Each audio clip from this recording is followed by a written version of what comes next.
you go. Okay, we're on the record. Does anybody have any preliminary matter before we begin the evidentiary hearing?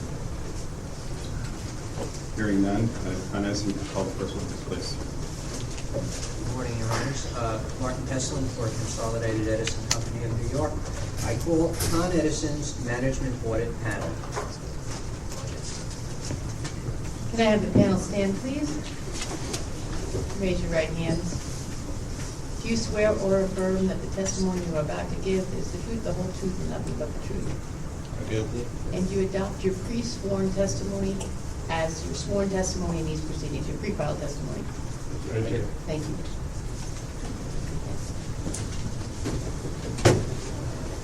Members of the panel, do you have any corrections to your testimony? I do. On page 4, line 11, math and computer science is incorrect. That should be replaced with colloid, polymer, and surface science. Let me repeat that. It's colloid, polymer, and surface science. Very good. Any more other corrections? Right, the panel is available for cross-examination. New York City for 10 minutes. Good morning, panel. My name is Amanda DeVito, and I'm with the City of New York. As part of the audit, the company was criticized for its credibility. Is that correct?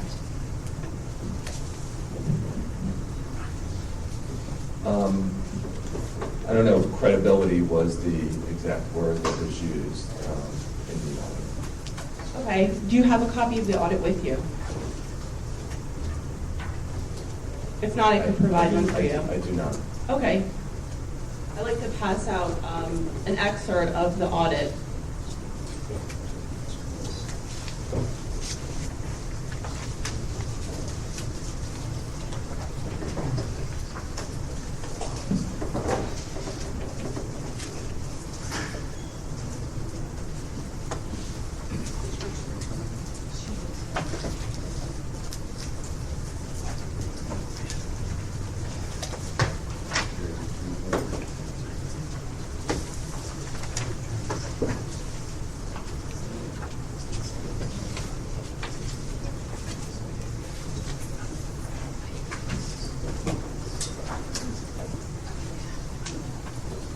Your Honor, I'd like to have this marked, please. It'll be marked as Exhibit 817 for identification. If you can turn Excuse to me, I'm page- sorry. Your Honor, I think there was an 817 yesterday afternoon. Question number G0105, City of New York interrogatories. Yes, you're correct, thank Okay. you. 818 for identification.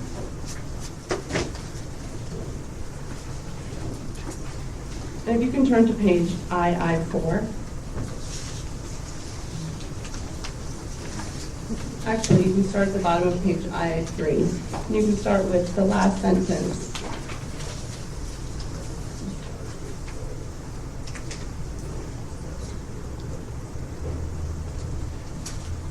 I'm sorry, are you familiar with this audit? Yes, And this is the same audit that your testimony is based on, correct? correct.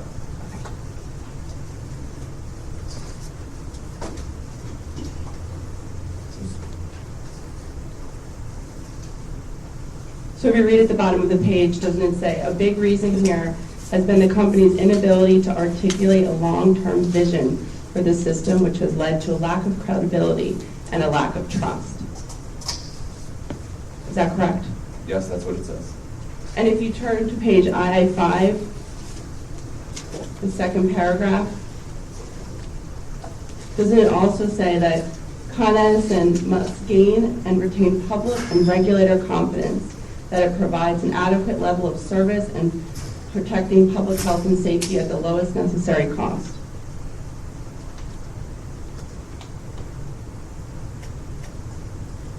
Yes, the reference to Ciccone, that is what it says. Correct.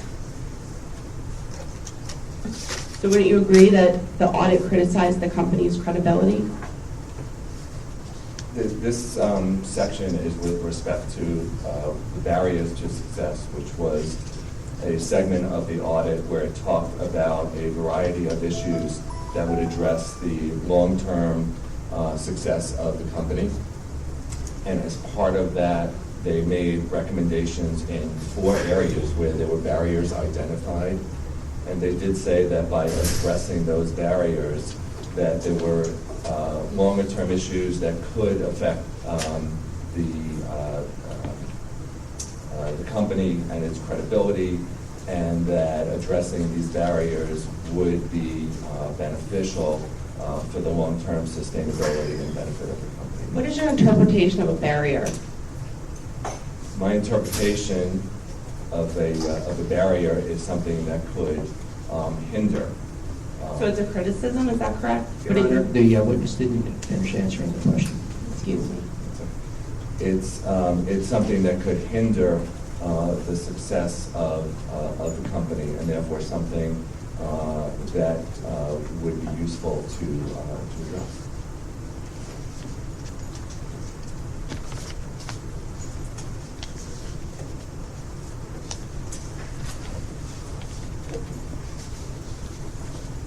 Okay, thank you.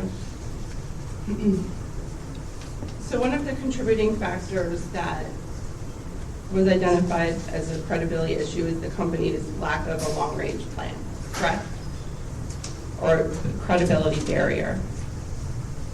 One of the, I guess as part of one of the barriers, there was certainly discussion that a long-term plan would be beneficial to be able to help communicate. I think it was with respect primarily to the financial barriers.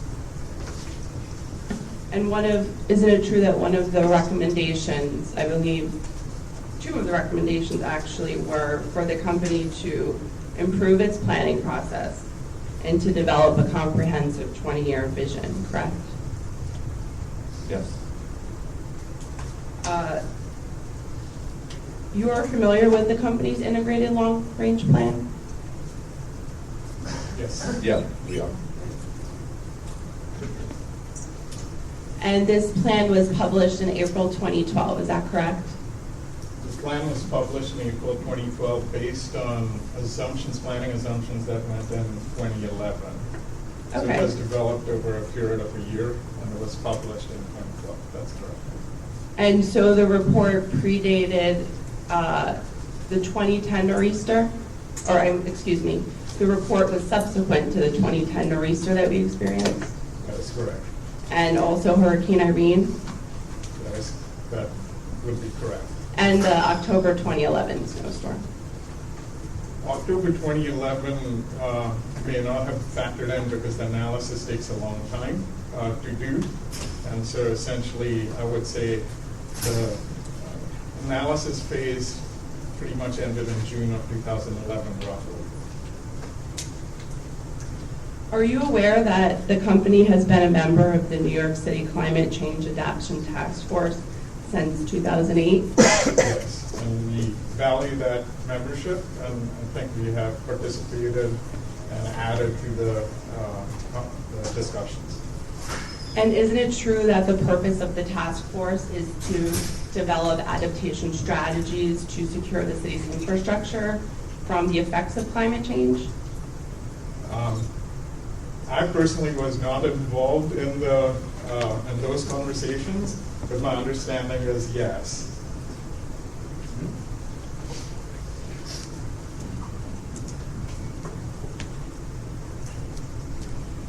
And isn't it true that in 2010 and 2011, the company was performing system repairs as a result of the weather events we just discussed?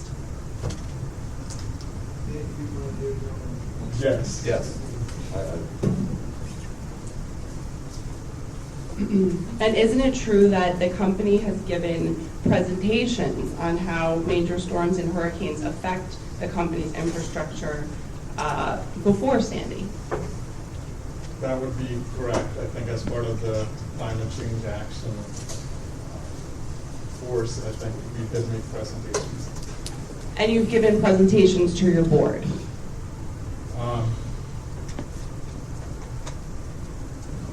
I'm not familiar with those specific presentations. Okay. I'd like to actually show you the company's response to City IR 511 and 609.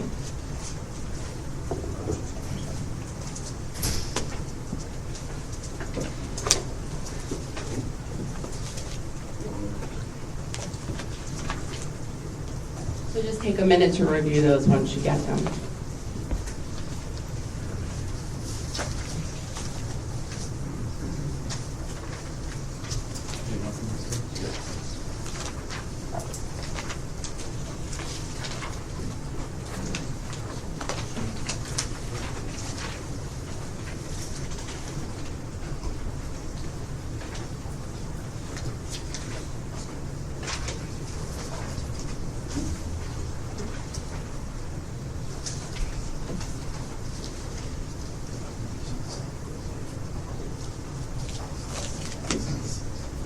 The first one's 511, great, probably the consecutive.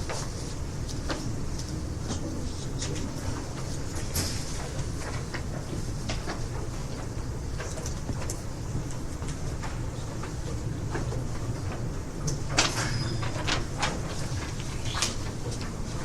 Okay, the response to question 511 will be marked as Exhibit 819 for identification, and the response to question number 609 will be marked Exhibit 820 for identification.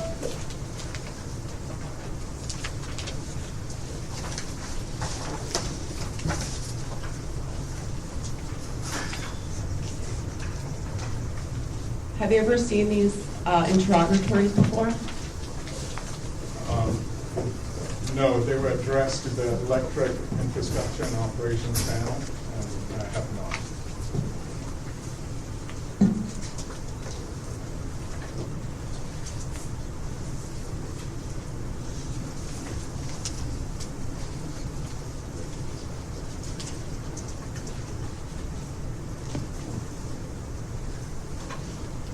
And have you ever seen interrogatory 609 before? Could you repeat that? Have you ever seen the presentation in interrogatory 609 before? No, that was also provided by the Electric Infrastructure and Operations Panel, and as indicated, the presentation was given by folks other than the folks that are part of this panel. Actually, my question was not who it was given by, but have you ever seen it? No. No. Okay, thank you.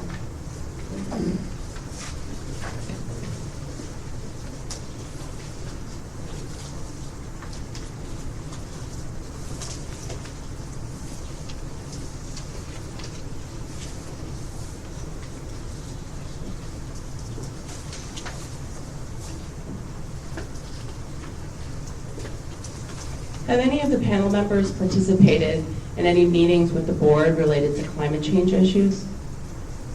Yes, I have. In the context of the planning committee of the board, we discussed it in terms of reduction of risk, weather risk to the system. And when did those meetings take place? June of 2013. So June of this year.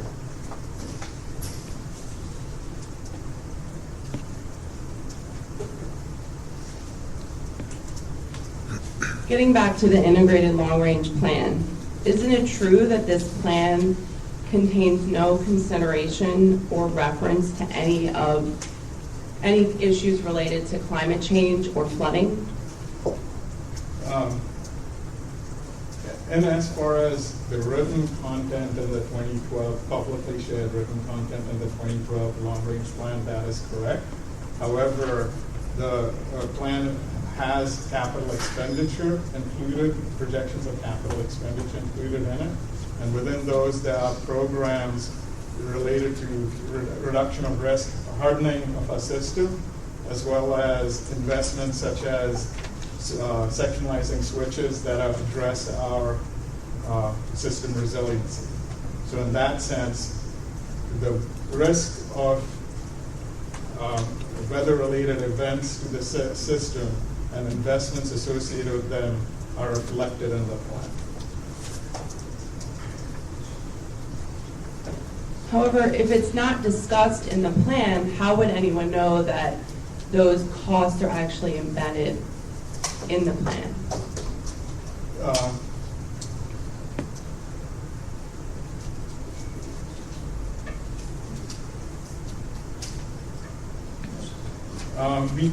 The written document is written with a view on highlighting the areas we're focusing on. And the integrated long-range plan was focused on integration opportunities across our commodities. So the written document focuses on explicitly those opportunities, as you can see in the submitted document, the integrated long-range plan. In terms of trying to be clear on all of what's included in the plan would make the document less accessible to the public. And we aspire to improve our communication, but we can't, to make it a manageable document, having all details of all of our capital expenditures would be difficult. So it's your position that you did not put anything in the plan having to do with climate change because maybe the document would be too long? I think what you're saying is it wasn't highlighted as part of that particular plan because the focus of that plan, it was the first time that we were looking at integrating the electric gas the systems and looking for cross-commodity opportunities. And so there were elements related to climate change that were included inherently in the plan. It just wasn't highlighted at that point as part of that particular plan. And does the plan make any reference to the 2010 nor'easter?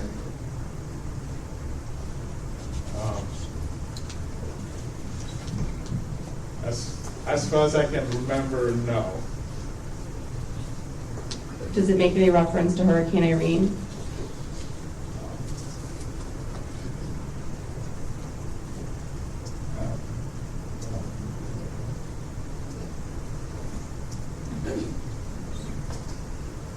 We don't have those plans in front of us, so we don't recall there being a specific reference, but it's possible.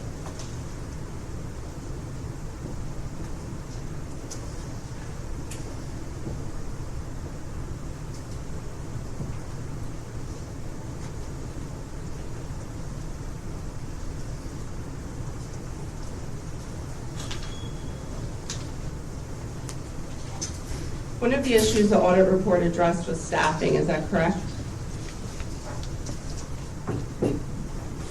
Yeah, there were a few recommendations related to staffing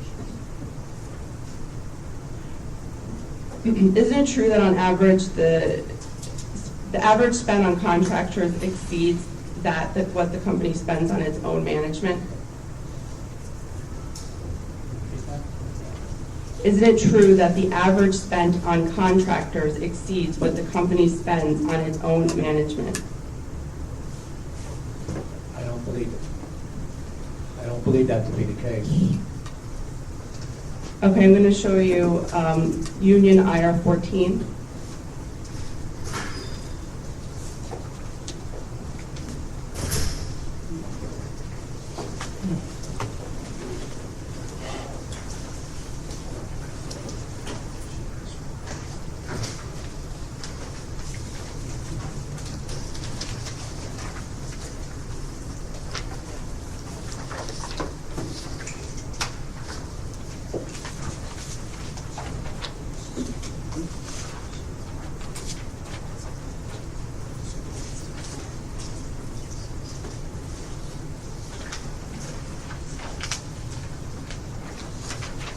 And then I'm also going to show you the accounting panel exhibit 5, which I have a copy for your convenience if you don't have it. Thank you.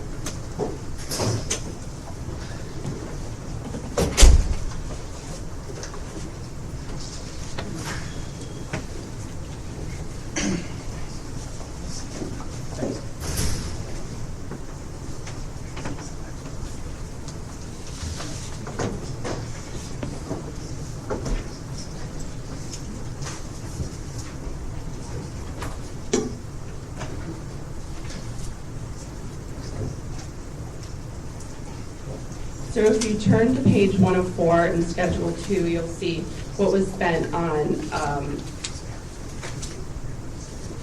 the company's management and also on union. And then if you turn to IR 14, you'll see the total expenditures for contractors.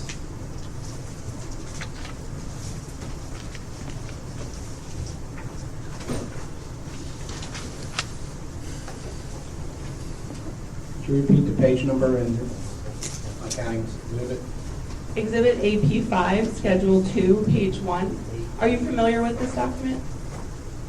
Not into its entirety, no.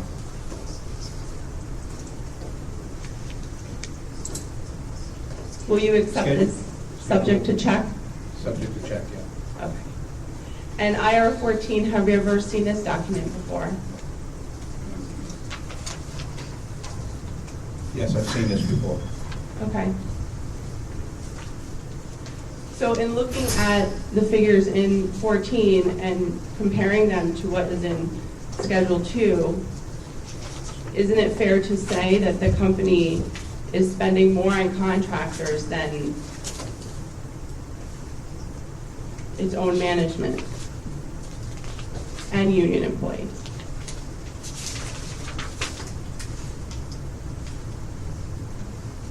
Your Honor.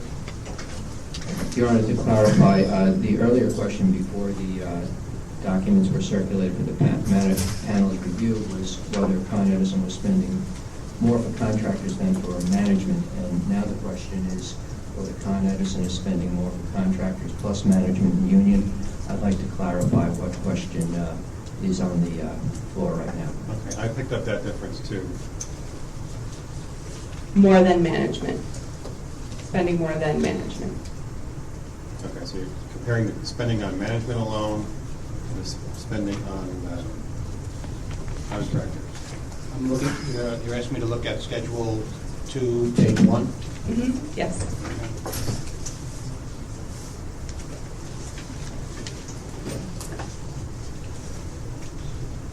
Yeah, and if you notice,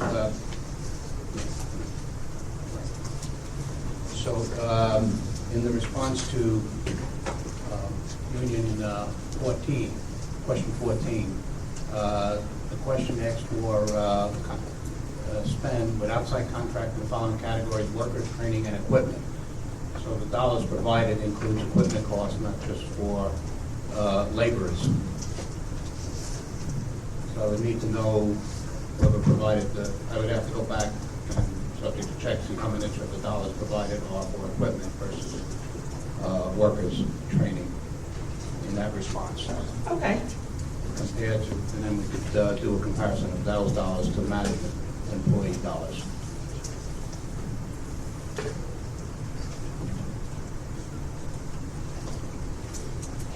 How difficult would it be to do that?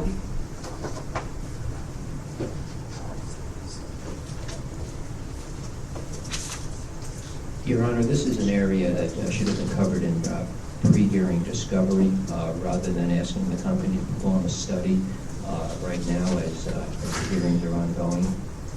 So I would object to any request for that information. Let's first hear how difficult it would be or not difficult.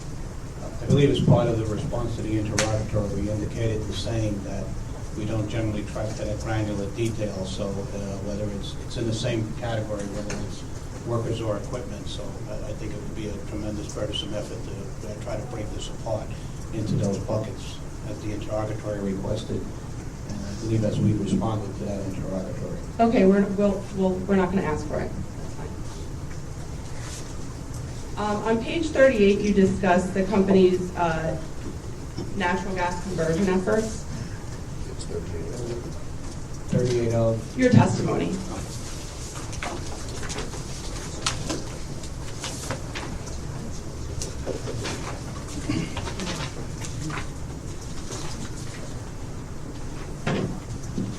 This is our last.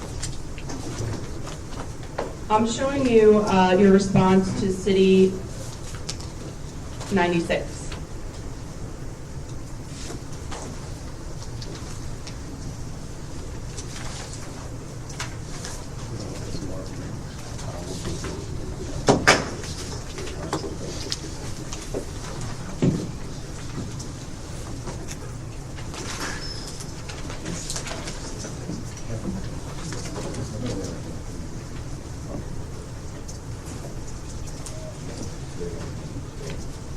Your Honor, I'd like to mark this.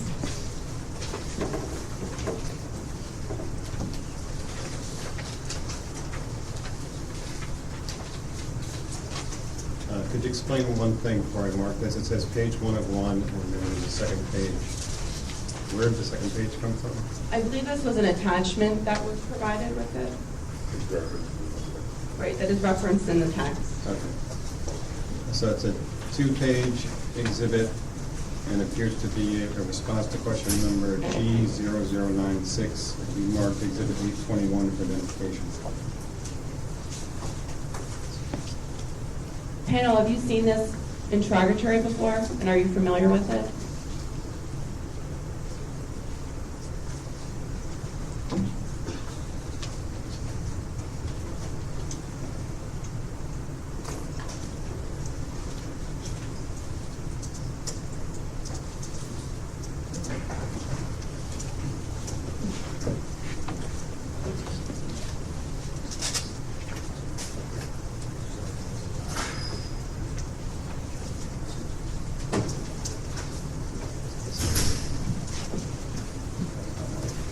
Yes. And is this a fair representation of the revenues that you forecast for oil to gas conversion growth? I think as indicated in the response, the answer is yes. And it comes from information discussed in the gas forecasting panel testimony. Okay, thank you. I have no further questions. Thank you. Any redirect?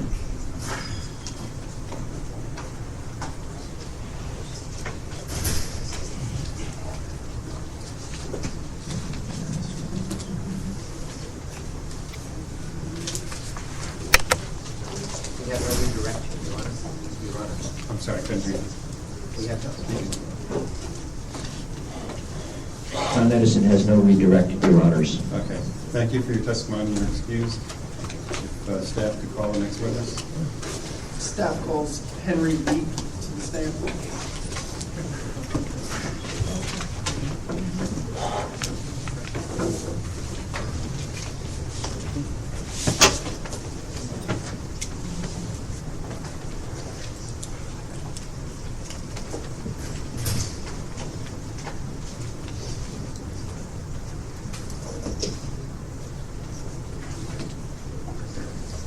Remain standing, please. Can you remain standing? Raise your right hand, please. Do you swear or affirm that the testimony you're about to give will be the truth, the whole truth, and nothing but the truth? I do. And do you adopt your pre-filed testimony as your sworn testimony in these proceedings? I do. Thank you.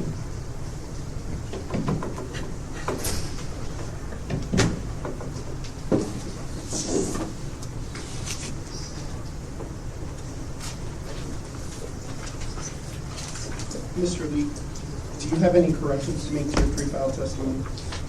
Yes, I do. On page 19 of my testimony, line 10, I indicate that, or had indicated that it was page 11 of 13 of the exhibit. I'm sorry, could the witness speak up a little? We're having trouble hearing them. Can you hear me now? Don't touch it. I think the light's not working. I can't tell whether the light is working. It's on. Can you hear me now? Okay. On page 19, line 10, where it's indicated page 11 of 13 of exhibit HYL 1, page 11 should be page 10. And Mr. Lee, do you have any other corrections? No, I don't. Your Honors, Mr. Lee is available for cross-examination. Thank you. New York City for 10 minutes. Good morning, Mr. Lee. Good morning. I wanted to discuss some of the savings that the company has experienced as a result of the audit, which you discussed in your testimony. In your testimony, you state that most of the savings are achieved through 2 categories. Is that correct? On page 14, I'm sorry. Where are you referring to specifically, please? Page 14, line 4. Okay. Yes, referring to grade years 2 and 3. Excuse me, can you repeat that?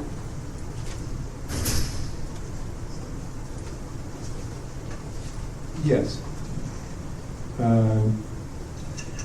On line 4, I said most of the savings either result from either deferral or avoidance of capital projects and fuel savings.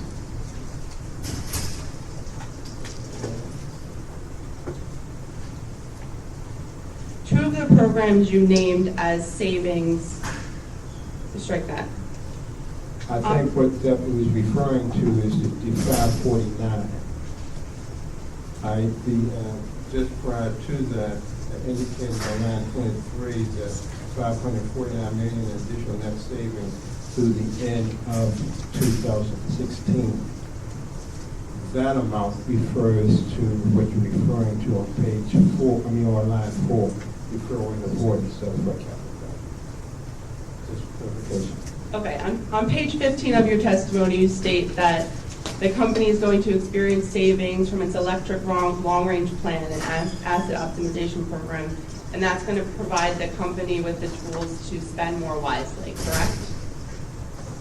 Page 15, lines 2 and 3. Yes.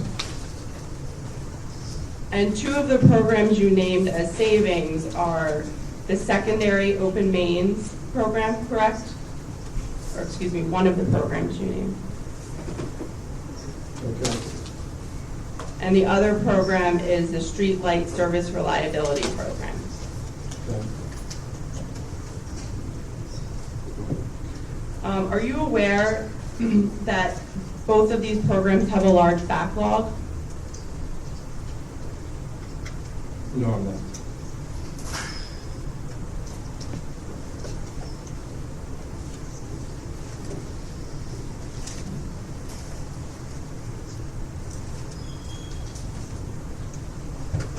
Regarding fuel savings, in your testimony you state that the company is going to save approximately $114 million from fuel savings on page 14, line 9. Is that correct? Yes. Excuse me? Yes. And this fuel saving is derived from converting the 59th and 74th Street generating stations from number 6 fuel oil to natural gas, correct? Correct. Isn't it true that the company's 2007 steam resource plan identifies the company's intent and need to convert these stations to these boilers to natural gas? It could, but I'm not specifically aware. Are you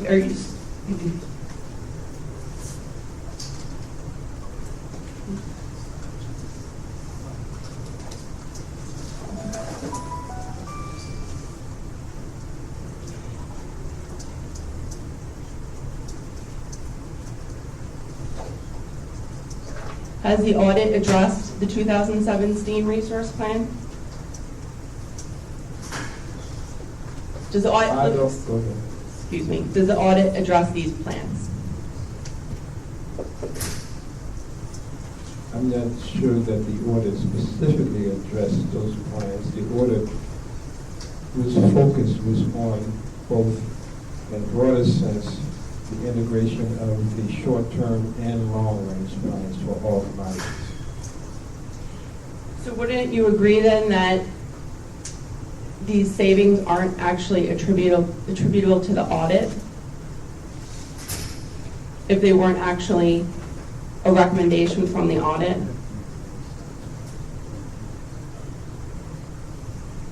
I don't think I would agree with that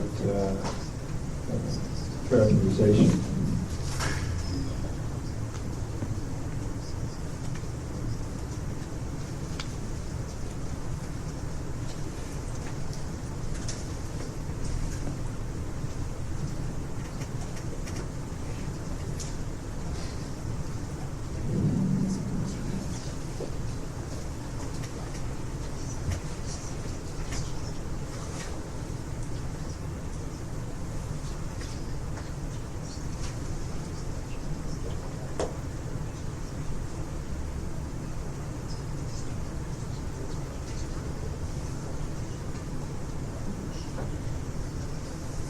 Your testimony ties these savings directly to the audit, but in fact, the savings are tied to a plan that was developed far before the audit. So can you please explain how these savings are linked to the audit? Again, I can't say specifically that what you have identified here relates to the 2007 plan. Would it help if I provided you with a copy of the plan?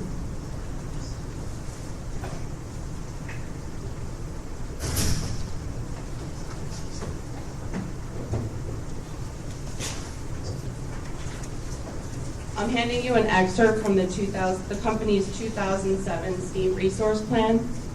And Your Honor, I'd like this marked, please.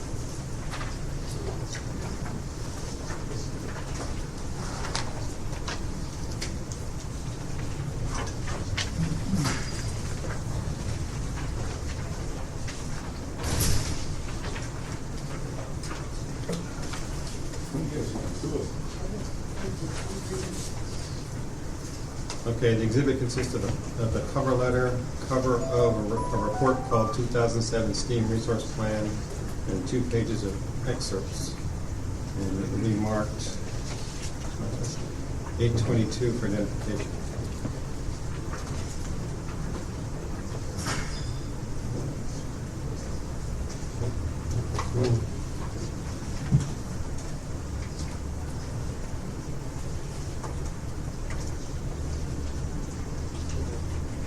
Mr. Leek, are you familiar with this document? No, I have not. Are you aware that this was discussed in the audit? Not specifically, I don't recall the specific discussion.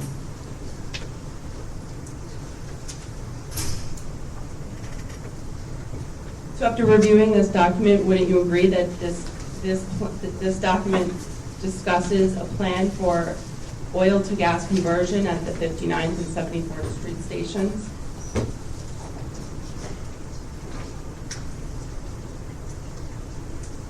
Yeah, it looks that way, yes. And would you accept, subject to check, that this plan was discussed in the audit?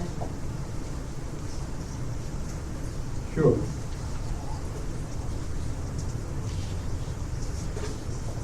I have one last question for you.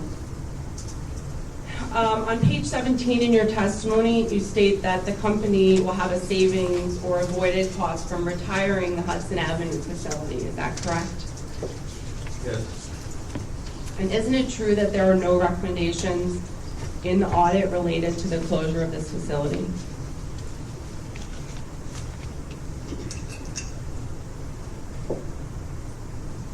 I think that's correct. So wouldn't you agree that these savings should not be attributed to the audit? Not necessarily. Thank you.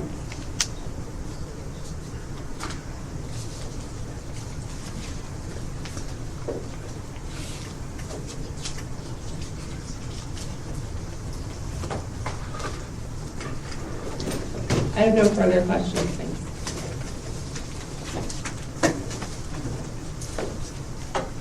Any redirect? Can we discuss for a moment?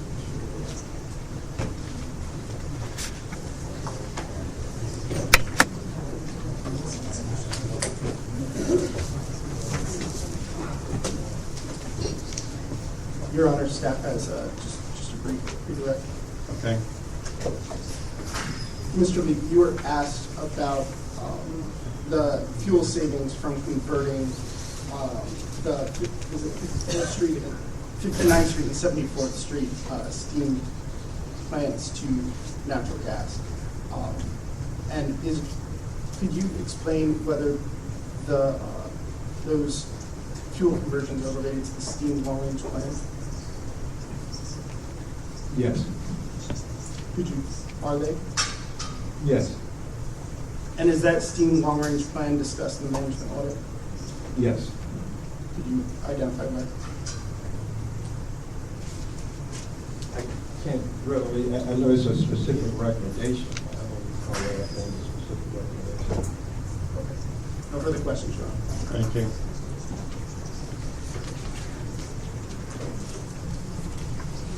Okay, Mr. Lick, you're excused. Thank you for your testimony.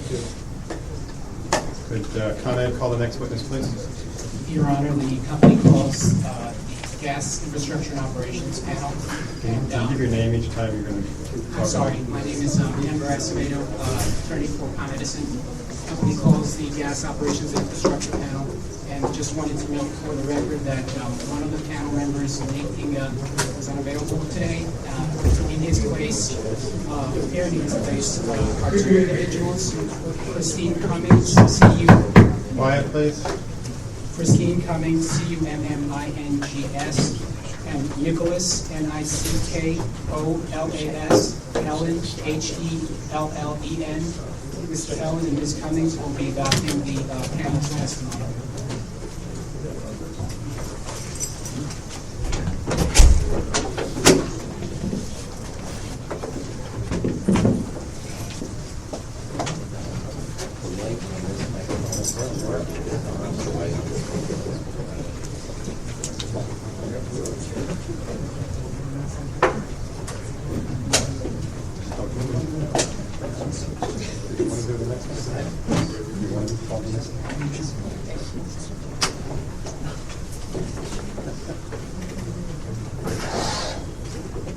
Cannot. I have the panel stand. Raise your right hand. Do you swear or affirm that the testimony you're about to give will be the truth, the whole truth, and nothing but the truth? And do you adopt the panel's pre-filed testimony as your sworn testimony in these proceedings? Yes. You may be seated.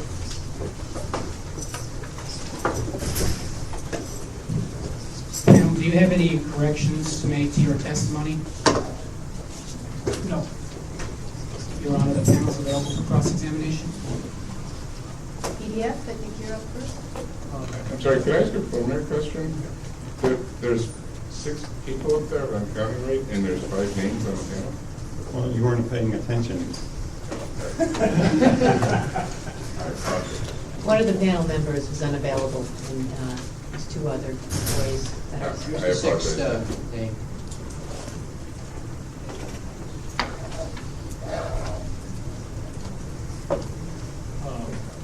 I think the Attorney General is going to go first, but then we'll review and then we'll follow up. That's fine. Okay. Good morning, Your Honors. Good morning. How you all doing? Okay. You're right. Okay. Distributing the response. Could you state your name for the record, please? I'm sorry? State your name each time. Charlie Donaldson. It really is Charlie with an I-E-A, Charles. Okay. We're distributing this panel's response to Attorney General's information request 29. This document contains information about the number of miles of distribution and service names, and also the composition and vintage of the pipes by borough and county. And for year ending 2012, so I assume that information should not change. If it has, then the panel would like. Do you want this document marked? Yes, ma'am, please. It's an ongoing program, so. One moment, please. What we have here is the response to G029 is an 8-page document and marked for identification as Exhibit 823. Proceed.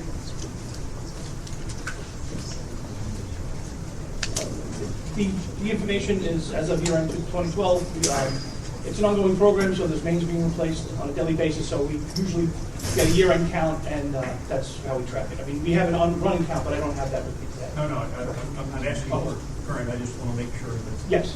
The numbers here. Yes. Okay.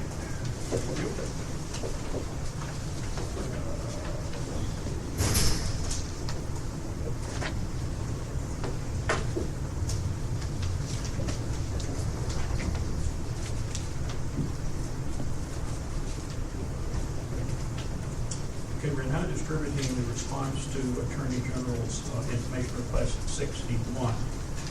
And in that document, in subpart E, the company indicates that the oldest natural gas main you still got in the ground dates to 1858. Is that still I'm correct? sorry, Your Honor, can counsel please wait until the material is distributed so the panel has a chance to review it? And if you want it marked, you should indicate it when you're describing the document. I'm sorry? If you want it marked as an exhibit, you should ask for that as you're describing what it is, please. Okay, I will hear.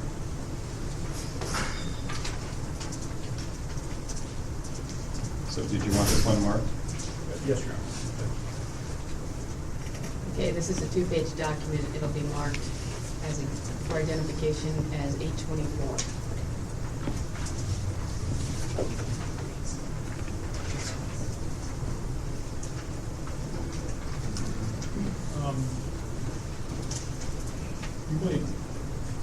It seems, based on the markings we've made, this should be 825. And actually, the earlier one should be 828. I think there was an earlier document that was passed around but was not asked to be marked. That was, The document that looks like this was not marked. That one was not marked.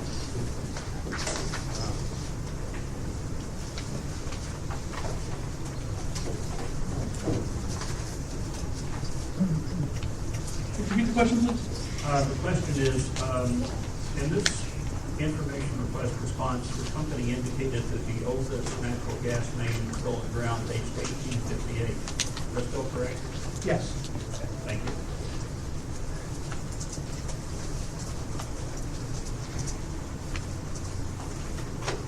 Okay, Your Honor, we're passing out some more documents,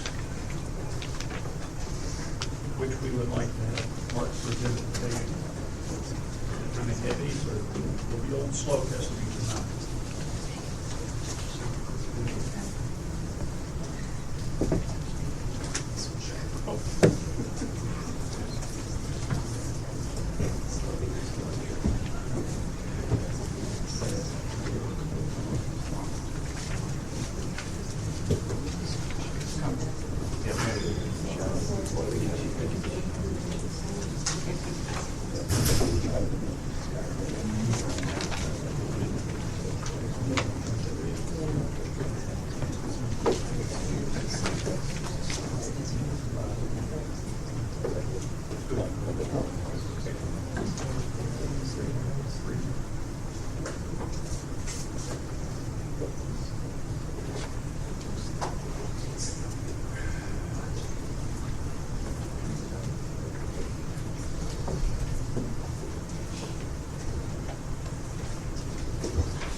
will you, Mr. Donaldson, will you explain what this document is for I us? shall.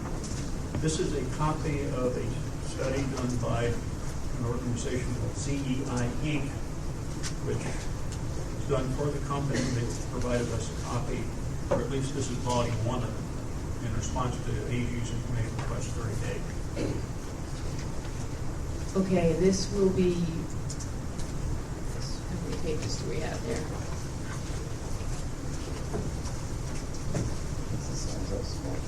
Yeah. It's a 328-page document, and it will be pre-marked for identification as Exhibit 825.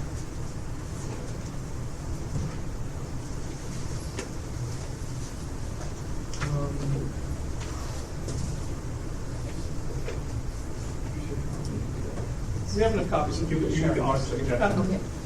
Okay, you will turn to page 152.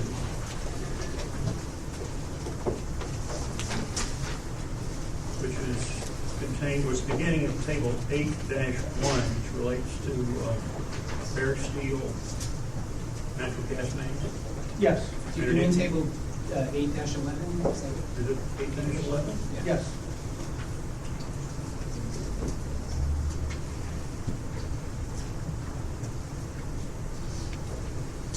Correct, I treated myself out of one.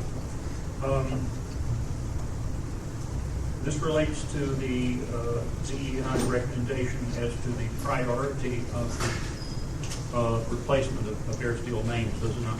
Yes. Okay. You probably don't have the information with you, but to what extent has the recommendations of ZEI been followed? In other words, where down this list of priorities has the company worked? We have utilized the CEI program recommended a mileage of pipe that we should be replacing annually. We've been following that. We, to prioritize the segments of mains that are replaced, we use a mains replacement prioritization model to prioritize those segments. So, for example, in priority 1 here refers to certain lengths of mains in Manhattan, Bronx, Queens, and none in Queens, and Westchester. What the company has done does not track exactly what's... Not those specific numbers. Not those specific numbers. Okay. And there are tables for cast iron mains, which are on pages 195 and 206. Same situation where you looked at what ZEI recommended, but you didn't follow it exactly. We followed the overall recommendation of replacing the 50 miles of main, utilize a mains replacement model to pick the specific segments. Okay, but the priority that ZEI recommended is not... That is, I mean, I'm sure some of the segments that we've replaced do fall into these priorities. I don't have the specific segments that were contained in each of these categories, so I don't know how much of that was actually replaced. Okay, thank you.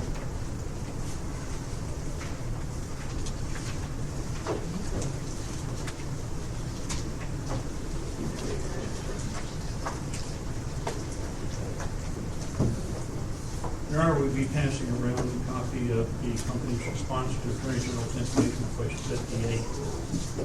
Look at it, Mark, and what this is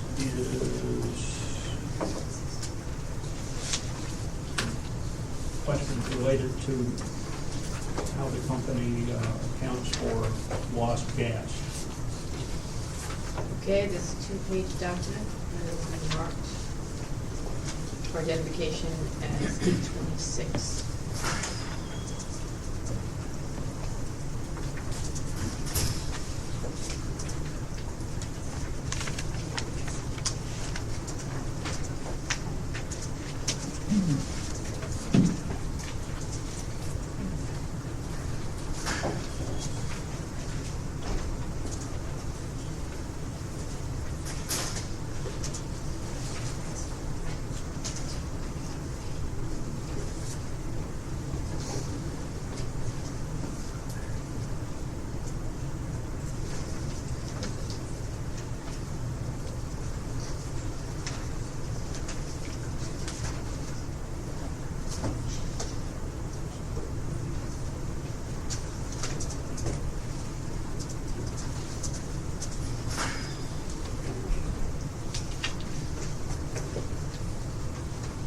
We're waiting for you, Steve. I'm sorry? Do you have any questions? I have a question, but do we have a number for this? She said it was 826. 826. The company produces various estimates for the amount of natural gas that escapes from the system, but it does not, if I understand your response to the information request correctly, actually go out and actually physically measure the amount of natural gas that's escaping from the system into the environment. Is that correct? That's correct. Okay, thank you. Can I ask what the basis for the estimates is then?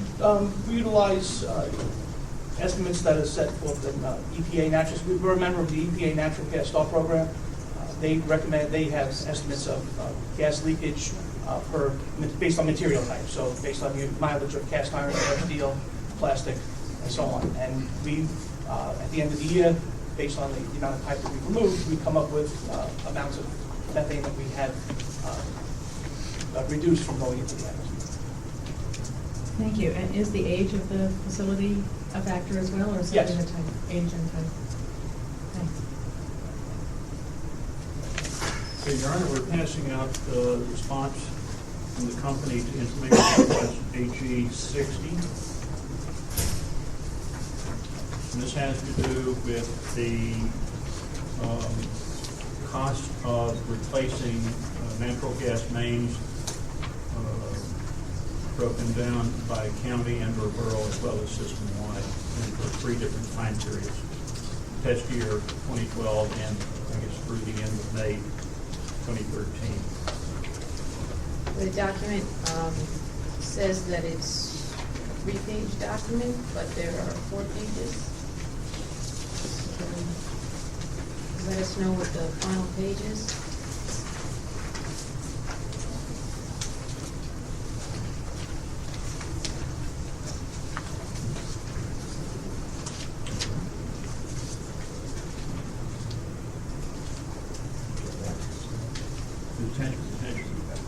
There's attachment, which is the last page of the document as distributed.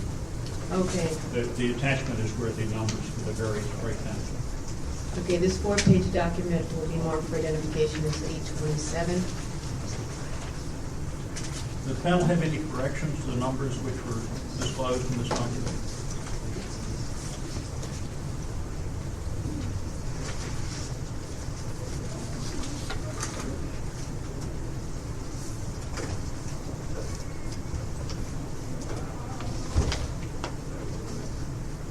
No. Okay. Thank you. That's what I have for the panel on the question of the gas mains. However, Ms. Kwan has a separate question. Good morning, panel. My name is Lisa Kwan, and I'm also with the AG's office. Excuse me.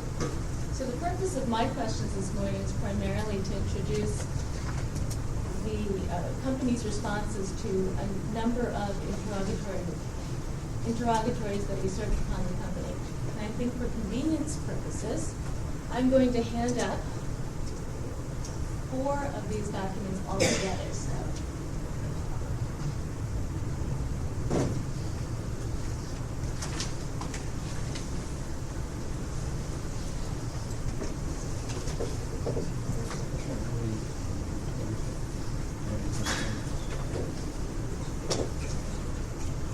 Ms. Kwong, are these sufficiently related that we can mark them with one exhibit number, or do you want them separately marked? I think they should be separately marked.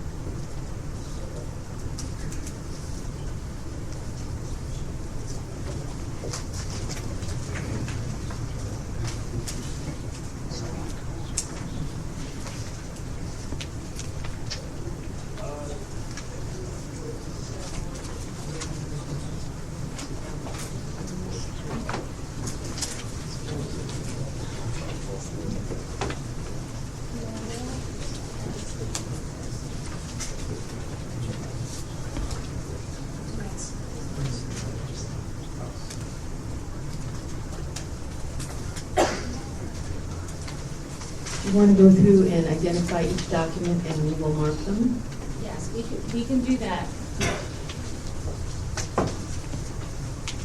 This collection of documents consists of 4 different responses to the Attorney General's interrogatories relating to the company's oil to gas conversion process.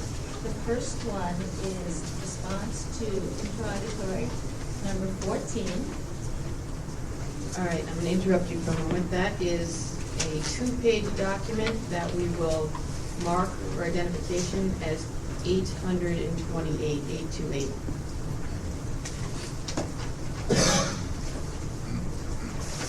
The second document is response to interrogatory number 16. And that is a 7-page document. This appears to be do I have them backwards? Okay, I see it. All right, this document will be marked as 829. The third document is the company's response to interrogatory number 17.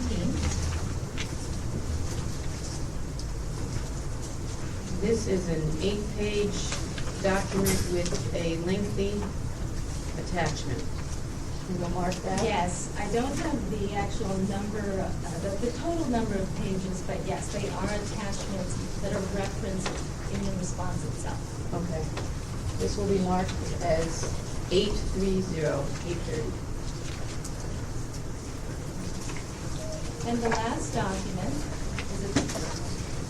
is a two-page document, and it is the company's response to interrogatory number 22. And I note for the record that at the bottom it says that it's a three-page document, but in fact the third page was blank. Thank you. This two-page document will be marked as 831.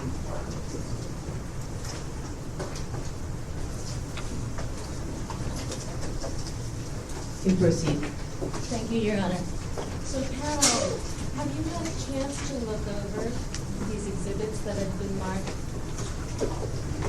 828, 829, 830, and 831? Yes. Can you tell me very briefly what they are? They are exhibits related to the oil to gas conversions that Con Edison has undertaken for heavy heating oil. Do they entail the company's responses with respect to questions relating to the company's efforts to promote the oil to gas program?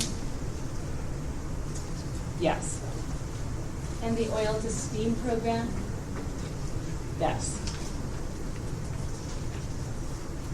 Did your panel prepare the responses to these questions? In conjunction with the steam panel, yes. Did you agree that they are true and accurate responses to the questions that are posed in the interrogatories?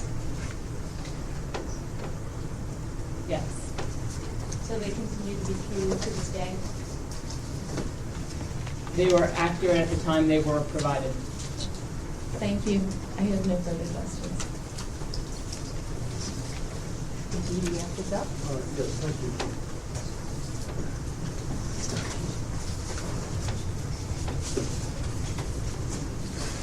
My name is James Tripp. I'm a lawyer for the Environmental Defense Fund. If I may direct your attention to page 31 of your reg testimony.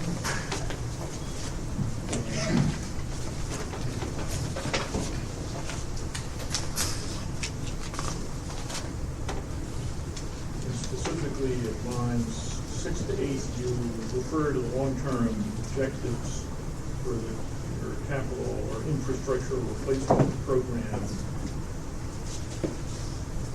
It being maintaining reliable service and improving safety by reducing leaks. Is that correct? Yes. Is reducing methane emissions in order to reduce the climate impacts of the pipeline system an objective for the company, or not an objective? The primary objective is public safety. I mean, reducing leaks for public safety, and a benefit, I guess a co-benefit of that is to reduce greenhouse gas emissions. So the company hasn't adopted, is it the case the company has not adopted as a specific objective reducing greenhouse gases from the pipeline system? No, we all focus. We're a member of the EPA Natural Gas Law Program, and we've been a member with them for many years, and that focuses on reduction of methane emissions. So it is an objective for Yes. the company to reduce greenhouse Yes. gas emissions from the pipeline system. And further down on that same page, lines 14 to 17, where you describe a kind of a benefit cost analysis. You see that? Yes. Yeah. And in conducting that benefits analysis for the replacement program, does that take into account the impacts, the climate impacts of releases of methane gas from the pipeline system? That particular analysis did not. That was solely based on that ZEI report that was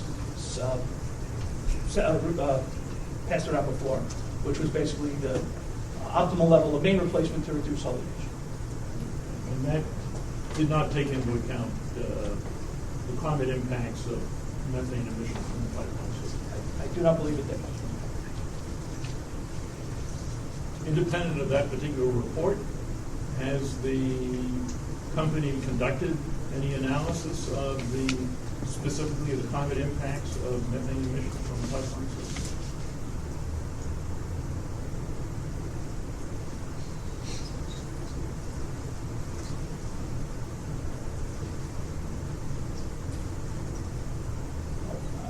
You know,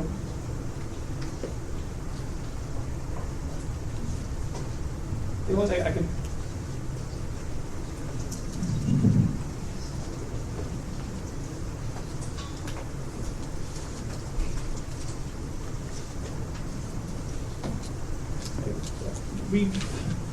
We've gathered data as part of subplot W to see what we have been releasing to the atmosphere, but a lot of that data has to do with specific coefficients that are set based on material, so it's not actual measurement of the physical gas leak.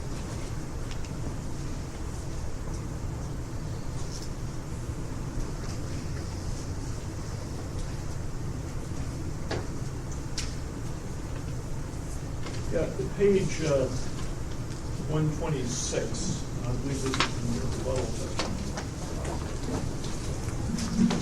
You say that the company is an active participant in the EPA natural gas STAR program. Yes. And is that EPA program, or is part of the purpose of that program to look at releases of methane as a greenhouse gas? Yes. And what specifically, what has the company done as an active participant in that program that it wasn't doing anyhow, or wouldn't be doing anyhow? I mean, really just calculating the amount of emissions that we're saving based on the reduction of the materials that we've been replacing. So the reduction in cast iron, the reduction in gas steel, different types of equipment that we've been using that release less gas into the atmosphere. So, in those assertions, it's the amount of reduction in emissions. I believe that's what you said in response to the question. It's not based on any actual field measurements. It's based on a number of other factors about age. And so yes, they're coefficients that are pre-prescribed by EPA. Does the company do any actual field measurements, methane emission releases from the pipeline system? We do an annual leak survey of all our mains.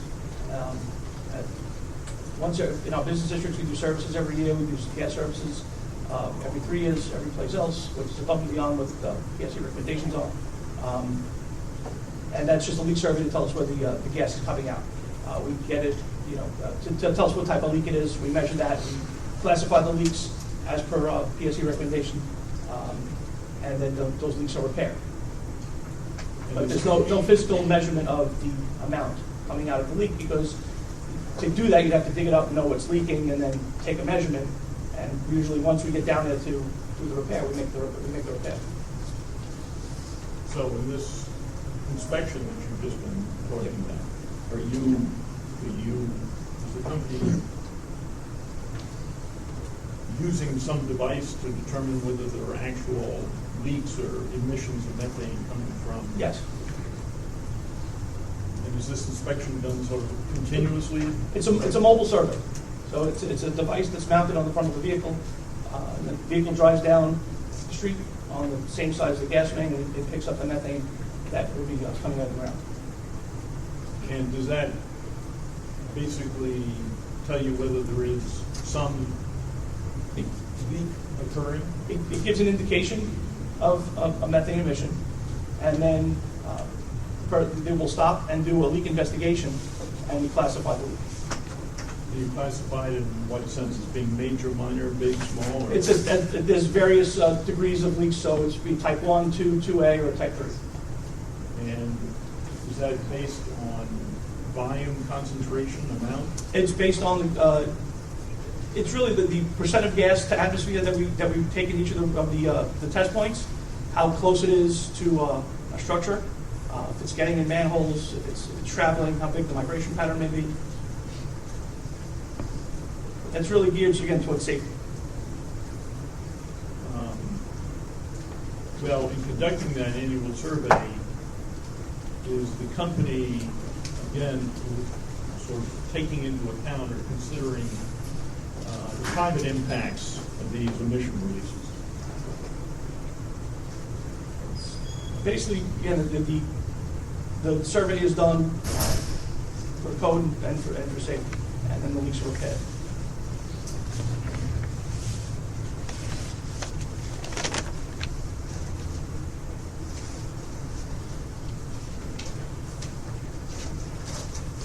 On the bottom of page 27 of your, let me withdraw that. Is the company giving consideration to conducting field surveys of methane emissions from the pipeline system due to the climate impact of those emissions as distinguished from safety issues? I believe we're just beginning to be called. We were actually partnering up, which I believe is with EDF, to start a study to measure those methane emissions. We haven't done anything yet. It's just started up. I'm not too familiar with the whole procedure, the whole study. But apart from that, there isn't anything specific. Other than that, no. You refer at the bottom of page 127 to a Washington State University local distribution methane emissions study.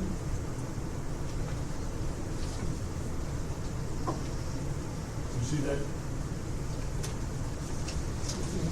Bottom of page 27. Yes.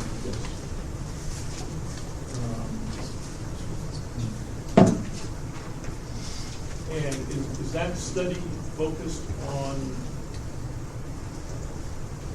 the climate consequences of methane emissions? I believe that's a study of reference with the, in conjunction with EDF, and that's what I believe it will.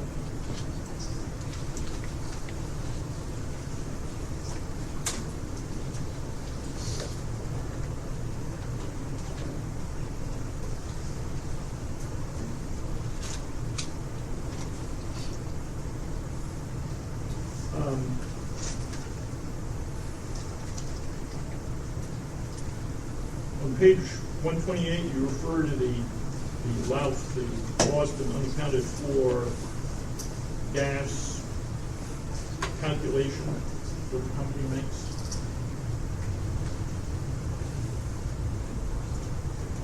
Okay, yes.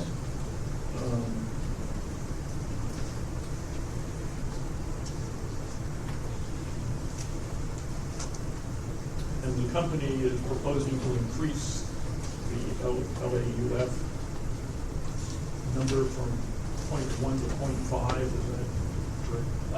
We can object, Your Honor. This is the increase in the LAUF measurement was covered by a previous witness. Let's see if the panel can answer the question and whether or not they're able to answer the question. Let them say that. Can you repeat the question, please? The company is proposing, and I understand it's a different witness who's already sort of testified about this, to increase the LAUF allowed for lost and unaccounted for gas number from 0.1 to 0.5%. Can counsel point us to a specific reference? Is that necessary? I think it is, Your Honor. If he expects these witnesses to answer the question. Let's let the witnesses tell us whether they're familiar with this, whether they're able to answer the question if it's beyond the scope of what they're, what is in there. Let's let them answer that question. I really don't know enough about the law. That's why we actually did direct it to the other witness in our testimony. Can you tell us, insofar as the LOUF, the loss of accounted for gas calculation, as described by Mr. Carnivos, is based on releases of methane gas from the pipeline system to the atmosphere? To your knowledge, is that based on any actual measurements? I do not have any knowledge of that.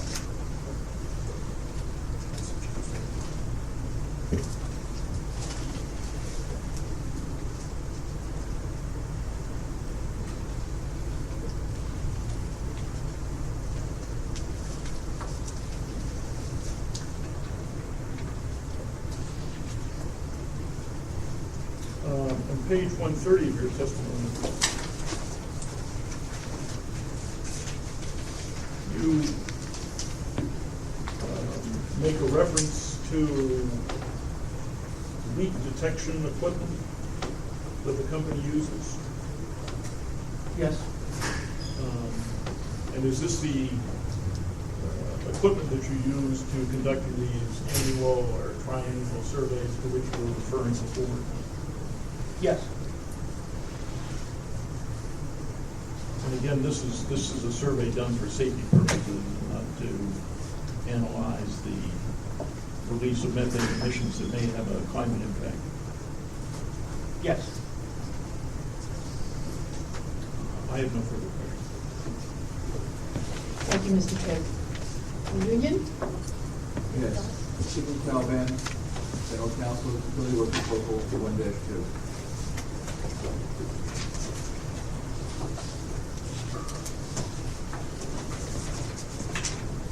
Panel, documents which the company has produced in this proceeding indicate that for year 2012, gas operations separate from gas engineering and the senior VP's office had 411 weekly employees and 152 management employees.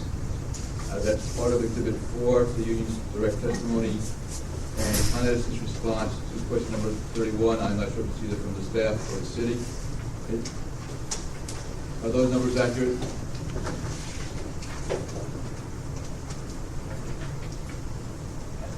Your Honor, may I give the, can I have that reference once again to the numbers? What was that? It is Exhibit 4 to the union's direct testimony, and it is a copy of Con Edison's response to question number 31 from either the staff or the city. We can just give the witnesses a chance to take a look at that response, Your Honor. Thank you.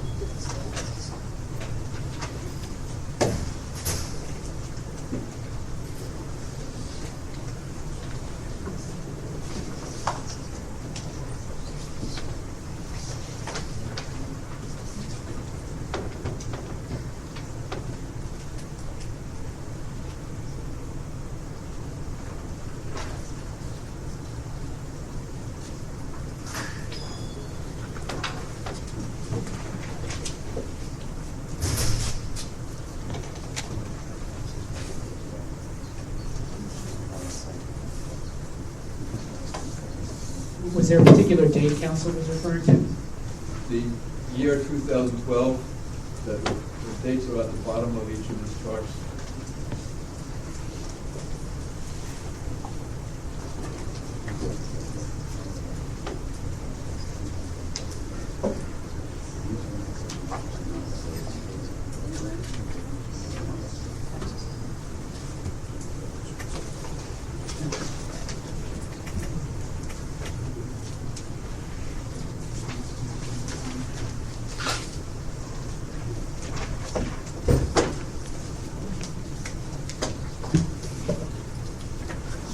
Your Honor, while the witnesses are reviewing this response, I would just note for the record that this response was prepared by the company accounting panel, not by this panel.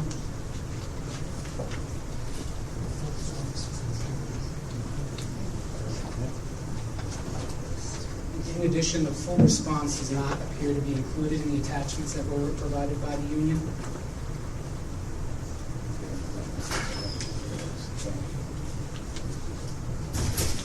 I think we're referencing one particular page, so that's what we're looking at right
Your Honor, it's not clear to us which, if the union can provide us with whatever it is they're referencing, because it's not clear to us which response they're referencing. They have a couple of different ones. Can we try again? There are a number of charts, as part of that exhibit. At the bottom left of each chart is an indication of the date. This one says year-2012. I think the panel is now aware of what he's referencing, is that correct? It's not clear which response counsel's referring to. Can you clarify that, what is the interrogatory response that you're referencing? There's city number 31, and it's exhibit 4 to the union's direct testimony.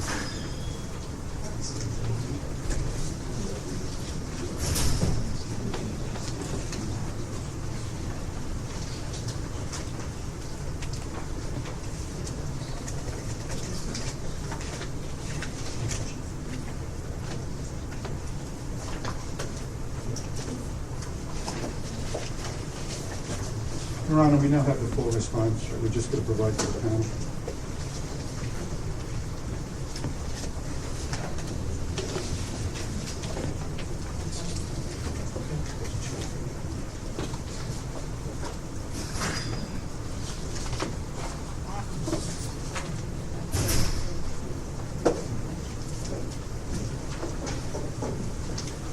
Okay, let's proceed.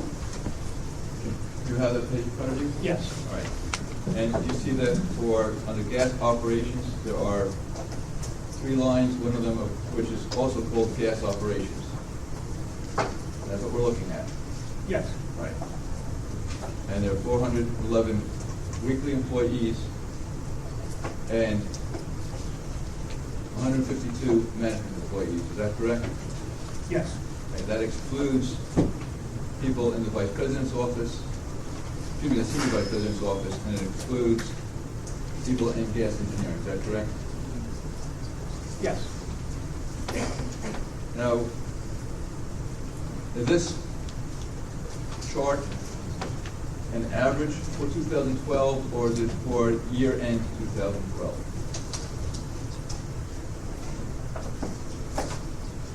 I didn't provide the chart, so I don't know.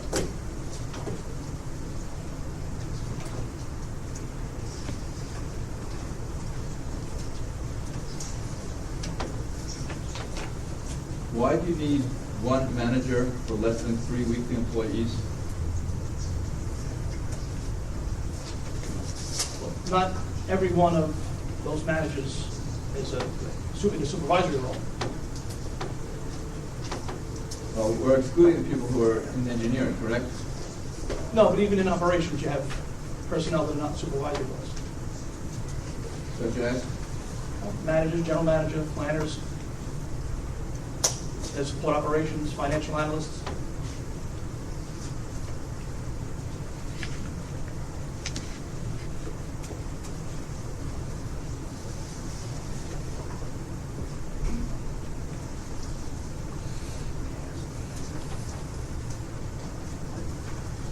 And how many people of those categories are included, as far as you know, in this 152? I don't have an exact number. So the managers and the general managers oversee the supervisors, who oversee the weekly employees. Is that correct? Yes.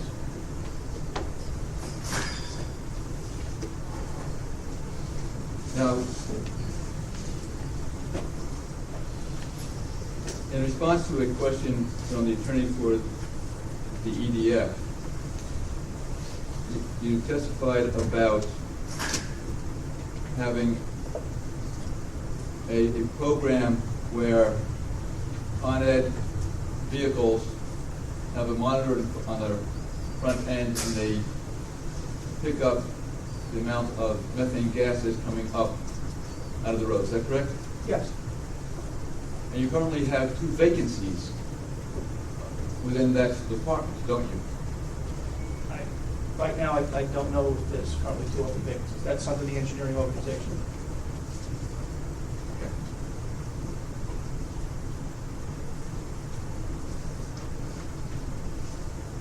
Please turn to page 134 of your rebuttal testimony.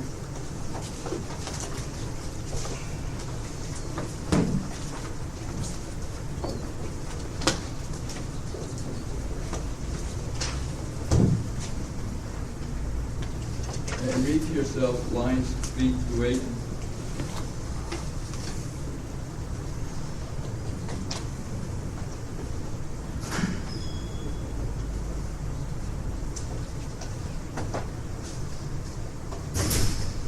See that you state there that new technology programs run by management are partially responsible for an increase in managers in gas operations? Yes. What are those new technology programs?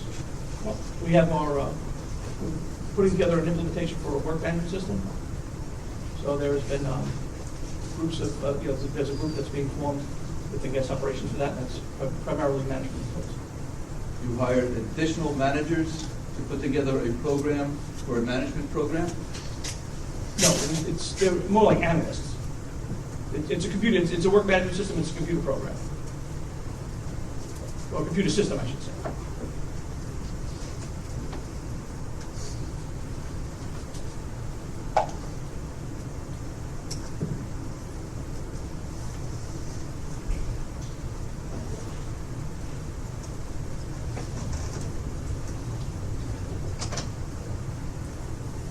And they are in the gas operations department, not in the engineers department?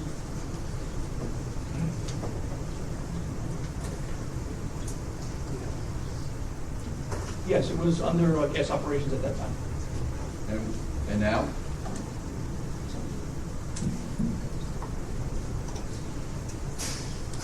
It's still under operations.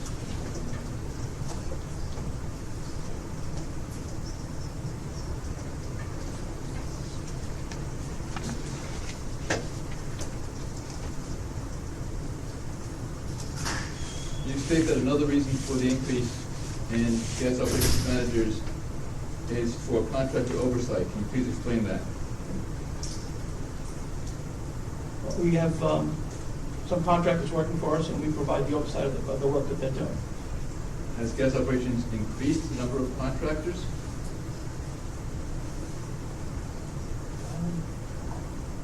Well, we have an increased workload, and we have increased the number of contractors. You have increased the number of contractors. And when did you increase the number of contractors?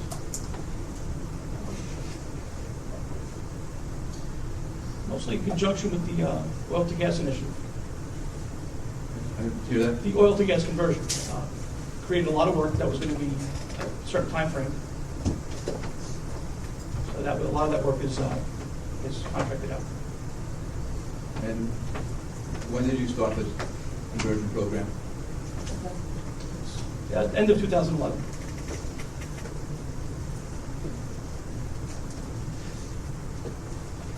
And did you do any cost-benefit analysis as to contracting this work out as opposed to doing it with your own employees? Some of the work is done by our own employees, and just the amount of the work was so great, came on so fast, that it's more beneficial to bring on the contractors because it's going to end after a certain period of time.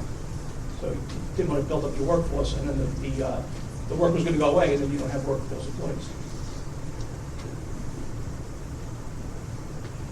And when do you anticipate that it will end? Well, there's several. There's a few end dates. The one is 2015. Right? 2015 is the 19th. Sorry.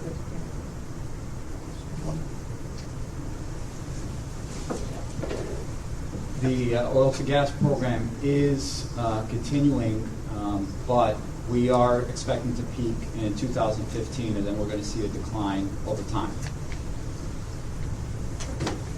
And will you be laying off contractors at that point as it increases? Yes.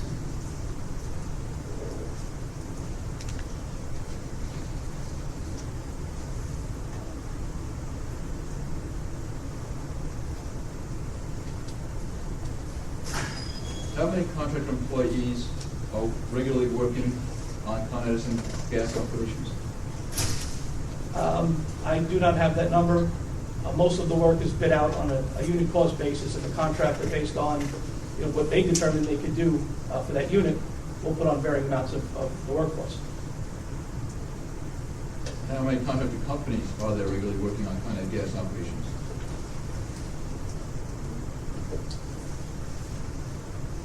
I don't have a total number. A lot of that is monitored by our construction management group, and they have a various number of contractors. I don't know the exact number.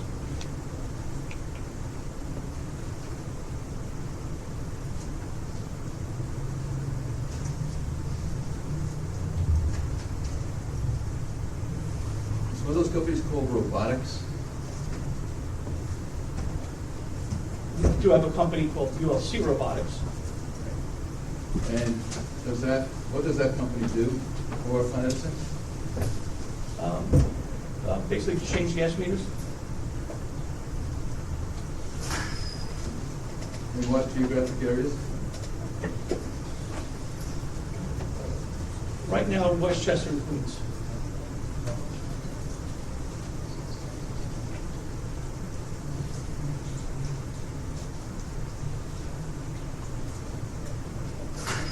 Isn't it true that Con Edison trains robotic employees at Con Edison's learning center to change these gas meters?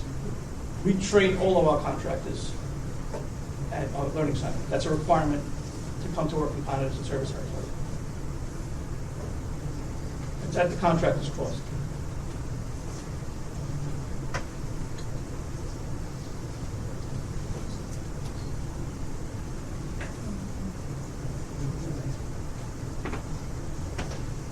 And Con Edison had not provided this training for its own employees at the time it provided the training for robotics. Isn't that true? That's not true. When did it train its own employees to do this work? We continually train our employees to do all types of work. We have mechanics that are trained to replace meters. It's just a supplemental work for us. And how long has this supplemental workforce been present?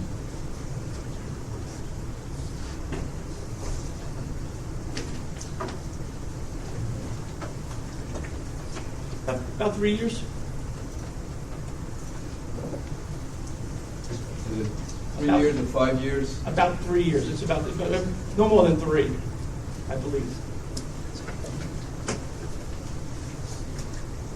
And how long is this project going to continue? Well, it's an annual program, so we have an annual meter replacement program. So it's going to keep on going? That one, yes.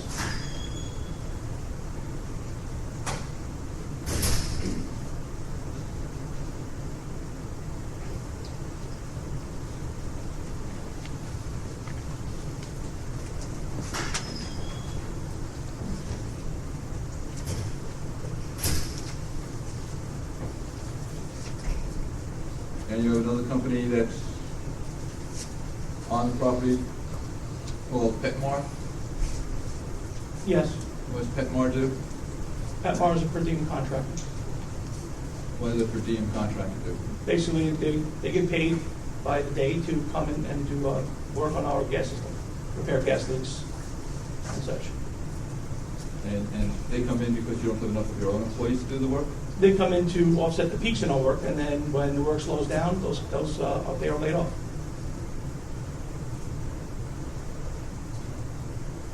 How about Precision Pipeline?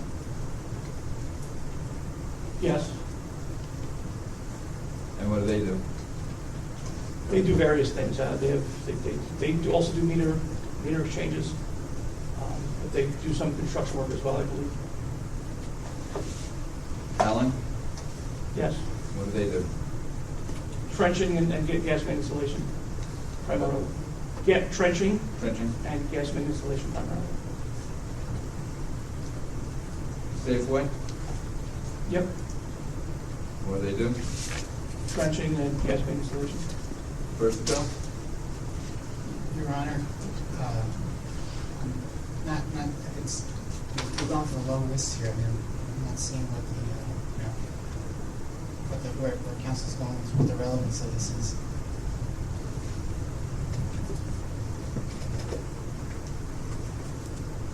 sure from his point of view, the relevance is you have a lot of contractors. Yes, there are a lot of contractors at a very high cost. It is getting repetitious, but I'm hoping it's going to wrap up. Okay. And then there are several other contractors that are doing work for gas operations day after day, year after year. Is that correct? They do work for gas under the direction of construction management. A lot of those contractors are employed under our construction management group, not directly by gas operations. Construction management is still Con Edison? Excuse me? That is still Consolidated Edison, correct? Yes.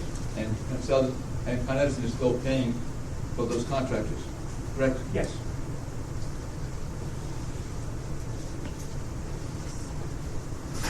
Are you aware that gas contract employees go into the Con Edison tool rooms and take equipment such as tools, rain gear, flags, and cones? That I'm not aware of. Anybody else on the panel aware of this?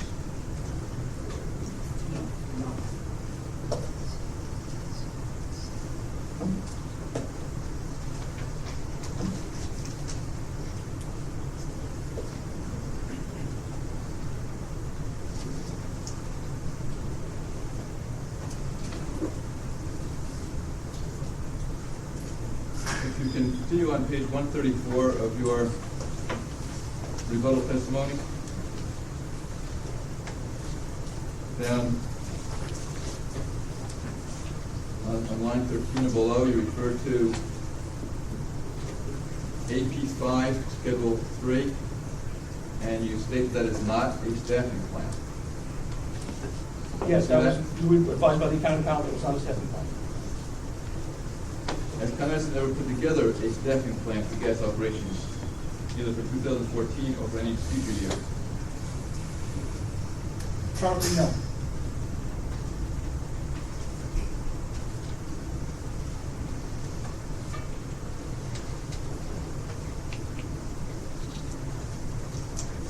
Is it true that once the lockout of July 2012 ended, union crews had to be dispatched to complete work left undone by managers or contractors? I don't believe that is true.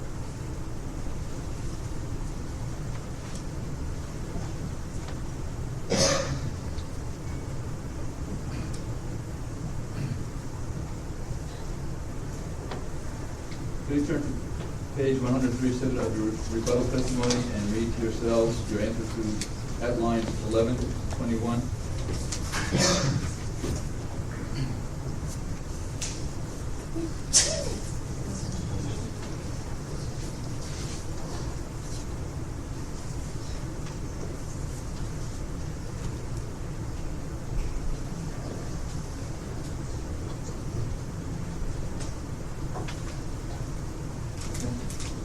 In what way are documentation requirements relaxed during emergencies?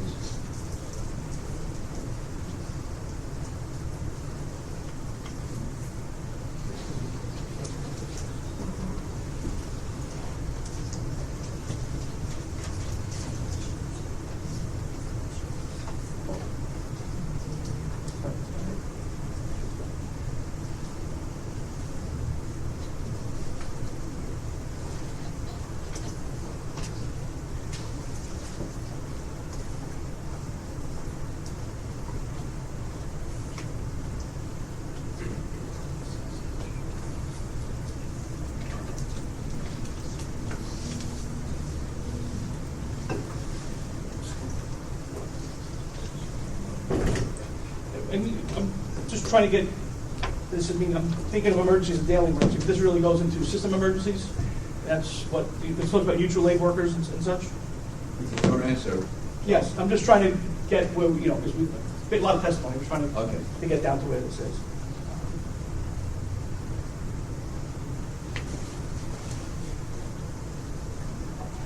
Let's focus on following storm.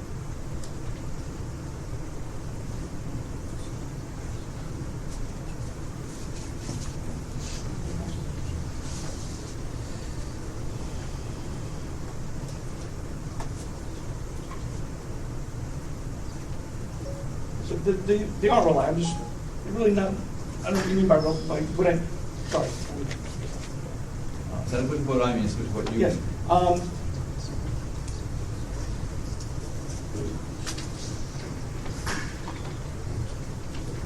trying to specifically, when we ask for some mutual aid workers to come in, we want to make sure that they are fully op-qualified under NGA. They don't, so we'll make sure they have the op-qual under the Northeast Gas Association, which is part of our requirements as well. And then we will give them supplemental training to the Con Edison standards. Whereas our employees, and I said before, as our contractors, are trained fully in our learning center. During the emergency, we have, make sure that the employees are fully up-qualified for NGA standard, and then we just give them a supplemental training for Con Edison's specifications. All right, but what does that have to do with the documentation requirements? Well, I mean, you don't have to fully make them, get them fully up-qualified. So like, if they carry full up-qualified cards from the Con Edison Learning Center. All of our contractors employees do. They have operation qualification cards. So when some of these mutual aid workers, when they did come in, we made sure they had NGA operator qualification, and then we gave them supplemental training to the Con Ed. So are you saying that the documentation you're referring to in your testimony is the qualifications of the individuals who are going to perform the work? Well, that's, yes. Okay, so it's not referring to whatever paper reports they have to file with Con Ed as they do the work? That's somewhat, again, since our primary focus is to get customers on, we may not look for doc sheets, specific, line items that we would require under normal operation. But your intention on line 14, where you said the documentation required, that was primarily talking about their individual qualifications? I was thinking that was going to the qualifications. Well, you said you were thinking that. This is your testimony. So what was your intention? Yeah, I'm sorry. My intentions were that, again, if I have to get mutual aid employees in, and our current employees are fully qualified through our learning center, I can't have them fully qualified. It takes many days. So we take their initial qualification, do some supplemental training in order to expedite the emergency. Thank you. So is there any relaxation at all on the documentation they need to do at a job once they are working on a repair job or anything else? Do you relax your documentation there, or is it maintained? For gas operations, no. So we want to maintain, if they're out putting a customer on, it's the same documentation. We want to make sure we have all the correct paperwork filed. And that's very important, isn't it? Yes. And particularly with gas operations and the possible danger of gas. Yes.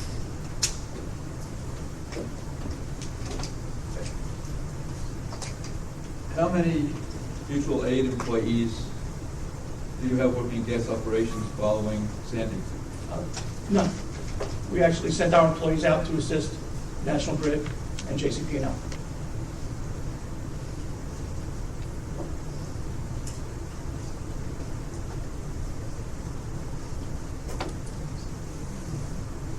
So following Sandy, there was no relaxation of documentation either for qualifications or for the work that they were performing? On Con Edison system, no.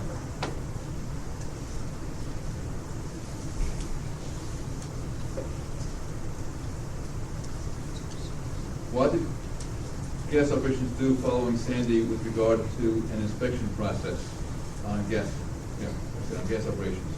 That's also referred to in that answer.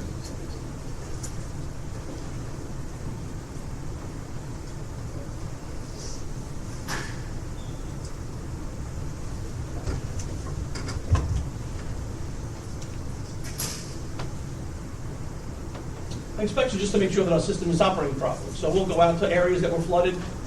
We had just in the Con Edison territory, there were a few, Manhattan, and we had some in the Bronx, some out in Queens. And then go inspect those areas, make sure that there was nothing that was changing in the system. So do another leak inspection of those areas, check homes to make sure that they had gas. If there were homes that were without gas, we had to make sure shut down, start them up again, return everything back to service. And so you did that in all the flood areas? In the areas that we experience flooding, yes.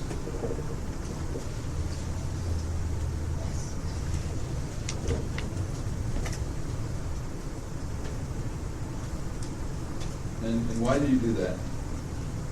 Really for safety. Again, if area could be flooded, we're not sure if the gas went out, if the customer maybe wasn't home, if they evacuated. So we don't know if there's gas getting into the homes. We want to just get in and check and see. And who did these inspections? Our employees.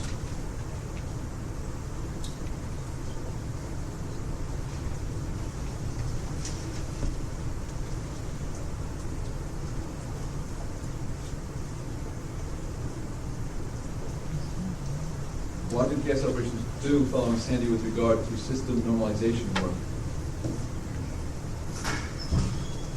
Again, in areas that were affected, some areas were isolated and shut down, and to bring them back to normal, we again got into all the homes, ensured everything was safe, and we turned the gas back on. Areas where we had water getting into mains, those areas were isolated, water was removed, and again, the same process was followed.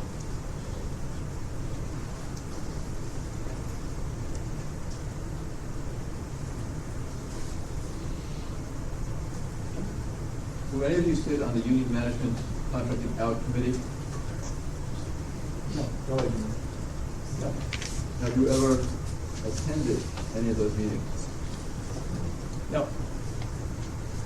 What, to your knowledge, has Con Edison done as a result of that committee to record and maintain detailed records regarding its use of contractors?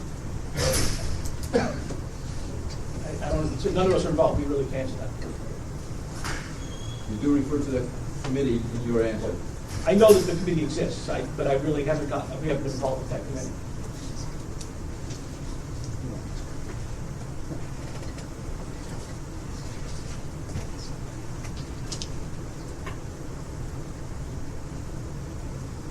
What records does Con Edison maintain of the amounts it pays monthly to contractors?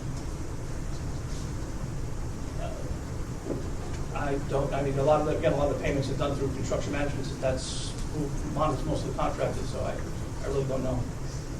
So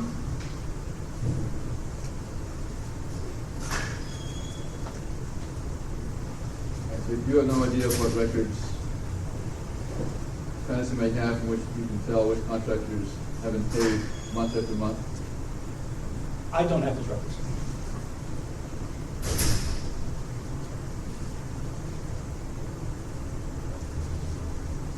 Your Honor, I have no further questions for this panel. I do know, though, that as we discussed yesterday, we do have a request for the month-to-month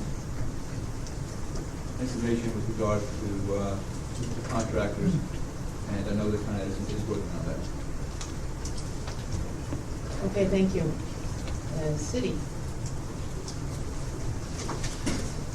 Thank you, Your Honors. Good morning, panel. My name is Kevin Lang. I'm an attorney for the City of New York, and I'll have a series of questions for you today. I would ask that if you don't understand any of the questions or want me to rephrase them, please let me know that. And I'd like to start with some general issues. First, I'd ask you to turn to page 18 of your direct testimony.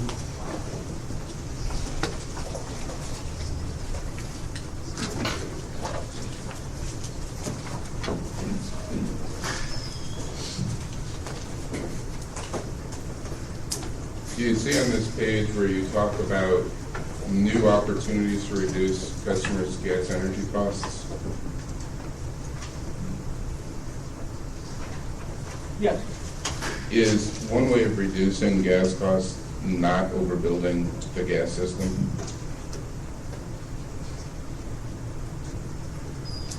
Yes.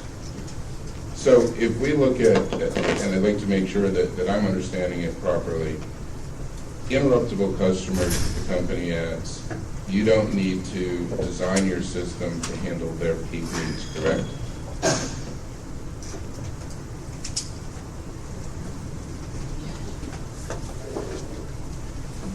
Interruptible customers are designed for a 20-degree day as opposed to a firm customer which is designed for a 0-degree day. So when you get to that peak, you don't have the interruptible load that was included in your design plans, correct? This is correct. There are occasions where a 20-degree day could have a higher peak than a 0-degree day based on the larger interruptible loads. How often, strike that, is it correct that the peak is only hit on a periodic basis as opposed to a continuous basis? In other words, typical load conditions are not at the peak, correct?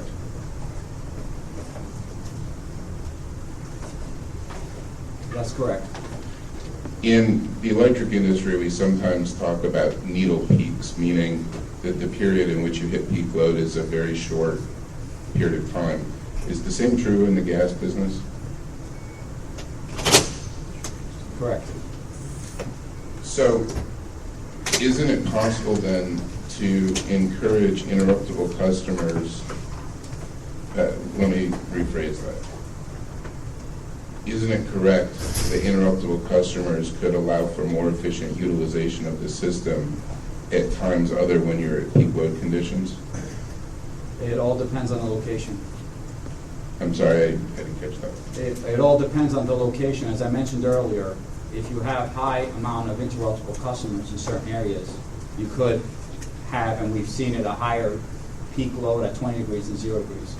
And in areas where you don't have those conditions, would interruptibles allow for more efficient utilization of the system? It can potentially, yes. Is the company doing anything in those areas? Well, let me start over. Does the company know which areas have the higher demands at 20 degree day than they do at 5 degrees? It's a very dynamic system. On a particular day, yes, we can say that, but it can change over time. Is the company doing anything to target interruptible customers in areas where it isn't dealing with these peak conditions? What we do, when we do an analysis on our customers, if it's more favorable for them to come on as interruptible, we do inform of that situation.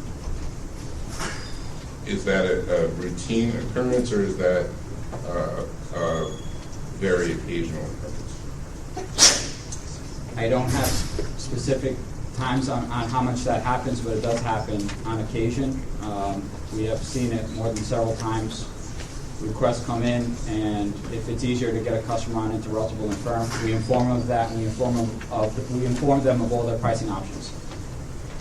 Moving forward, could you please turn to page 34 of your direct testimony?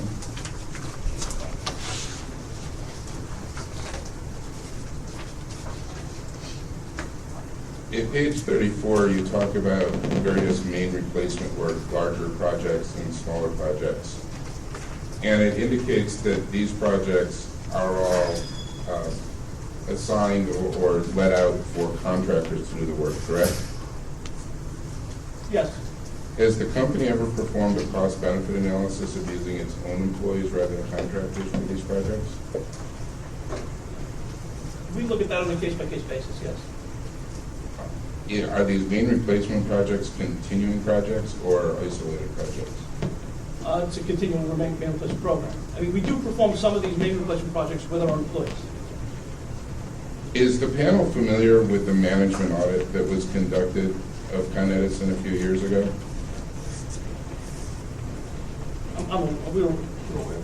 We're aware of it. I would like, I don't know if you guys still have it up there, but what's already been marked as Exhibit 818 was provided to the management audit panel earlier. Do you still have copies of that up there? Please have a moment to provide witnesses with that.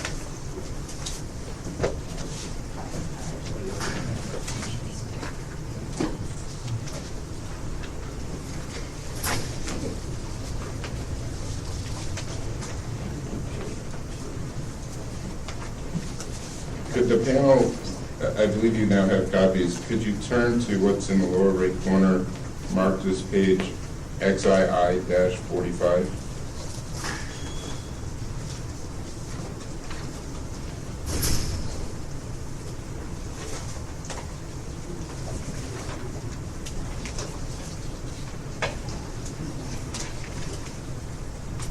At the top of this page, there is information about the amount of work that has been contracted out.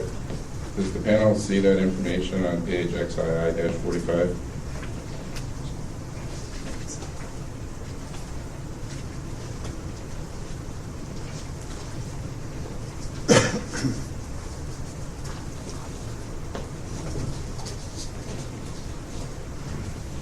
Yes.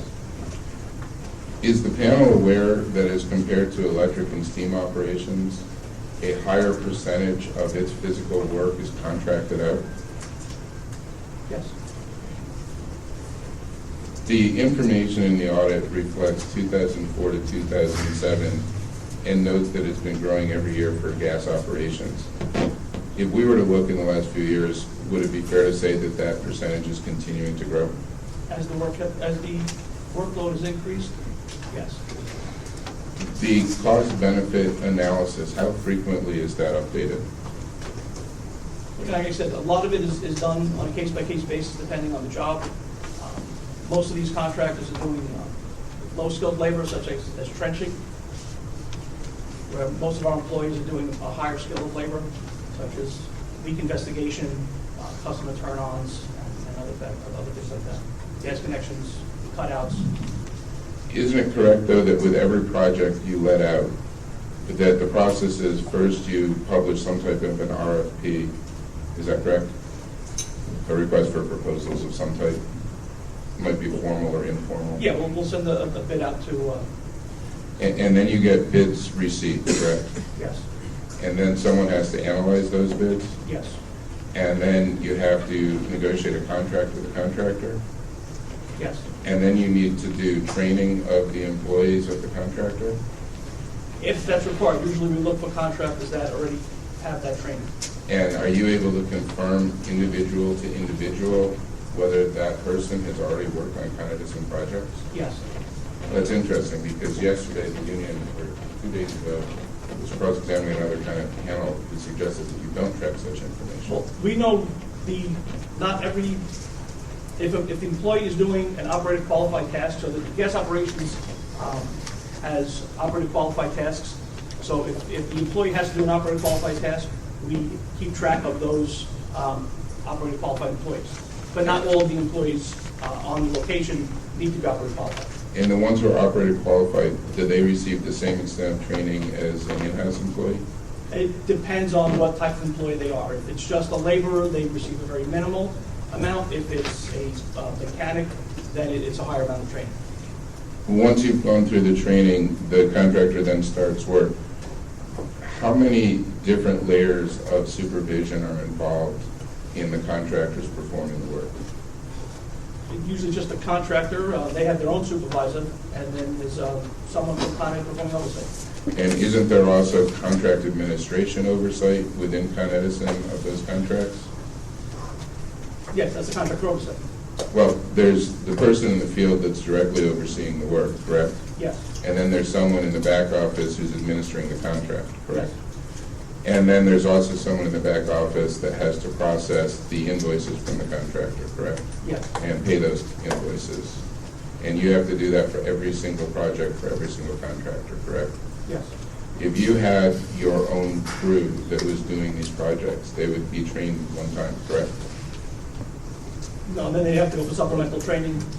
Every 3 years they have to get requalified. Okay, and the contractors need to do the same thing, correct? Yes, at their cost. But you wouldn't need to be issuing RFPs and going through bid process and bid analysis if it was your own crew, correct? No, but you wouldn't be getting, again, competitive bid, which can drive the price down. Well, have you compared the cost of the contractors versus the cost of using your own crews for this repetitive work? Yes. And have you done it including all of these other costs of bids and administration and the contract administration? Yes, we have. How often do you do that analysis? Like, we will look at it, on a case-by-case basis, whether we're going to give a job out to a contractor or we're going to do it ourselves. The smaller main work, for larger jobs, we just don't have the equipment and, the actual number of, it's not going to, if it may not be sustained work, we don't want to actually build up the workforce and then not have to work for them in the future. Well, in this case, we're talking about mains replacement, which you said was an ongoing Yes. work. So how often are you doing your analysis to compare, if you had the right number of people that were employees, what those costs would be compared to the cost of contractors? I don't know when the last analysis was done. Was it within a year? I don't really know. Could you turn to page XII-53 of Exhibit 18 in front of you?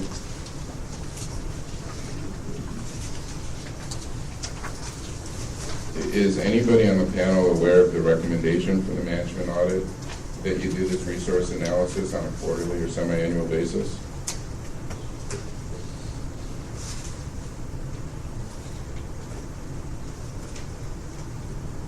All right, is anyone aware of this recommendation?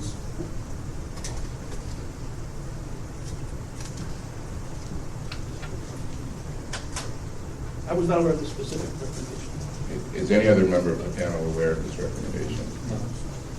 Could anyone on the panel explain what the company's procedure was for passing down the recommendations of the management audit to your level of management?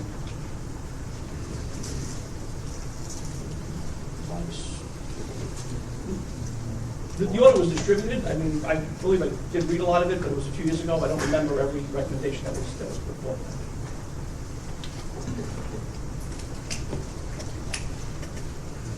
Okay, I will move on. Turning to page 41 of your testimony.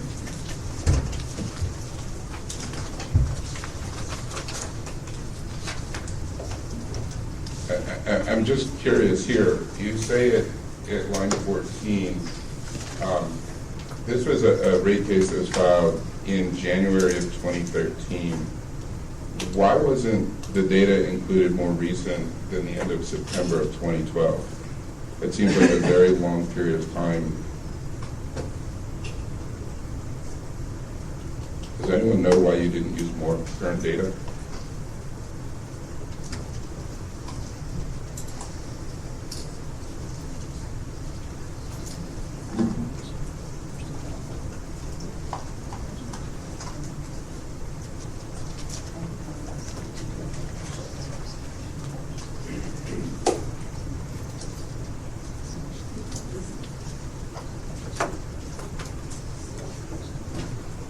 You're referring to our initial testimony?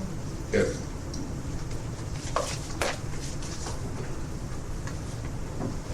I do not know why it was provided to September 30th, 2012. Moving on, Your Honor, I'd like to have marked as an exhibit the company's response to the union's data request number 17. I would note that the responding witness is listed as the electric infrastructure panel, the gas infrastructure panel, and the steam. They were one of the respondents of this request.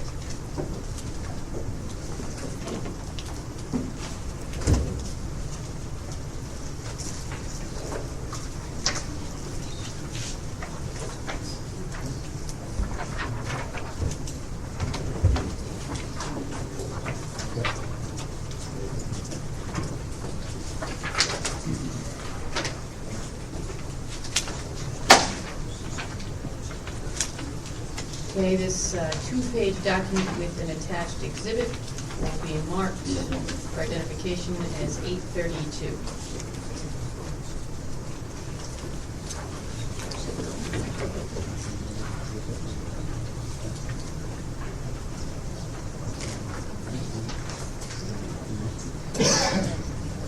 Is the panel aware of what's been marked as Exhibit 832?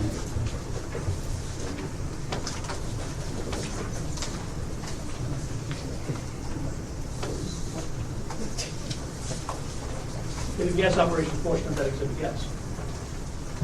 The company, in this case, has talked at great length about all of the things that it's done in response to the management audit to improve its operations, to streamline its operations, to do its prioritization process. And as I review this response, it appears that when we talk about maintenance practices and tracking work orders and things like that, that there's absolutely no uniformity between what your electric operations, gas operations, and steam operations does. My question to the panel is, has there been any coordination amongst your three businesses to harmonize your business practices?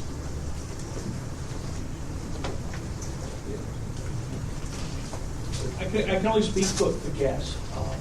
But right now, we're looking to move into a work management system similar to what electric is building for the electric deployment. So we're moving in that same direction, and we're basically learning from them how we're going to go about that. And when did you start moving towards that new work management system? January 2012. We did a six-month assessment using the same product that electric is using. Does this also involve looking at best practices amongst the three businesses and adopting best practices across the company? Yes, it does. That's the idea of using the same application, logic application, so we can see synergies, see who's down a particular street, bundle work at the same time. Right now, we all use different systems, whether it's an Excel spreadsheet or a legacy mainframe application or a server application, so we're trying to improve that. And to your knowledge, do the rate case expenses for the gas business, only caring about the gas business, reflect the synergy savings that are likely to result from moving to this work management system? What we are doing is waiting for electric to complete their installation of the product. So they will, when they get the interfaces done, we can reuse them. So we're not spending twice. And again, take advantage. So we didn't include those interfaces where they're building interfaces to other various systems, the accounting system, the HR payroll system, and whatnot. We're waiting, so we're not doing the same thing, and we'll be able to take advantage of those. So we didn't include those in our cost for that project. Is there a reason why the integration couldn't occur simultaneously for the two businesses? Again, to take advantage of those interfaces, we're letting the electric folks go first. The gas applications are different, so we're learning a lot from them. We've got complex systems that we're interfacing with, so we don't need to add to that complexity and do this thing at the same time. Now, two different units, we've got different systems for the most part to manage our work day to day, so it didn't make sense. One more question in this area, and then I'll move forward. With respect to your replacement of leak-prone pipe, is that work performed by contractors or by Con Ed employees?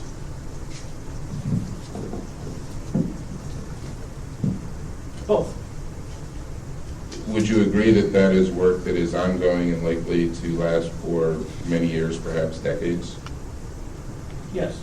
Is there any value to be attained in or have you studied, let me put it that way, the potential value by having a dedicated Con Edison workforce that is assigned to these projects on a full-time basis rather than using contractors on a periodic basis?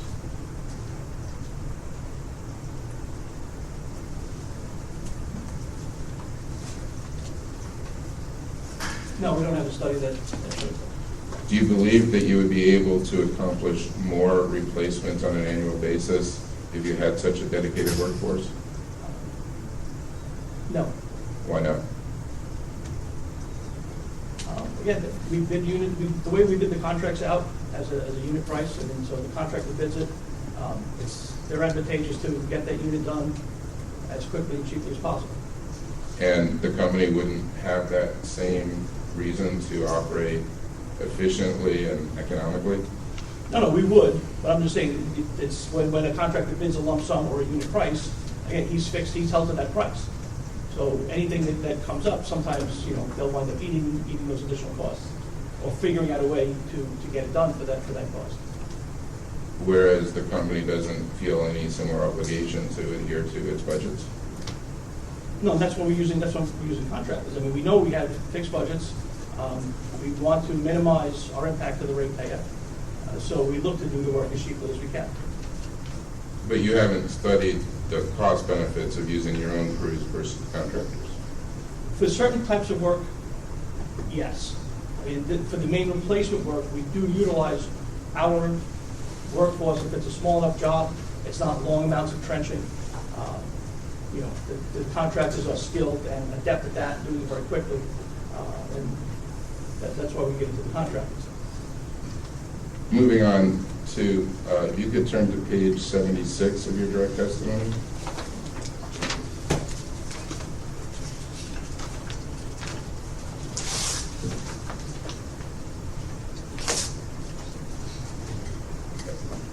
On page 76, you discussed that you reduced the amount of PPR footage.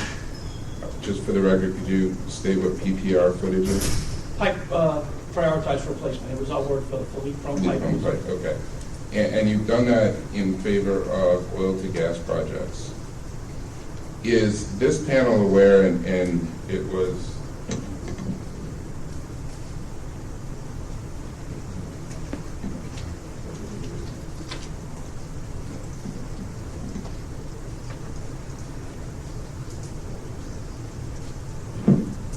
we had marked earlier with the management audit panel Exhibit 821, which indicated that the oil to gas projects are projected to result in revenues of $42 million in 2014, $69.7 million in 2015, and $91.3 million in 2016.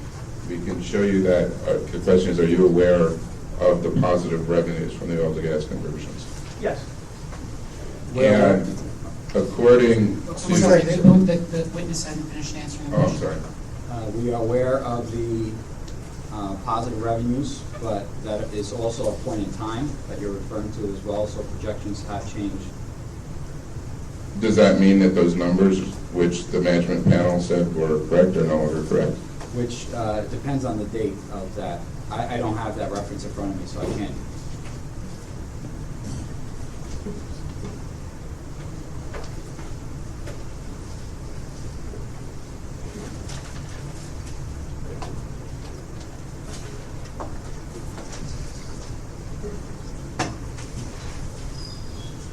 This was a response submitted on March 6, 2013. Are you saying that this information is no longer correct?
So this is subject to check. We have entered other, we have updated the revenue forecast. I don't have that in front of me, but at the time that this was produced, yes, that was the revenue forecast.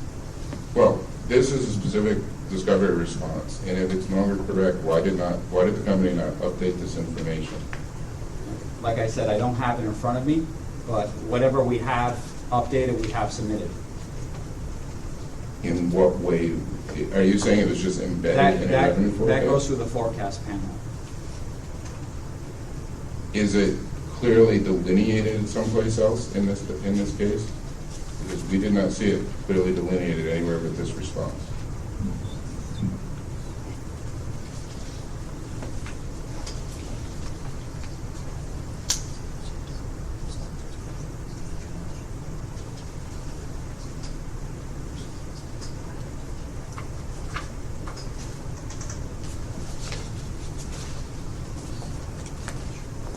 Your Honor, if I can just...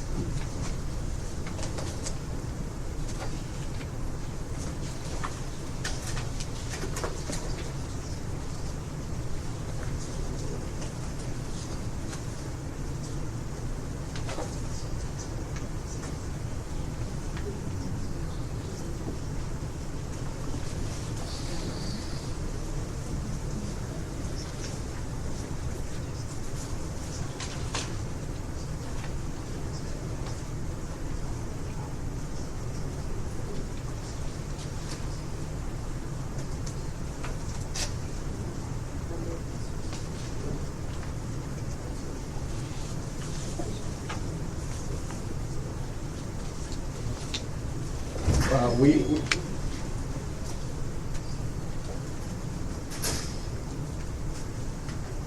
are aware that on 6/21/2013, in our rebuttal, we did submit that the forecast changed, and that was submitted to the forecasting panel. Could you give me a line number where you specifically changed the revenue forecast?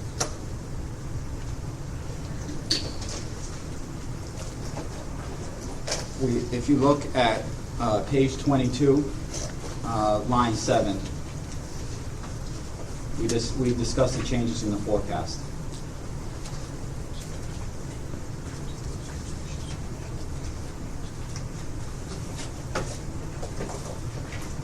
Well, I see there a reference to a change in usage, but I don't see any discussion of a new revenue forecast. Like I said, that would go through the forecasting panel, so I don't have that information. I did not. We worked with the forecasting panel. They handed in the aggregate amount. Your Honor, I guess I need a little bit of guidance here, because when we talked to the management audit panel this very day about this exhibit, we asked them, unfortunately, we don't have this hierarchy that we could have it read back, but our recollection is that the question we asked, is this their forecast for these 3 years? And the answer we got was yes. And now we have this panel saying no. So I'm not sure. Sounds like a good item for you to brief. Mr. Allen, do you have or could you cite us to something in the forecasting panel that shows where these revised numbers are? Since you seem to be aware of them and we've not seen them. I'm aware of them because we have changed the forecast per customer, which was submitted in conjunction with the forecasting panel. I do not have that forecasting panel testimony in front of me. Were you involved in creating the new revenue calculations? No, I do not. I did not provide the new revenue calculations. What we did do is we looked at the customer usage and updated the forecasting panel so that they can update the revenues, and that was submitted. Do you have a sense then, in a general sense, since you can't provide the revenue numbers, on a percentage basis, are we talking a 50% reduction, a 25% reduction? Do you have any sense of what the reduction was? Approximately 30%. 30%, okay. So just to add, it does not mean that we also changed the projection of customers. So there is a little bit of a trade-off in terms of how many customers we're projecting to convert and how much per customer. Even if we talk about a reduction of 30% of the numbers that were on Exhibit 821, it's still true that it's a significantly positive number in terms of the revenues, correct? The revenues themselves are positive, yes. Given that there is a net positive from the oil to gas conversions, why is it that the company felt that it had a need to reduce the amount of money it was spending on leak-prone pipe? I'm sorry, foundation for that question? It's page 76. That's what they said in their testimony. Page 76 is, going back, okay, we jumped ahead. Page 76 of our direct testimony referred to 2013 only. Okay, and in 2013, given, let me step back and ask it this way. Were any of this panels in the audience when we cross-examined the staff gas infrastructure panel? I was. And we had a discussion with that panel about how the company could benefit if it did more replacements than its capital budget allowed. And that panel's response is that through the revenue per customer, the company would be able to recover its costs. Do you agree or disagree with the staff panel in that response? I'm not too familiar with the cost recovery mechanisms, but a decision was made. Decision was made because we had replaced more leak-prone pipe in the prior 2 years. We were able to reduce the amount of footage, still meet our performance measure goals, and we were able to still reduce the amount of footage than we had performed in the prior 2 years. So with respect to leak-prone pipe, your intent was simply to meet the performance target, correct? We had a target to meet of overall 3 years, 150-mile replacement, no less than 40 miles each year, and that's what we were shooting, that's what we were hoping for. But you weren't trying to do any, even though you were able to do on an annual basis more than that in the first 2 years of your rate plan, you decided not to stay on track and to actually exceed the target for 2013, correct? Due to budgetary constraints with the additional work that we've seen with oil to gas, we wanted to spend money there. And that's what I'm trying to understand is you talk about a budgetary constraint, and yet you have these positive revenues coming from oil to gas. The staff has explained that the company is actually not losing money because of the revenue per customer. So who is it that imposed this constraint? Was it senior management or was it something internal to gas operations? Basically, we have a budget. We have to try to maintain that budget. So does that mean on a going forward basis, if staff's adjustments are accepted by the commission and the amount of money that you are given for oil to gas conversions, that if you have more customers that want to sign up, that is included in your budget, you would deny them the opportunity to convert? I can answer that. We won't deny anybody the opportunity to convert. We do follow the tariff, and if a customer does come to us, we will provide service by tariff. It can affect programs where we reach out to customers that is above and beyond what we have in the tariff. So in other words, you could delay some of the efforts that you've described in some of the discovery responses if it looks like you're going to be approaching or exceeding your budget? Not for customers that are walking in with applications. Above and beyond that, yes. So like your area growth plan, for example, you might pull back on one or two of those areas if you're exceeding your budget? Potentially, yes. But if we do reach out to the customers and give them a commitment, we will follow through with the commitment. But if the timing works, we would have to readjust our programs. According to the staff gas infrastructure panel, in each of the last few years that they looked at, one of the reasons that they made the adjustment to this company was underspending, in some instances perhaps significantly underspending its capital budget. Is there a reason why this company is so underspending its capital budget each year? I believe what we said was, or what staff said was, the overall budget was spent. It was specific line items in that budget that were underspent, and that's what the slippage adjustment was based on. And I believe we tried to address that in a rebuttal, stating that specific lines of the budget were reduced in order to fund other areas of that needed that money. Again, not to go over our total overall budget. I thought staff said they also made direct adjustments besides slippage, but if you don't remember that, we can simply move on. On page 17 of your direct testimony, lines 7 to 8, you speak of logistical challenges that are facing the gas operations business. Are those logistical challenges due to the lack of workers that are able to do the projects? Could you repeat the pages again, please? Sure. It's page 17, line 7 to 8. Is this a rebuttal or direct? Direct testimony. Which line, please? 7 to 8. 7 to 8. 7 to 8. Do you see where it says we face the logistical challenges? Yes. Are those logistical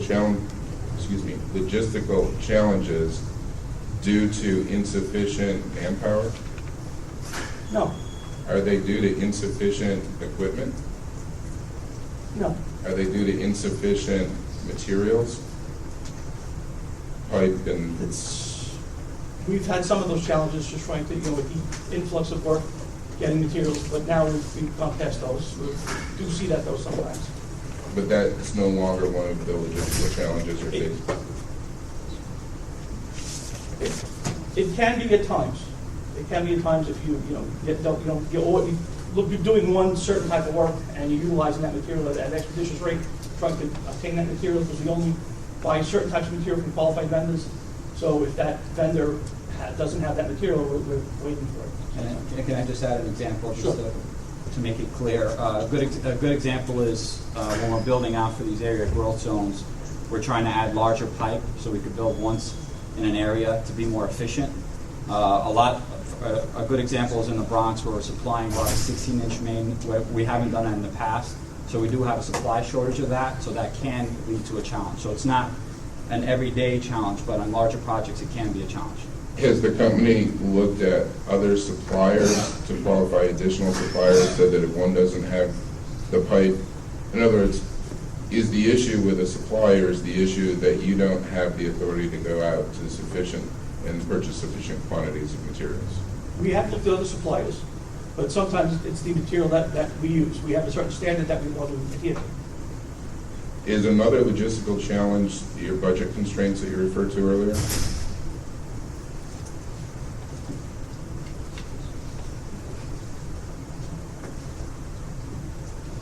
Yeah, that's more to do with the budget. That's really not logistical.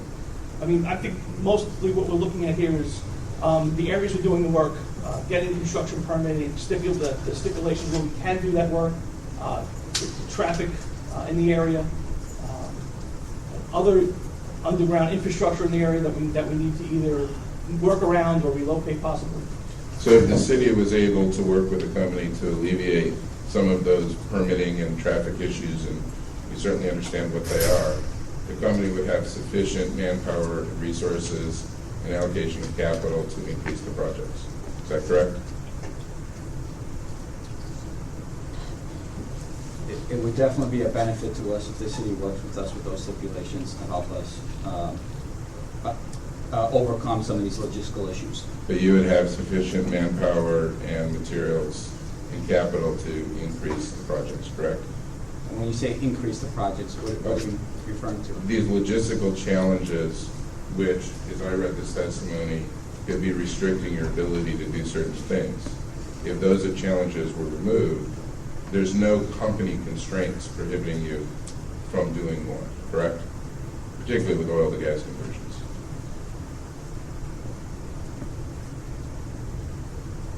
I would say that it's difficult to forecast that out based on limited information. We need more information to see how we could affect the amount of pipe we could put in the ground or the amount of services that we could put in. It would definitely benefit us in terms of getting the work done quicker. We have, when we forecasted out our work, our budget, we are sufficient currently to be able to meet those challenges. So if we were to increase that at any point, we'd have to relook at our staffing and our resources to see if we could handle that. Would you be able to add resources if necessary, if the work was there and it made sense to do it, or is that a limitation on the company? We have done that in the past. We've added money. Moving on then, I'd like to go back for a minute. I just realized there was something I missed on the leak-prone pipe that we were talking about earlier. Does the company recognize that there is a concern and an interest in removing leak-prone pipe? Yes. And is the company aware of advice by the National Transportation Safety Board and I believe it's the Pipeline and Hazardous Materials Safety Administration, if I have that correct, on focusing on replacement of leak-prone pipe? Yes. Do you agree with those advisories? We've been replacing leak-prone pipe for many years now. Right, I know you've been replacing it, but is there a reason why then you would, other than the performance metrics that we already talked about, why not, if you were able to do 50 to 60 miles a year, would you continue, why not continue doing that same quantity each and every year? We prioritize the main based on their condition and what is most likely to possibly leak next or what may be the highest risk. You could continually replace it, but are you really doing it at a system benefit? So are we wisely spending the money? Could it be spent other places elsewhere? So we were able to, again, replace the pipe, maintain system integrity, reliability, public safety, do a little less amount and actually go and work on doing more oil to gas conversions and increase that. We were able to do it. And you're saying you couldn't do both at the same pace that you're going?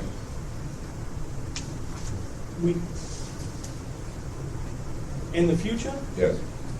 Yes, if we have the funding available, we can do that. Now, with respect to the proposal that Con Ed has advanced and the proposal the city has advanced for leak-prone pipe, if you could turn to page 106 of your rebuttal testimony for a minute.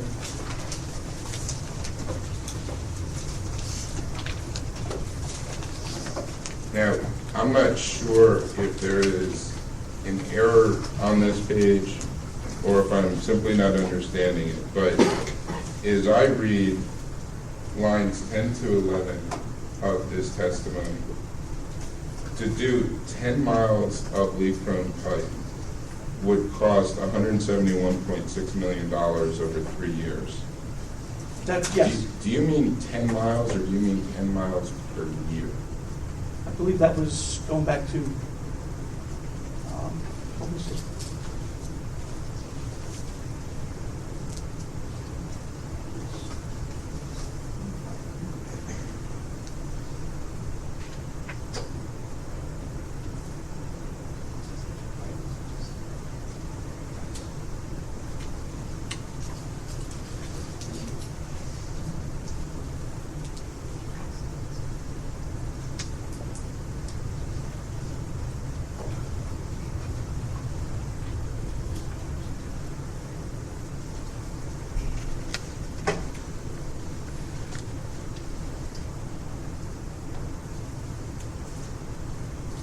That's 10 miles per year. Okay.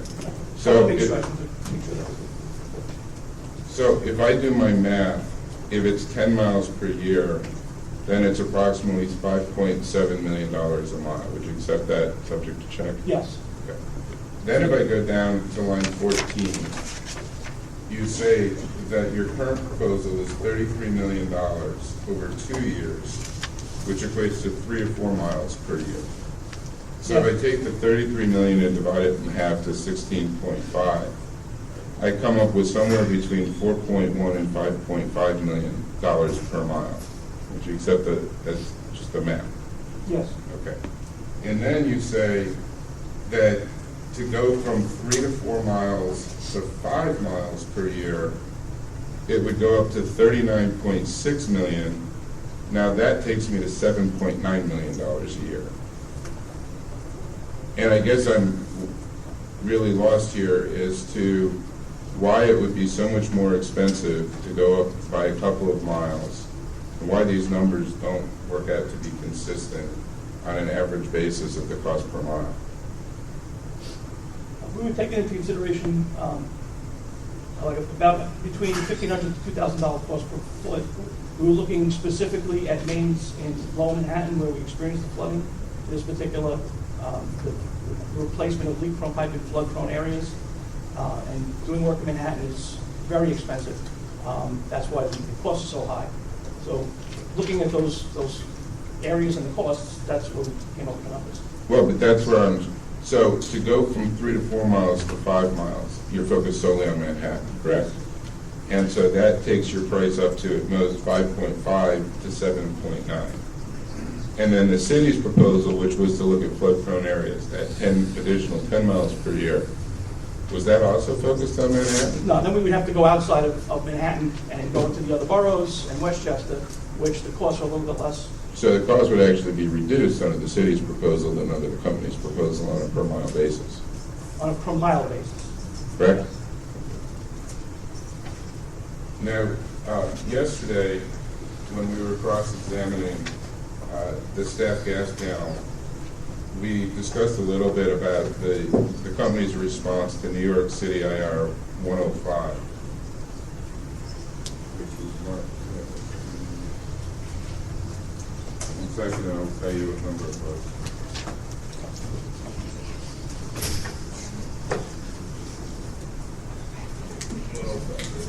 It was 817. Does the panel have that? It's already a pre-marked exhibit. Just give us a second. Sure.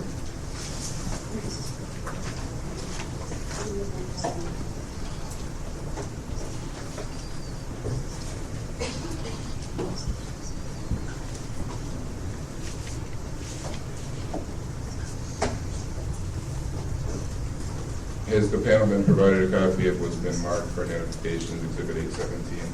Yes. Is the panel familiar with this response? Yes. If you turn to the back, or the second page of it, letter F, would the panel agree that in this response they list a number of factors that should be considered in how you prioritize the bare steel and cast iron replacements? This specifically talks about prioritizing those within the flood zones. I'm sorry, within us, yes. Yes. With that clarification. Yes. Were any members of the panel here yesterday when the PSC gas safety panel testified? I was. Okay. They spoke only of gas safety as the focus for replacements in flood zones. Does this panel agree that that should be the entire and sole focus in consideration of replacements in the flood zone? No, we want to look at it with reliability. Now, turning to your rebuttal on page 104.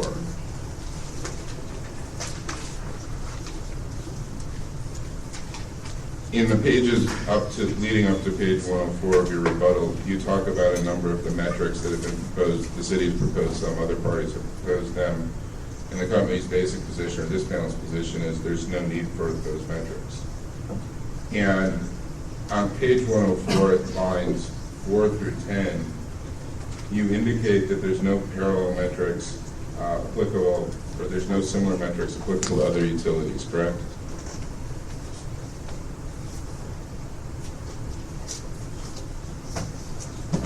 Yeah, yes, that's right. Yet, at page 58 of your rebuttal testimony, you indicate that your system is not like that of other utilities, that you have far more underground than most other utilities, and not just underground, but very complicated underground, which can easily be seen by walking within 3 blocks of this location in some of the open areas of the city. So would you agree that the company isn't completely comparable to the other utilities because of the nature of its system? Yes. And in fact, if we were to compare Con Edison to the other utilities, is this panel aware that Con Ed is actually seeking a much higher return on equity than what the commission has approved for other utilities recently? That, you're aware of. Just asking if you're aware of it. No, no. Are you aware of the fact that there are already in place for Con Edison a number of performance metrics that don't exist for any other utility, such as a pole replacement metric and overduty breaker metric? Are you aware of any of those? I'm not aware of that. Is any member of the panel? Yeah, I'm aware of the pole replacement and the overduty metric. But it's been a while. I've been in gas operations now 3 years, and I believe those existed prior to this. But you would accept, perhaps subject to check, except for the one gentleman who has heard of them, that there are metrics in place for Con Edison that don't exist elsewhere, correct? Please use the microphone if you're going to talk. Yeah. Yes, subject to check, yes.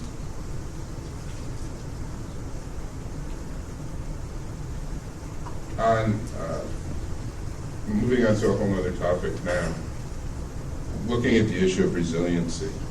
If we go to your direct testimony on page 96,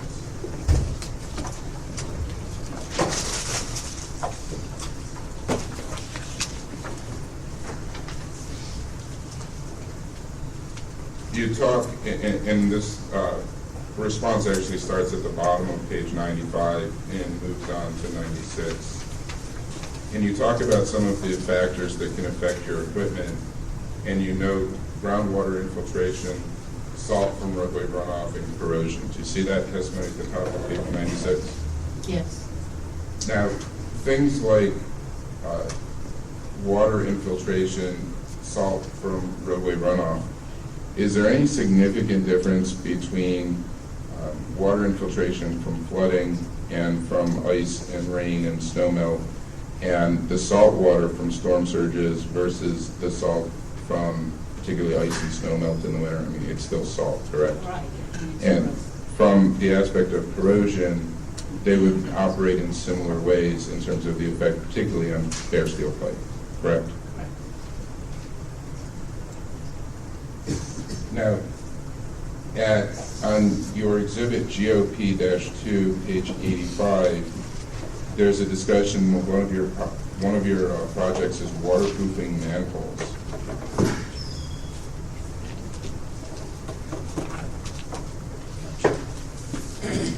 Do you see that in GOP-2? Yeah, Yes. What is the reason for waterproofing manholes? You can't pull it any closer. It's to minimize water infiltration into the manhole. Now, when I read that project proposal, it made absolutely no reference to storm hardening. So this is not a project that would be a storm hardening project, as you folks have defined it, correct? Right, it's not a specific storm hardening program, it's one of our capital programs, pressure control program. But it would serve the same benefit because salt is salt, right? So how are we to distinguish? Time out for 1 second. Do a sound check on the microphone, please. Testing, testing. Okay, it's working. Don't press any more buttons. And get real close to the microphone when you're going to talk, okay? So how is it that the company has proposed what at least Mr. Musillo has said is an entirely incremental program, and for the gas business, $100 million of what it calls a storm hardening program. And yet here's an example of a project that, as you just said, is part of your capital program that will have the benefit of trying to minimize the effects of salt corrosion and water infiltration. So how are we to distinguish between what is just a regular capital program and then what is a storm hardening program? These pressure control programs have been in effect for several years and has the additional benefit of hardening. And one of the benefits of this particular program is the mitigation of water infiltration into the manhole. But it's not a specific storm hardening program. What about on page 90 of GOP2, you talk about the regulatory vent system refurbishment, which notes that you're doing replacements due to corrosion and to comply with both PSC and Tenet requirements. Do you see that project? I'm sorry, say that again? Sure, page 90, regulatory vent system refurbishment. Yes. And that is also to address corrosion, correct? But there's no mention there of storm hardening, so this is just a regular capital project, correct? Correct. And are you increasing the expenditures for either of these two programs, the one on page 85 or the one on 90, as part of your storm hardening program? Right, these particular programs are not being increased. We are separately looking at hardening measures for regulated stations, but it's not part of these programs.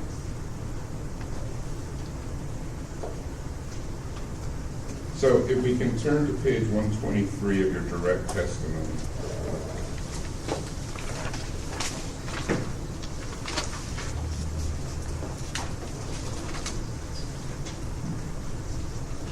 The company filed this case, this rate case, on January 25th, 2013. And the company explained generally that it was doing lots of work in benchmarking and meeting with other utilities to improve and expand and evolve its storm hardening plans. Between January 25th and today, with respect to the gas business, and just the gas business, what design changes have been developed by the gas business related to these efforts? I think that's really what's going to be addressed in the Storm Hardening Collaborative. But some of the things that I do know about, again, we're looking at the updated flood maps, the FEMA maps and the SLOSS maps, to see if there's any additional customers that could be affected by flooding with these updated maps, and we're going to update some of our programs based on that. Those maps have been available since last December, so what review have you done in the last 6 months related to those maps? I know we did look at with the stuff that was available in December. I thought there was other stuff that was going to be available soon that wasn't available yet. But we did change the number of vent line protectors that we're going to be installing based on those updated maps. Have you changed any of your operational strategies? And we can focus this just on the rate year as opposed. We would agree with you that on a going forward basis, there's issues that will be addressed in the collaborative. But right now, focusing just on the rate year of 2014, from the time you filed this rate case to today, so issues that would affect the revenue requirement or other issues for this rate year, has there been any change to your operational strategies? for regulator stations, for example. I'm sorry, could you? Just speak louder. Okay, for regulator stations, as an example, one of the things that we're looking at is, regulator stations in flood-prone areas, and then we're going to do planning, analysis, engineering studies to determine for different categories of storms which regulators we could shut preemptively, and followed by that, we're planning to do analysis to determine the remaining regulator stations, hardening strategies. There's a lot of analysis that's ongoing with regard to regulator stations. And is that analysis, did that start after June 21st of this year? It's been ongoing. Is there a reason why there was no discussion of it in your rebuttal testimony? I believe the rebuttal testimony does indicate that these analyses were taking place. Could you point to where in your rebuttal testimony that could be?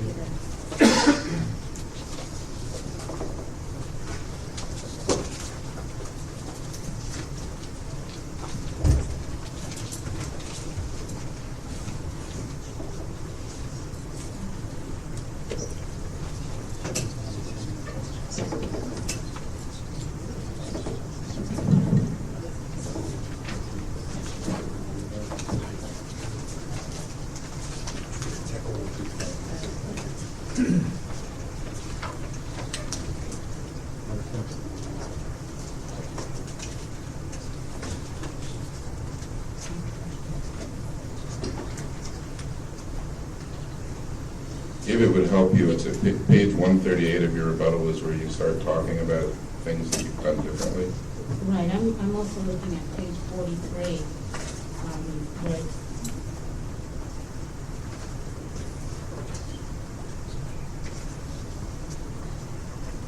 this is with regard to the storm hardening project. But I'm not talking about the storm hardening project. This company put in a rate case, and it asked for a certain amount of money, including $100 million for storm hardening initiatives, and it laid out the barest number of details and projects, and it said more information will be forthcoming. And then when we got to June and we saw that information, well, first we had a preliminary update in March in which the company said there wasn't going to be anything else coming. And then we got to June, and which we'll go through in a minute, we see a couple of small detail changes to what you'd already spoken about, but nothing further, no additional projects, no different projects, no change practices and procedures. So I'm trying to figure out what it was, what this company has actually done between December and June, because it's not reflected in this testimony. You wanted to focus on the rate year 2014. Yes. For gas, you mentioned $100 million, and I know that was gases, over the entire rate period.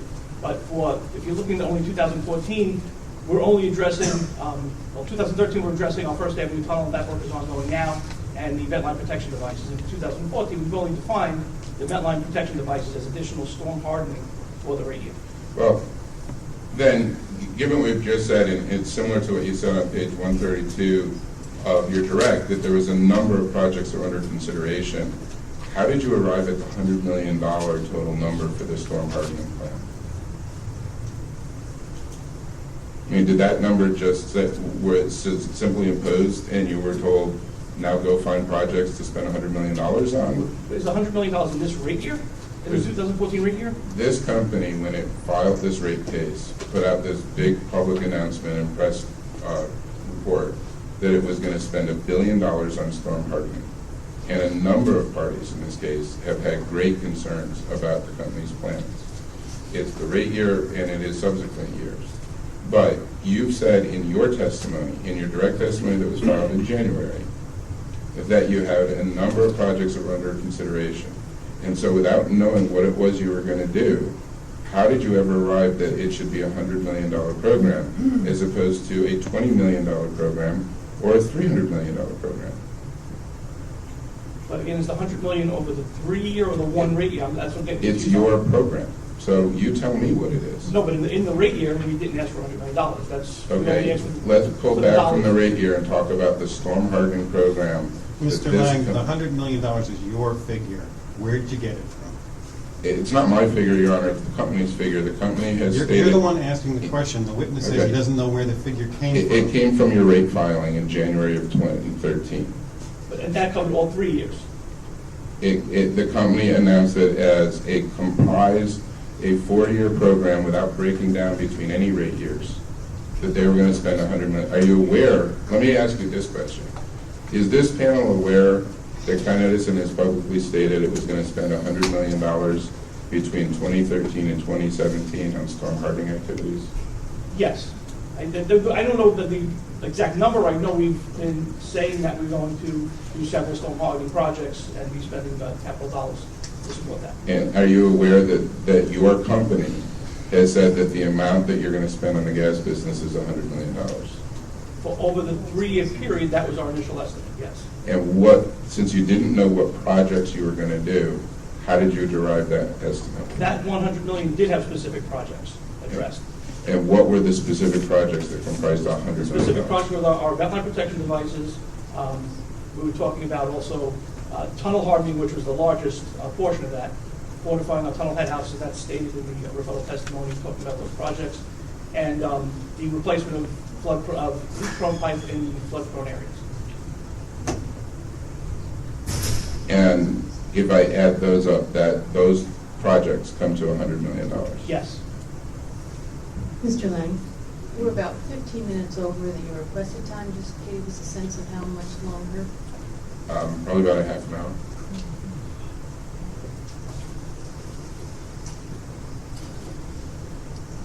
Can we do any better than that? Excuse me? I will try to expedite, Your Honors. I would note, though, it is only 12:30 this afternoon, and I know it's a Friday afternoon. It's been a long... That's not an excuse to go over your estimate.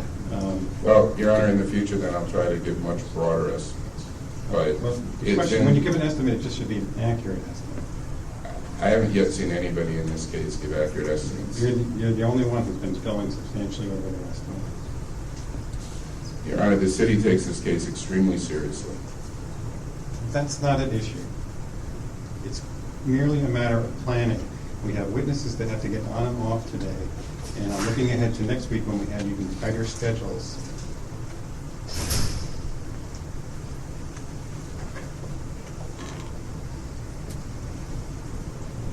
I will ask, instead of going through each one, with respect to the specific projects that were set forth starting at page 138 of your rebuttal, were there any material changes made between your original testimony and June of 21st to any of those projects? I mean, on the vent line protection, you said you're going to do some additional installations, but were there any material changes made to any of those? No.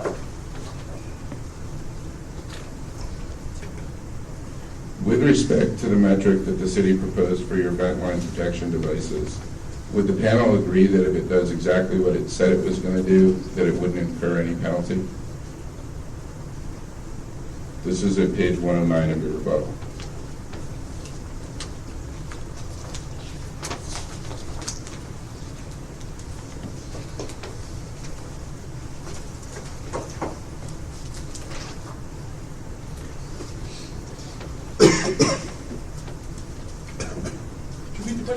Sure.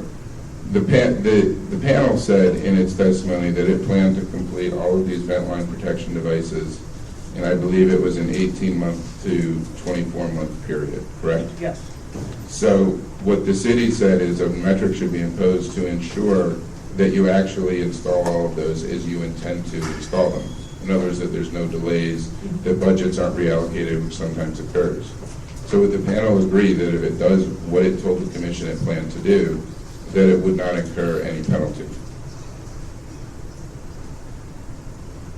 If we get all the devices over 2 years, and that was the recommendation, the performance mechanism, yes, we would not receive any penalty. Well, is there now some concern that you wouldn't be able to actually complete the installations as you proposed to do? No. You also noted that this was a project proposed in response to Hurricane Katrina, and that was 7 years ago. Yes. So why is the company delayed so long to do this? The device did not exist, and it actually was developed by Con Edison in conjunction with GTI, the Gas Technology Institute, and several vendors. So we sent out an RFP, got some ideas, looked at the vendors, picked one vendor, and then went through several designs, went through testing to ensure that these devices would operate properly and safely. With respect to the Hunts Point to Hellgate project, is that now complete? It is not complete. Why not?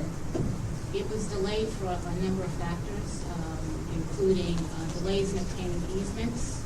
We had to obtain easements and negotiate access agreements with 4 separate entities, including 2 railroad stations, CSX and Amtrak, and then 2 other entities on private properties. And Superstorm Sandy was another contributing factor. Well, in your update, you said that the sole reason for the delay was Hurricane Sandy, but it sounds like that's not actually the case, correct? To clarify, there were several contributing factors. So it was a combination of delays in obtaining easements, as I indicated, and Superstorm Sandy. But the delays in obtaining easements and access approvals were the biggest component of that delay.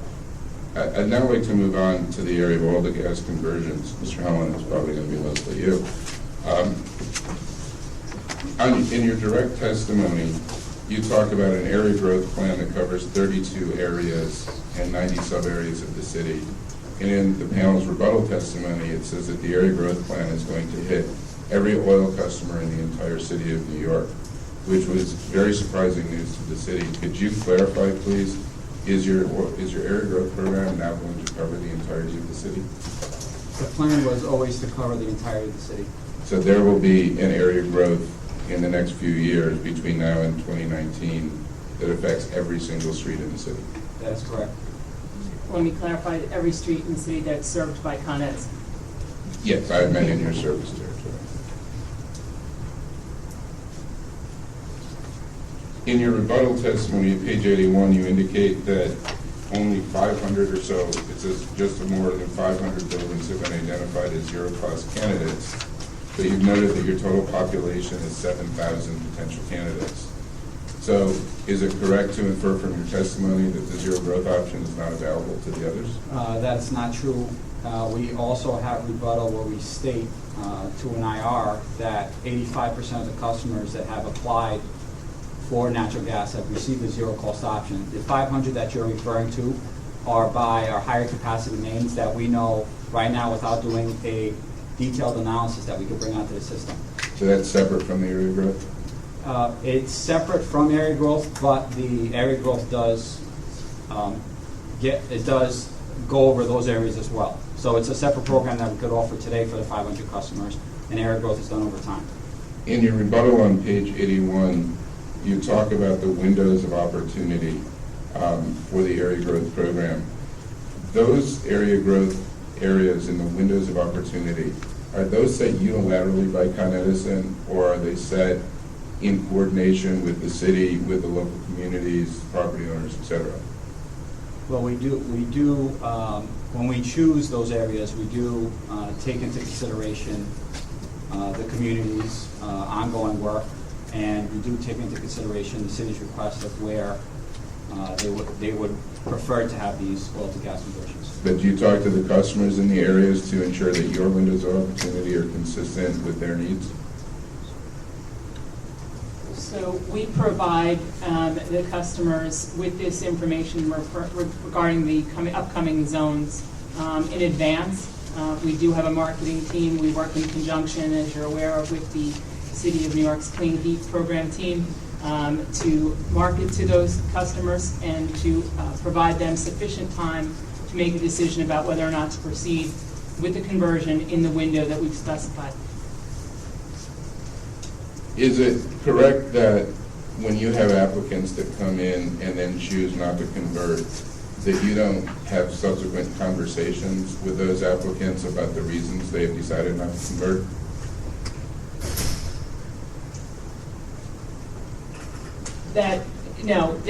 We do have them. It's not done necessarily on every single customer, but yes, we have the marketing team does go out to customers who we have marketed to and does follow up. Again, it's a limited statistical sample. It would not be every customer.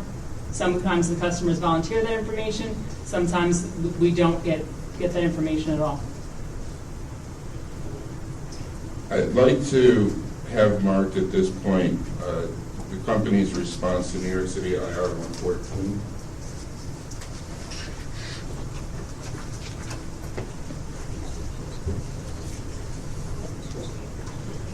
Your Honors, this is a one-page response that's dated March 1st, 2013, and it has a one-page attachment that's referenced in the response.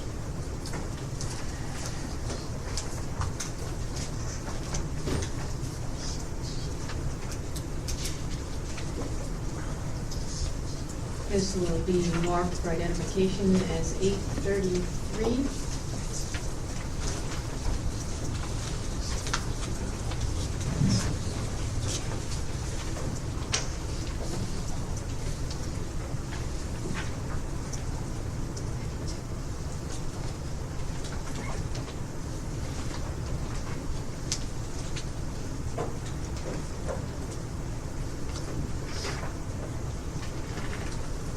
Is the panel familiar with this response?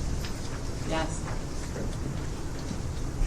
Am I correct if I turn to the attachment, which is your timeline, if I go to the left columns, the ones under customer responsibilities in the third column, there is, at the bottom box, it makes a reference that a customer provides the required applications and the security deposit for gas service. Do you see that? I'm sorry. I'm looking for The that. third box down under customer responsibilities.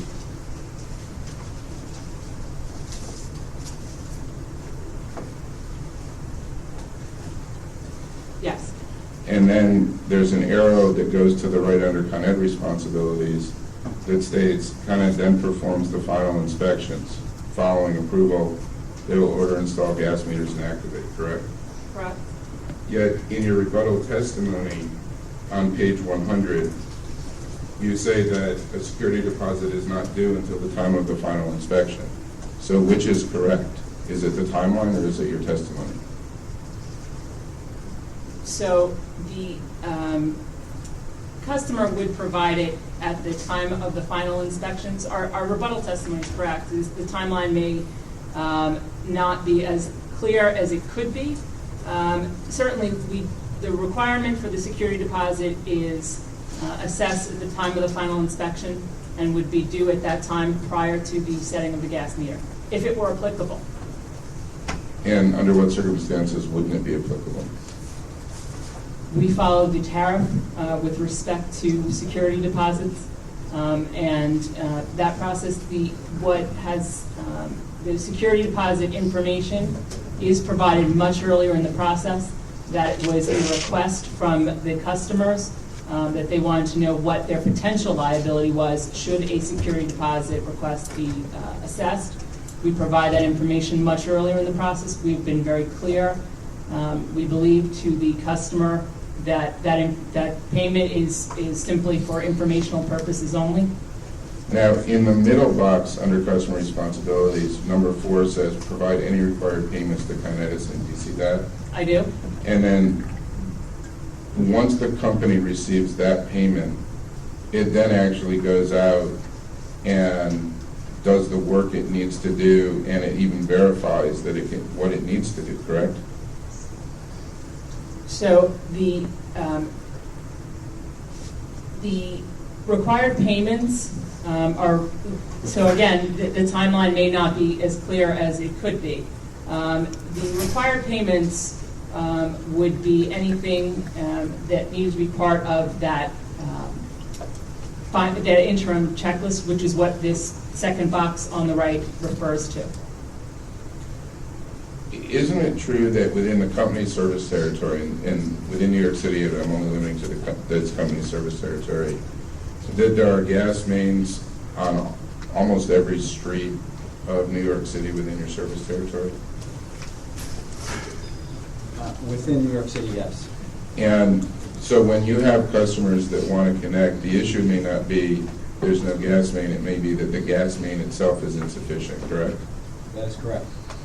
Why then is it that customer's responsibility, if there is a gas main that is right there, that they would have to pay to reinforce your system to provide the gas to their building? They would only have to pay for their portion of reinforcing the system, not for the total cost of reinforcing the system.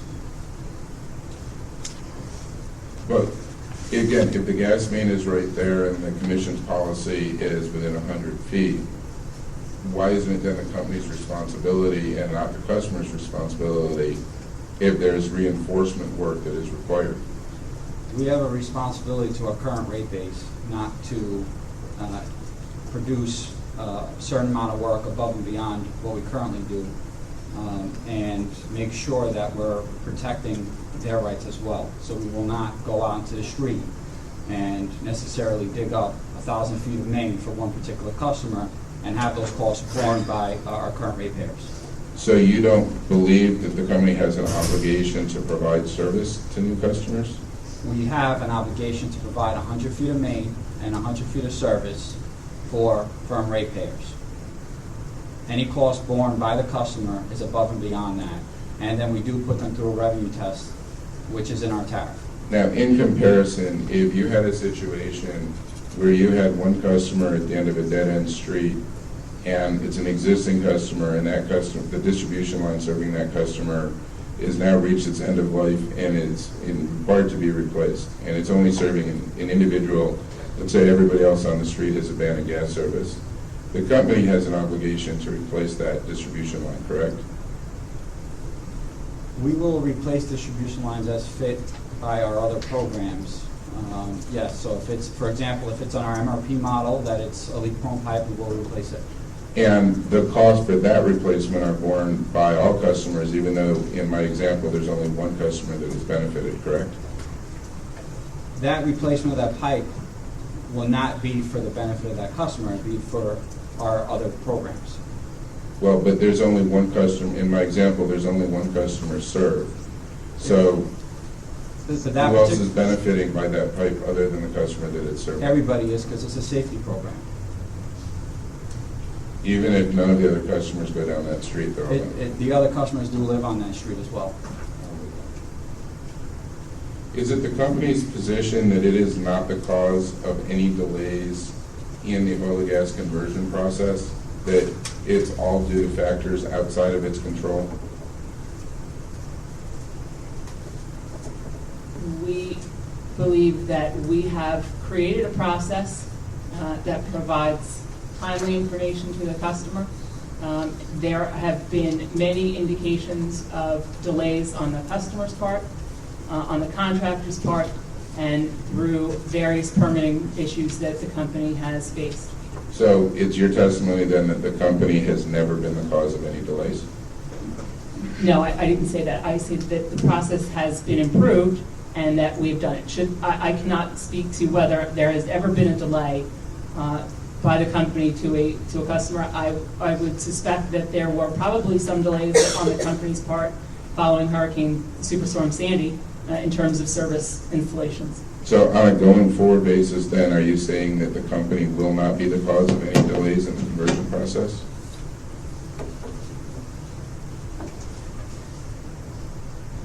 The company does its best and has its best efforts not to create any delays. But it's possible that the company could be responsible for delays, correct? With any business, yes, it's possible that the company can be responsible for the delays. How are municipal infrastructure projects a factor in an applicant's decision not to convert?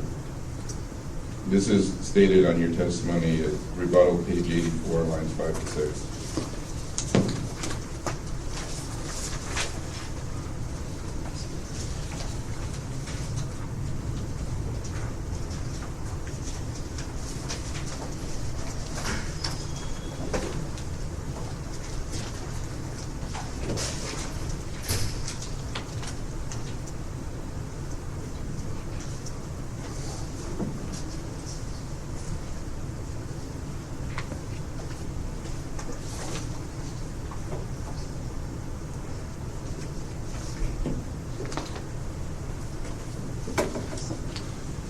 I think we meant more in terms of timing than of actual conversion itself. I think we were really referring basically at that point to the timing of the conversion request. If you could turn 2 pages forward on page 86, line 21 of your rebuttal, you have a response that talks about how your system is dynamic, and if customers don't sign up at the right time, they might no longer have capacity, or the company may no longer have capacity to serve them. Do you see that response? Yes. Is that an indication then that when you're building these new mains, you're not building it sufficiently to accommodate potential new growth? We are doing it where it's economically feasible. Again, we do take into consideration our current rate base when we price out these projects and execute them. So if you know that there are a number of customers that are considering conversion but haven't responded, you would not build out the system in anticipation that perhaps those customers will ultimately sign on? In our area growth program in particular, we do look to build out where we can, but again, we do take into consideration what the cost is to the company and what the potential revenues of that project are. We don't build way ahead because that would have a negative impact on our current ratepayers. Is there a significant difference, say, between a 2-inch main and a 4-inch main if you're building out? Can you repeat that? Sure. Is there a significant cost difference between one size main and a larger main? It depends on the size of the main. Under your normal capital programs, does the company not build for the future when it does, for example, main replacements? We do look, when we do replace main on the main replacement program, we do see and we do coordinate that particular team. Engineering does coordinate with my team, and we look at all the potential around there and see if it makes sense to increase that size of the pipe. Turning to the response to Attorney General number 17, which was marked this morning as Exhibit 832, the Attorney General's office asked this panel questions about its marketing efforts related to the oil to gas program. I'm sorry, 830. Are you familiar with that response to OAG 17? I'm sorry, Dylan, could you repeat, is it response to question It's Exhibit 830. 830, Attorney General number 17. I'm sorry, I apologize, I did not mark them. Yes, Is the panel familiar with that response? we are. When the Attorney General's office asked this panel about marketing efforts and what the costs are, the company's response was that in 2012, it had the equivalent of 1 person year. And I believe that was in C, letter C. Do you see that response? For No, I'm sorry, 2013 it's in and A, letter A. Is Letter an A, answer. okay. 1 person year for number 4, number 6. Does the fact that you listed no other expenses mean that the company spent no additional money other than this 1 person's time on marketing for the oil and gas program?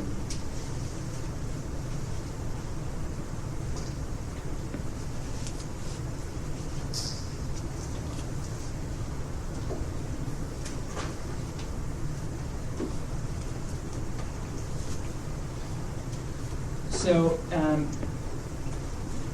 the question really relates to advertising, marketing, promotion, and we were addressing the actual physical communications. There was obviously a lot of effort put forth by the marketing team.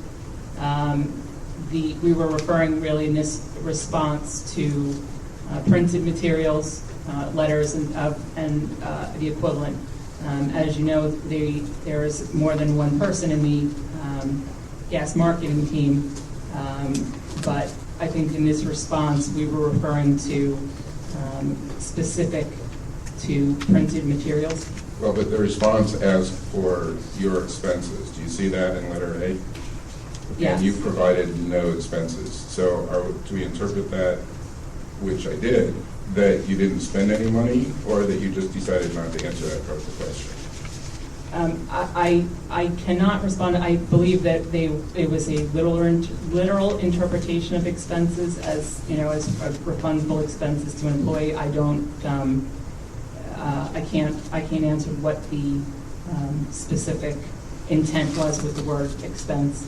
Well, do you know how much the company spent on marketing, advertising, promotion for the oil and gas program? Are you referring to printed materials? I'm talking about how much money the company spent on marketing, advertising, and promotion. Do we have a time frame on that question? For the year ending June 30th, 2012. Do you know? Again, I need clarification on what you're referring to as advertising, marketing, or promotion. You don't know what advertising is? I do. I'm assuming that we have information available on the website. I would argue that that's advertising. There was no cost for producing that. Okay. Did the company do any marketing of the oil and gas program? It did. How much did it spend on marketing? In that regard, I do not have that information. How about any kind of promotional? Did it put up billboards? Did it take out full-page ads? Did it do anything like that for the oil and gas program? So, for the test year ending on June 30th, we had weekly meetings with the Clean Heat marketing team. We had numerous meetings with the real estate board, plumbing contracting communities, individual buildings. There was also the reworking of the website. We did not do billboards. There was some efforts in regard to social media, and the company plans on expanding those activities going forward. For the rate year then, what is the company proposing to spend, and I'm talking money, on advertising, marketing, other than the 3-person years that is referred to in the response to C? What amount of money is the company proposing to spend? I do not have that allocation of the budget available at this time. I cannot answer your question. Do you know whether the company is planning on doing any kind of advertisements, whether targeted or general? So the company, as part of the gas expansion proceeding, case 12-G-20297, has responded to general questions regarding outreach and education. The company has discussed internally, talking about additional abilities through using obviously traditional and social media to expand knowledge of natural gas in conjunction with other parties, and that's, there are ongoing efforts with regard to that as part of that proceeding.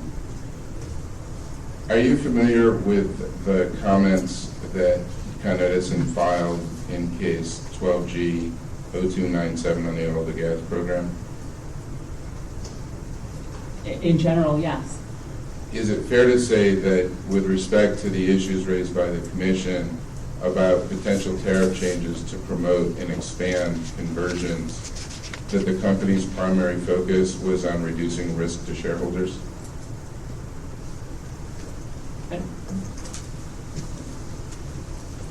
The risks that we'd like to reduce are for our ratepayers. That's the risk that we're trying to reduce.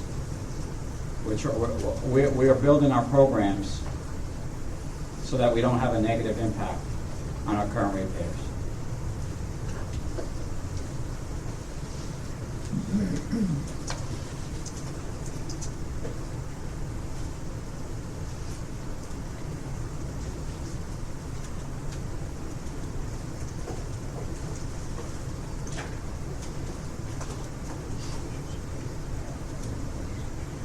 Your Honor, at this point, I am done with my examination. Mr. Conway has a few brief questions related to this panel's criticisms of City Witness Harvey Arnett's tariff proposals.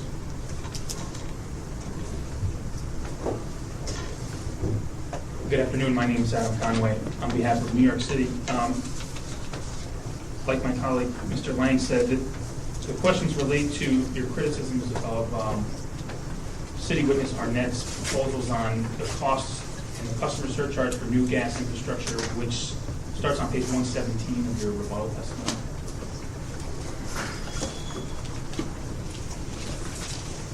And I want to start with number 2 at the bottom on page 117, which was the city's proposal to clarified the tariff that whenever more than one customer connects to a new gas main, the material and installation costs paid by the company include costs and expenses relating to 100 feet of main multiplied by total number of customers.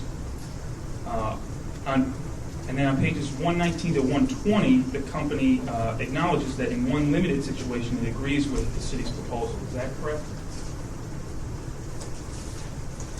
That would be page 119, line 18.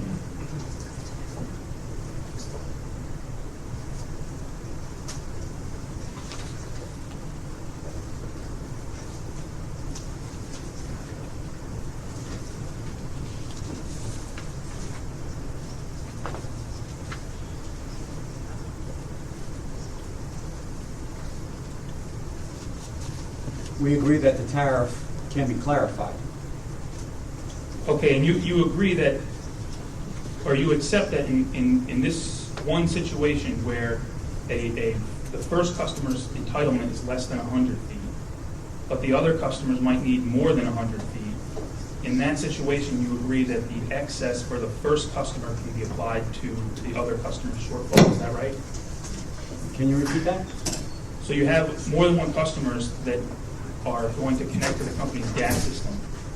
If the first customer's entitlement is less than 100 feet, you're agreeing that the excess for that first customer can be applied to the shortfall for the other customers? Is that No. correct? The customer is entitled up to 100 feet. So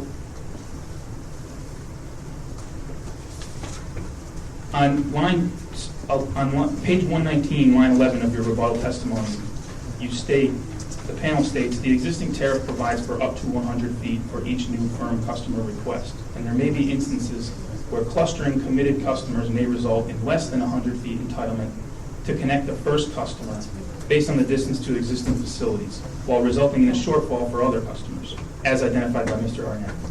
The company agrees that in such situations, the company's tariff may be clarified to apply the rule in a consistent manner. What do you mean by that? There recently have been questions about how to apply that certain rule from the tariff. The way that we read the rule and the way that it's written is that it's up to 100 feet for each customer. That doesn't mean that 100 feet is a minimum. It means that it's a maximum. So you wouldn't apply the shortfall you wouldn't apply the excess to the first customer to the shortfall for the other customers? No, but what we would do is apply the total revenues past the point of entitlement to see if they pass the revenue test. And in my 4 years, approximately 4 years of gas engineering experience, this situation has not happened. So this is a theoretical situation that has never been challenged, but we're very comfortable with discussing these tariff rules, but we do apply them on a daily basis. So it has not happened since I've been in gas engineering where a bunch of customers have come together and the shortfall was an issue. Okay, you're familiar with the Commission's generic proceeding, case 12G0297 on examining expansion of natural gas, correct? Yes. Okay, are you familiar with the Commission's, the Department of Public Services staff's proposal to clarify this 100-foot rule in situations involving main extensions to multiple customers? Yes. You disagree with staff's position then? There are components of staff's position which we believe are not currently allowed by regulation. So to that extent, yes. We also have some other disagreements on various subparts of that request for additional information as staff has proposed. Okay. Moving on, if you could please turn to page 120 of your rebuttal. And specifically, starting on line 11, you comment on city witness Arnett's third proposal here, discussing the customers who receive an estimate for new gas infrastructure and then request further information. The panel testifies here that these customers already receive a detailed cost breakdown for the costs that they may incur. Is that correct? If they request it, we provide initially an order of magnitude estimate for the customer, which in our experience has been sufficient for the customer to make a decision about whether or not they wish to pursue the matter to the point where a detailed cost estimate would need to be provided. Okay, I'd like to just turn to the panel's response to City IR 166. This was included as within Exhibit HA5, specifically pages 54 through 56, so there's no need to mark it for identification, but I'll hand out copies just for reference.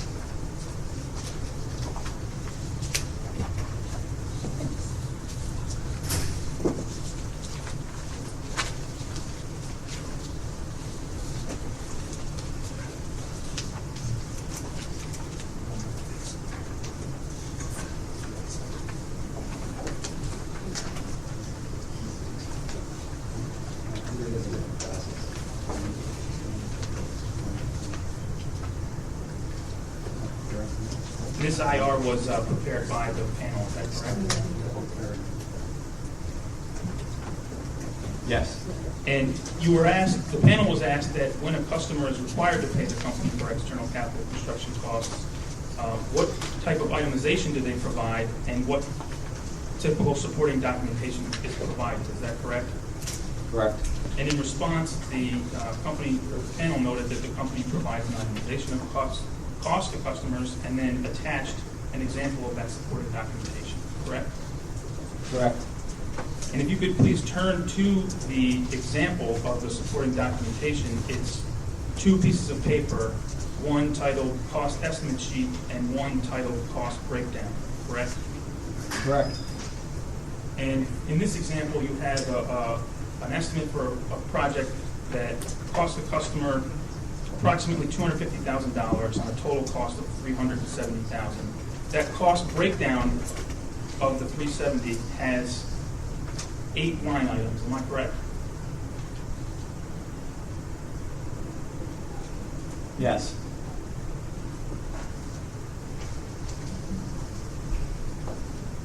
Is there anything that prevents the company from providing additional detail on any one of these line items? For example, installation labor has a $93,000 cost associated with it. Can the company provide additional details on how this item was derived?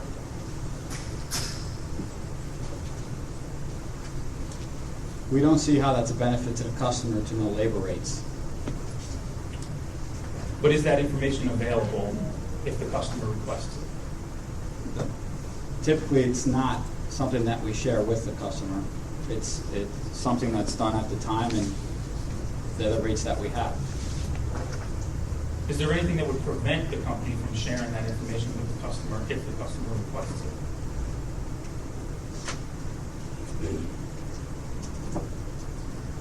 I'm not sure if we have anything legally that prevents us from that. I'd have to check on that. Okay, I'd like to move on to page 121 of your rebuttal testimony discussing City Witness Arnett's fourth proposed recommendation regarding tracking and monitoring of customers that pay for an extension of new gas. Am I correct that the panel agrees in part with the city's recommendation on tracking customers that pay for a surcharge? Yes. But the panel wants to limit its reporting obligation to new firm gas customers who had to contribute to the cost for extending a new gas line where one previously did not exist. Is that right? What line are you referring to? That would be lines 14 through 17 on page 121. Yes. Did I hear you earlier correctly when you testified that in New York City, gas mains already exist in almost every street? That's correct. And so the limitation that the panel proposes here would not require Con Ed to report when a customer had to pay for an upgrade of an existing main? The customer would only be charged for their portion of what they're responsible for. But under the limitations proposed by Con Ed, it would not have to report when a customer had to pay for an upgrade of an existing main, correct? So in the example of a main extension, by building out that main extension, there's a potential to add other customers to it.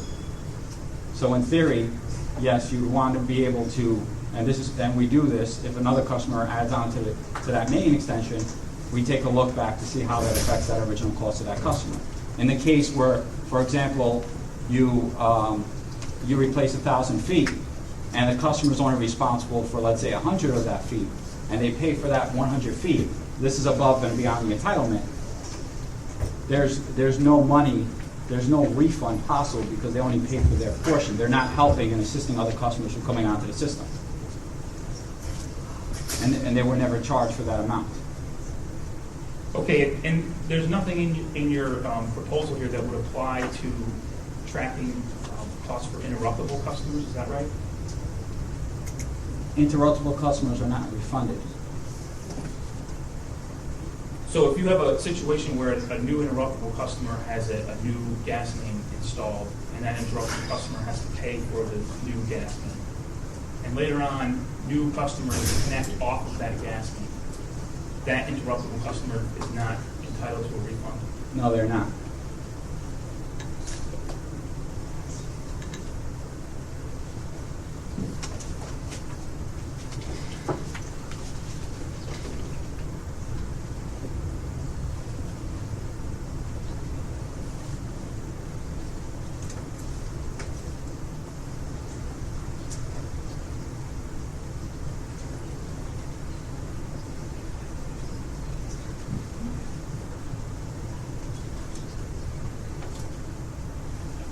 Just one couple of final questions here. The company objects to the city's proposal to have this reporting obligation be semi-annual. Is that right? Can you refer to? Yeah, that's right. I'm sorry. It's page 121, lines 5 through 8.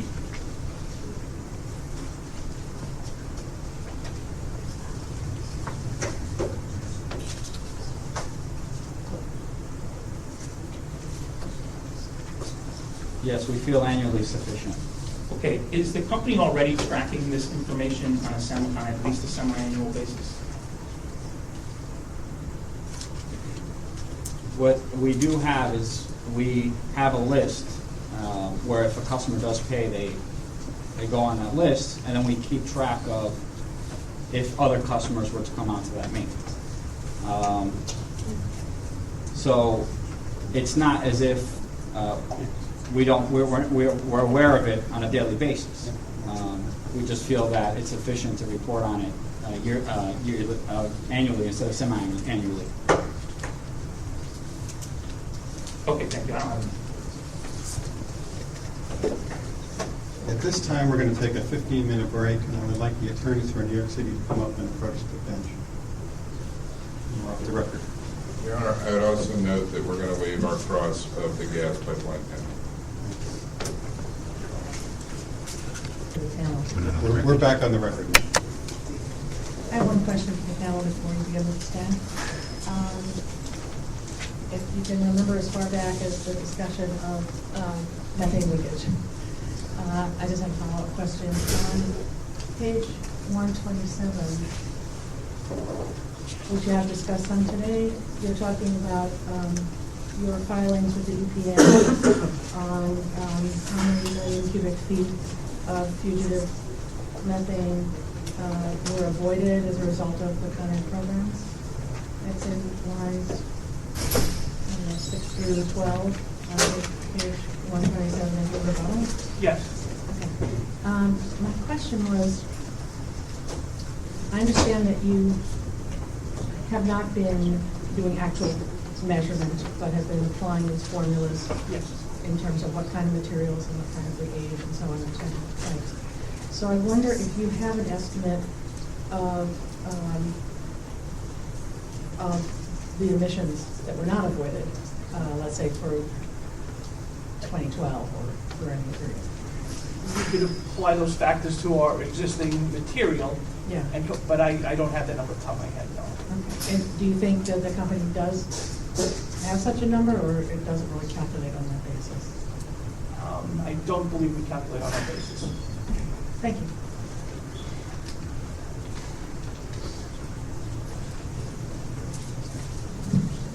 Staff, proceed. Thank you very much, Your Honor. Just to be clear, I originally asked for an hour for this panel. I revised that substantially to half an hour. A number of IRs and other information and other documents that need to be moved into the record, so I'll try to move this along as quickly as possible. Great. Hello, panel. My name is Brian Osius with the New York State Department of Public Service staff, and for purposes of my questions today, for the most part, they will pertain to your rebuttal testimony and/or updates, and/or the exhibits attached thereto, entitled Gas Infrastructure and Operations Panel, unless I specify otherwise. Okay? Can you verbalize your answer? Yes.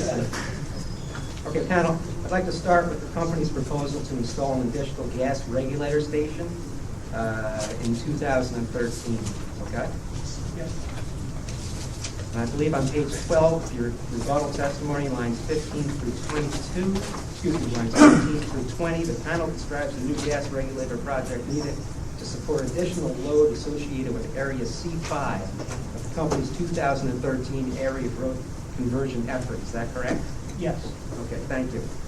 This project was never included in the panel's initial testimony, am I correct? That's correct. Okay. And in its original filing, and for this question, I'm referring to your original testimony in January, as well as in the update, the informal update provided to staff and the rest of the parties in March.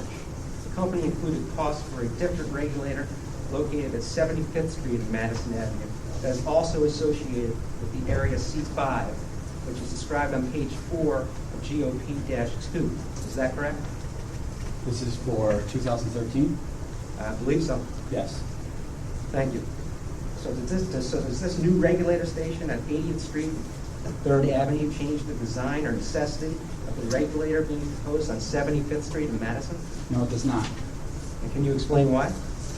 The original forecast for that particular area growth, so just to describe to you in brief what the area growth process is, originally we forecast what work we think we need in that area before we actually do the marketing. We anticipate that we're going to get 50% of the customer base within that area. In that particular area, we actually received 60% requests, which was higher than the original indication. The original indication was to perform $4.8 million worth of reinforcement work within Area C5, but we found that placing the regulator station was a lot more efficient, not only for this year, but also for next year when we're going to do Zone C3, which is directly north of C5. So maybe I guess, what regulator station are you referring to in your answer?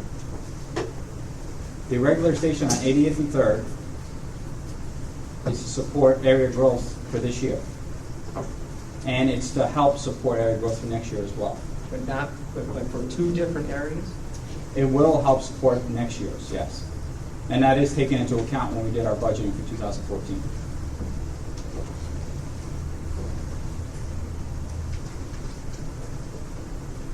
Okay. I'd like to turn your attention to the upgrades associated with public improvement projects. And on page 14 through 19 of your rebuttal testimony, the panel states that the company is proposing to install a large-size, high-pressure gas main in the West Village. Is that correct? Yes. And the panel states that this project is in response to the city's water tunnel project scheduled to begin in 2014. Is that correct? Yes. Okay. When did the company begin discussing plans for this project? For the gas main project? For the project I just alluded to. Oh, you're talking about the water tunnel project, that's what I was just confused. Correct. So the gas main project, we had it on our books. It's a multi-phase project, it's just one part of it.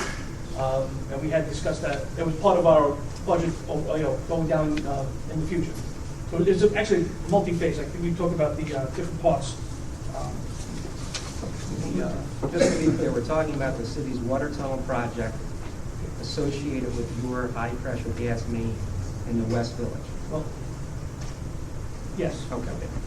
So the gas main project, there's an overall long-term system reinforcement project to run a gas main to connect two of our high-pressure loops. We have a low-pressure loop, low Manhattan, and then we have a loop that basically goes around the middle of Manhattan. We tie those together, pick up some new business customers, put a regulator. That's a long-term, 5-year project. So we saw an opportunity. There isn't anything on the city's books right now at this moment. That's why we classify it as a new business project, to extend the water tunnel project. But due to the new business growth, we want to accelerate that project into 2013. Okay, so let's back up a second. I asked the panel a question. I'm interested to know when the company really began its internal or external discussions with either company personnel or the city about this project and what in-service dates were necessary. That's actually the water tunnel project or the gas main project. That's what The I water was- tunnel project. Let's start with the gas main project.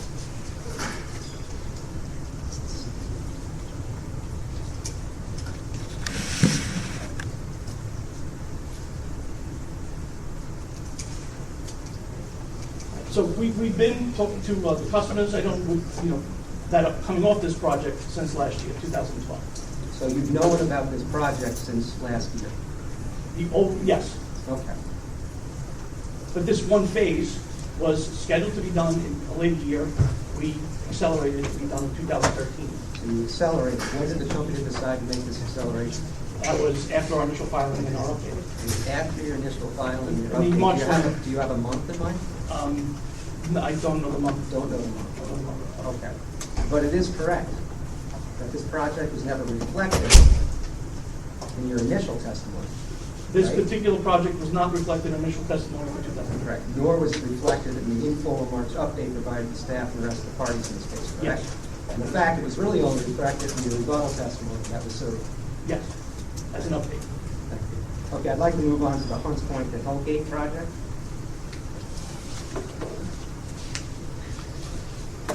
Referring to page 19, lines 15 through 18, the panel states that the company is in the process of completing a multi-year program of installing a 36-inch transmission unit from Hunts Point to Hellgate in the Bronx. Is that correct? That is correct. Okay. And as I understand it, this project was originally scheduled to be completed in 2012, but I think you previously testified that due to Superstorm Sandy, and other issues, that project was delayed, correct? That is correct. So again, it's fair to say that the company's been aware of this project for quite some time now. Right, this project has been in construction since 2008. Right. But again, without reiterating all the questions I've asked you, this project was never reflected in your initial testimony, correct? That is correct. Okay. And again, well, I guess I will reiterate the question. And again, this project was not reflected in the update provided, in the informal update provided to staff and the rest of the parties in March of 2013. Correct. Thank you.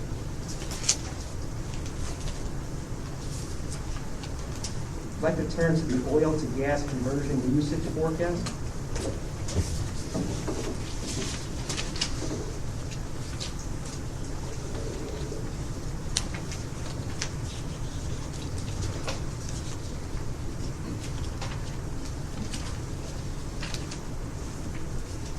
At this point, I'm referring to the rebuttal on page 27.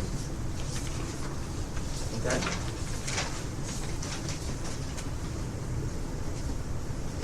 I believe the panel's rebuttal testimony states that the forecasted annual usage for oil to gas conversion customers has been reduced from 7.3 MBT to 5.3 MBT, correct? I believe you're referring to page 22? If I You said 27. No, the top of page 27. Oh, yes, sorry, the answer actually begins on page 22. Yes, that's correct. Okay. So my question is, the original forecast for oil to gas was an output from the econometric model that the company ran earlier in the year and was provided to staff in response to a confidential IR, number 496. Is that correct? I don't have that information from me at this time, so I can't Well, verify. actually, let me back up because I missed the question that I thought I had asked. Turning back to the reduction of the annual usage for oil to gas conversion customers from 7.3 MDT to 5.3 MDT. Do you know what the average annual usage per customer is for all of the oil to gas conversion customers converted to date? Yes, we do have that information. Okay, could you provide it to me, please? Whatever information we have in terms of the actual usage, we did provide on the IR. What IR response would that be?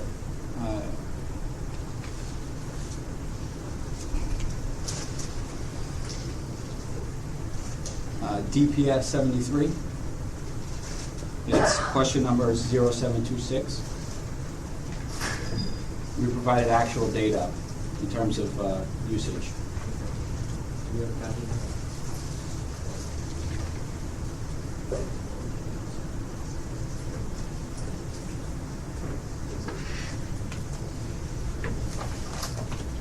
And that's based on an actual usage per customer, correct? That's correct. Your Honor, I don't have the IR in front of me, assuming the IR is stated. Just to explain to you, we use the actual data to forecast our future data. So we did a multivariate regression analysis. We took a number of factors into effect, including things like number of floors of the building, how many units are in the building. We compared that to what actually converted, and that's how we forecasted out the new number.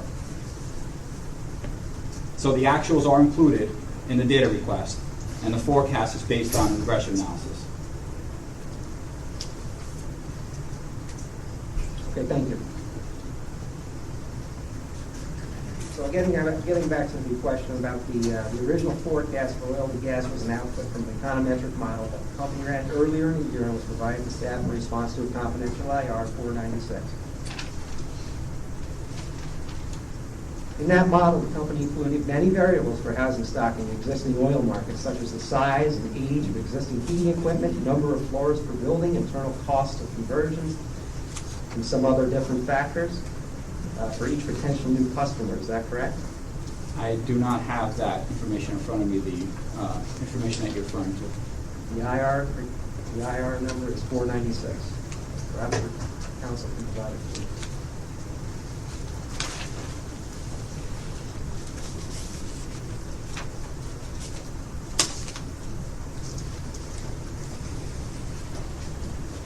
Are there additional copies we can look at? I don't have.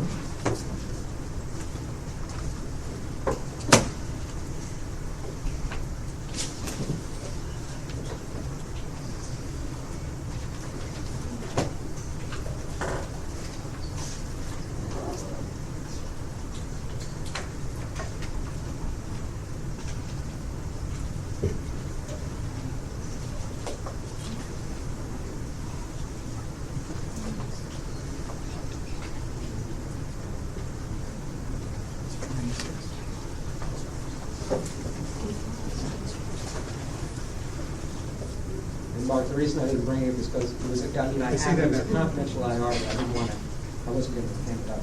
Okay, I appreciate that. So the question that you're referring to is asking us for how we had our calculations for our build-out estimates.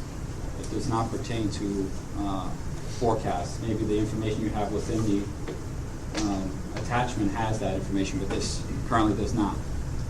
We do have an Econex. We do have a model to model out what we felt was the correct amount of customers that were to be converted, but that purpose was not for the usage per customer.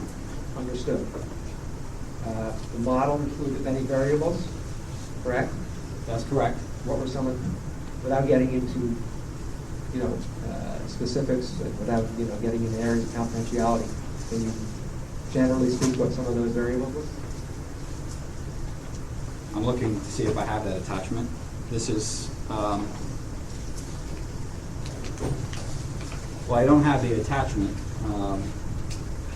so I can't verify the actual variables that we use for this econometric model. Yeah. Let me ask you this question. Did the company ever rerun the model to determine, scratch the question.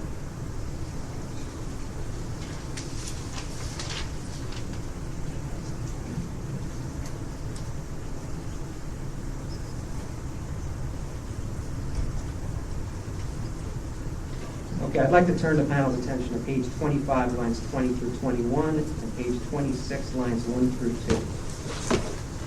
2. Rebuttal testimony or? Correct.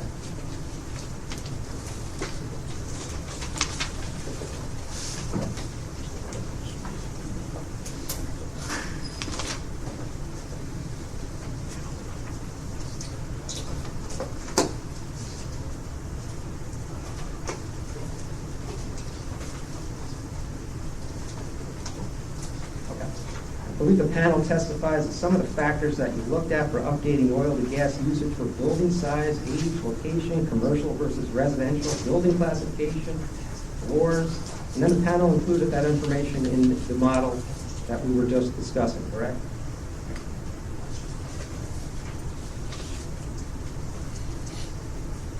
That's what it states, yes. Thank you. Is it fair to conclude that the company did not consider these factors in its initial modeling efforts? The model you're referring to was a model for forecasting how many customers were to convert the economic, and so it's a different model. So it's the original forecast in terms of usage, which was not based off that model, was based off of predominantly oil usage that we received from the DEP New York City database.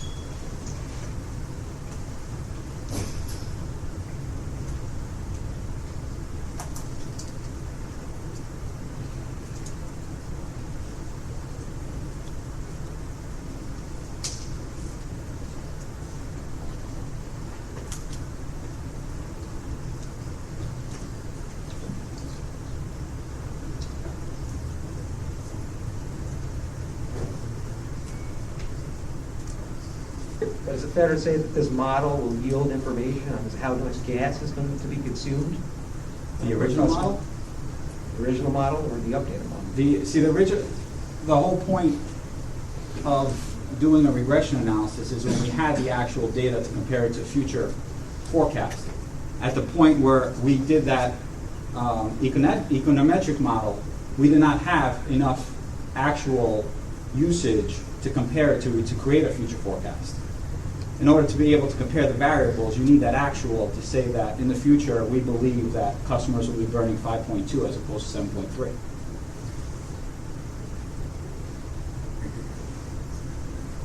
Okay, panel, directing the panel's attention to page 28, lines 1 through 2.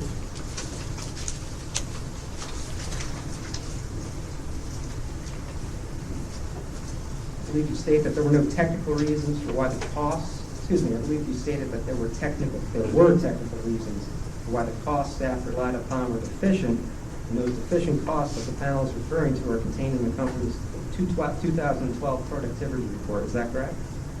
That's correct. That's what it states. The panel stated on page 30 of your rebuttal testimony for purposes of mains and services. I believe you state that staff relied upon the unit cost data submitted with the company's rate filing on January 25th, 2013. Is that correct? Which line are you referring to? Page 30. Which line? It's actually, the unit costs are discussed throughout page 30 to 31. But it is at the bottom of page 30. Line 6 through 8.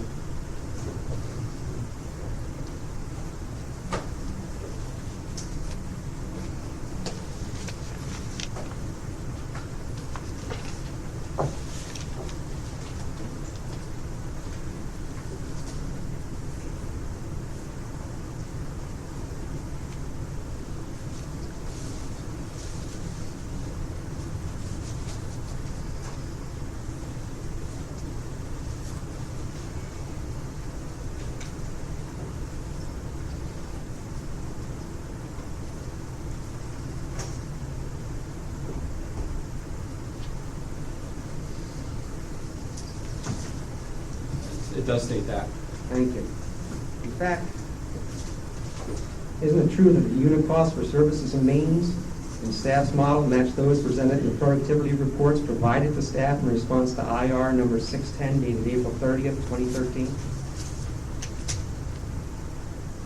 Yes, they do. And in the preceding month, we did give unit costs that were verified to staff. And in an upcoming meeting after both of those submissions, we did verify with staff which numbers were correct. But again, the panel now claims in its rebuttal testimony that the company's productivity report for 2012 included incorrect oil and gas data. That's correct. Was there any other data in that productivity report that was incorrect? I cannot verify that. Who can? It would have to be someone from an accounting panel. I could verify the oil to gas units, that they weren't, as explained in the rebuttal, they weren't transferred over from our 61 legacy management systems and programs to that particular program. So just so I understand, you can state that there was incorrect data. Yes, the incorrect data is in the unit cost for oil to gas, not the overall budget. But you can't tell me whether or not the overall productivity report contains any other information. The that's overall incorrect. productivity report is correct. It is. The overall bottom line is correct. But the actual particular unit cost for oil to gas was not. Thank you. Did the company revise this report? I am not aware of it. We do have a continual effort to revise our productivity reports and to verify them. Okay. So why did the company provide a new version of its 2012 productivity report when it discovered that there were reported errors as part of its update? We originally submitted, prior to this submission, we did submit a unit cost with verified units. That's correct, but I asked you about the productivity report. It was, the incorrect numbers were submitted, and that was an error. Again, my question refers to the 2012 productivity report. And my question is, when the company discovered these purported errors, why did it decide not to provide a corrected version of the 2012 productivity report with its update in this case? I was not part of the panel that provided that productivity report. I can't answer why another productivity report was not submitted. If it was asked for, I believe it would have been submitted. What we did is we updated with actual costs, those units, and what the unit costs are. If you look back on our submission prior to this one, we provided unit costs, and then again, we updated afterwards when it was brought up to us in conversation that there was an issue with matching the cost per unit. To be clear, what you updated was your model, correct? No, it has nothing to do with the model. Okay.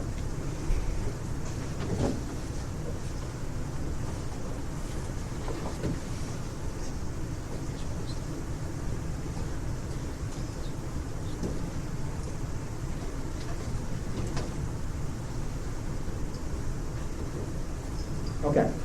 Turning your attention to page 28, lines 4 through 14.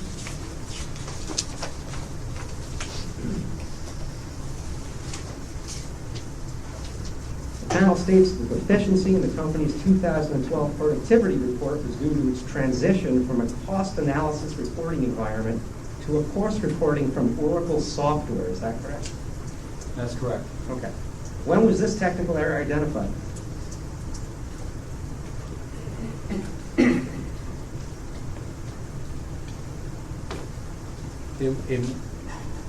It's more of a transfer.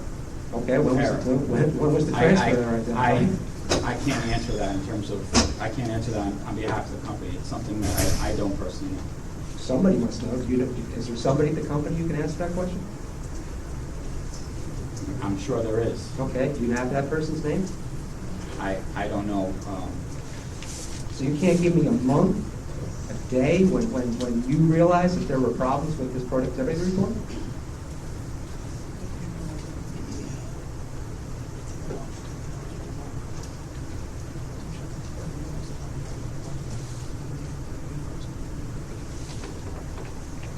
So after it was pointed out to us that the unit costs did not match our original submission, we did verify that our unit costs were not correct in the productivity report. And how is that presented in this case? With our updated submissions. What we did do So in March, on March 25th, we submitted actual costs of 2011 to 2012, to June 2012 actual unit costs. And we provided a history with new business main costs. And then afterwards, on May 2nd, we provided actual costs for 2012 and 2013 service unit costs. So what we did is we previously submitted unit costs for oil to gas. We did find this error, and then we resubmitted more data to verify that the original data was in fact correct. So I think based on what you just told me, the error was identified in at least March of this year, correct? The error was identified after the submittal. After the submittal of what? Of the information that we're referring to in terms of unit costs from the productivity report.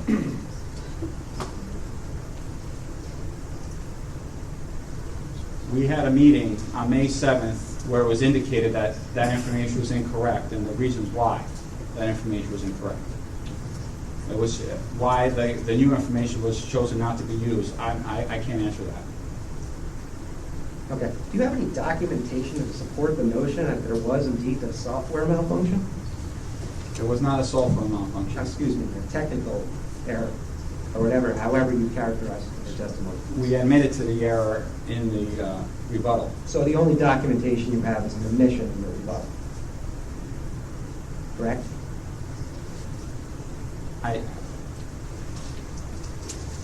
It's a physical, it's a manual transfer of data that did not happen for this particular unit. So there's no way to provide evidence of that not happening. No paper trail, no inconsistent reports, nothing of that nature. Counsel, clarify what kind of verification they're looking for? No. I'd ask the witness to clarify that. No, but I'm asking whether or not you can clarify the nature of the verification you're seeking. Well, as I understand it. He already answered the question. Let's move on. This doesn't seem that important to us. Okay. So again, I think I've heard you testify that it really wasn't until, and perhaps I didn't, if I misstated this or I misunderstand this correctly. So it really wasn't until staff filed its direct case reflecting an approximately $30 million of adjustment in the capital expenditures associated with oil to gas conversions, based on the company's 2012 productivity report, that the company realized that its productivity report was sufficient. We realized it in conversations prior to that with staff that it was insufficient, and we did correct them in conversation. Did you indicate this to staff? Yes, we did. We had a meeting on May 7th, once again, to describe all the deficiencies, and we've had other conversations to say that that productivity report was not to be relied on for unit cost data. Okay. According to your rebuttal testimony on page 29, lines 14 through 17, there was corrected unit cost information provided to staff, right? Which lines? I don't see. Page 29, lines 14 through 17.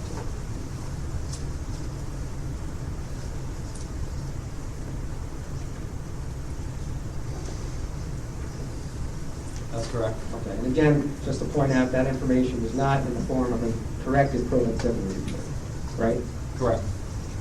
Instead, and I think I asked this question earlier, and I apologize, provide the company an updated oil and gas capital expenditure forecast model instead.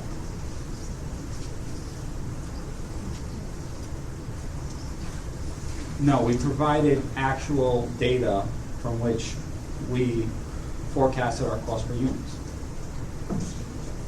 The model I believe you're referring to is subsequently we were asked about the decline in usage per customer. We provided that model, which was not the same as the initial model, which is the econometric model, which forecasts out 50% of our customers.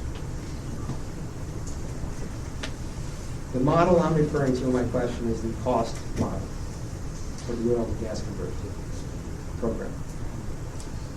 It was more of a spreadsheet with actual data attached. I wouldn't consider that a model.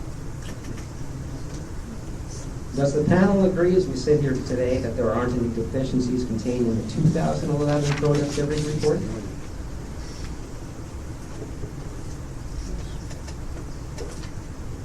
I don't have that 2011 productivity report, and I don't believe cost per unit in oil to gas is captured in 2011. That wasn't my question. I'm asking you if there Yes. are any known deficiencies in that 2011 productivity report. None that I know. No software transition problems there, right? No. Okay, great. So turning to the company's 2011 productivity report, it would indicate that it would indicate the correct actual unit costs for main and service installations Not for oil to gas. in general. In general, yes. Thank you.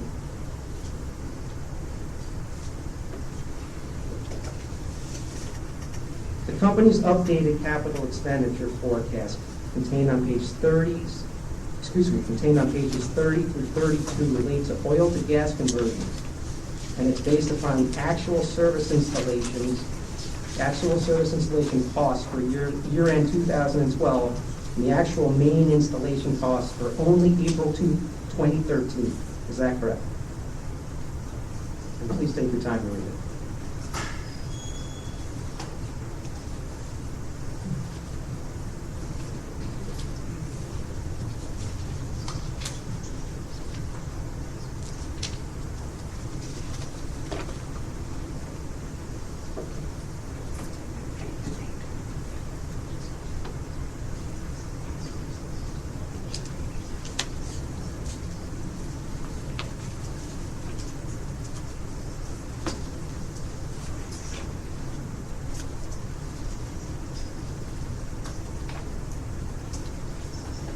In our rebuttal, yes, we did submit additional information for 2013 cost per unit until April, yes. Well, just to be clear, the actual main installation costs were for only April 2013. No, the unit, we previously provided 2012 unit cost for services. April 2013 was for services. We provided actual 2012 data for mains. Okay, thank you. Your Honors, at this time, I would like to pre-mark the company's response to DPS IR 713.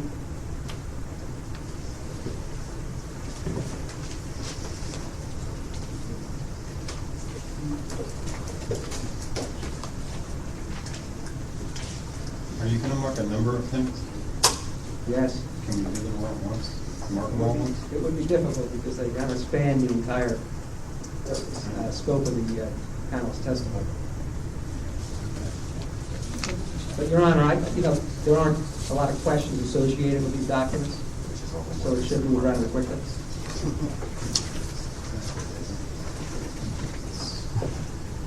This single-page document will be 834 for identification.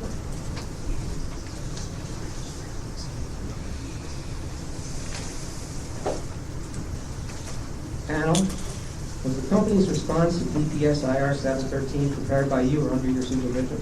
Yes. Okay, could you please describe what this is? It's, the question is about the $4.8 million in reduction to the oil to gas conversion model and how to support that. This is in particular, this is for 2013. Thank you. And in that response, the company stated that the $4.8 million in reinforcement costs associated with oil to gas conversions is now unnecessary in light of a new regulator station the company is proposing, correct? That is correct. Okay. Your Honors, at this time, I would also like to pre-mark the company's response to staff DPS 194.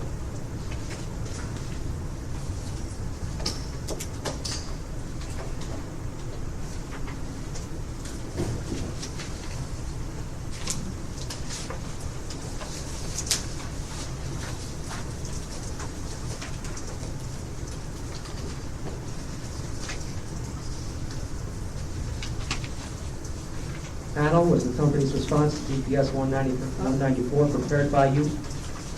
Yes. Oh, I'm sorry, excuse me, it wasn't given a number. This is a 4-page document marked as a page 1 of 2 and 2 of 2, but there is a page attached, 2 pages attached, so 4 pages marked for identification as 835. Thank you, Your Honor. Panel, was the company's response to DPS 194 prepared by you or under your supervision? Yes. Would you please describe that document? I think we can skip the describe the document part. Fair enough. It's already been marked.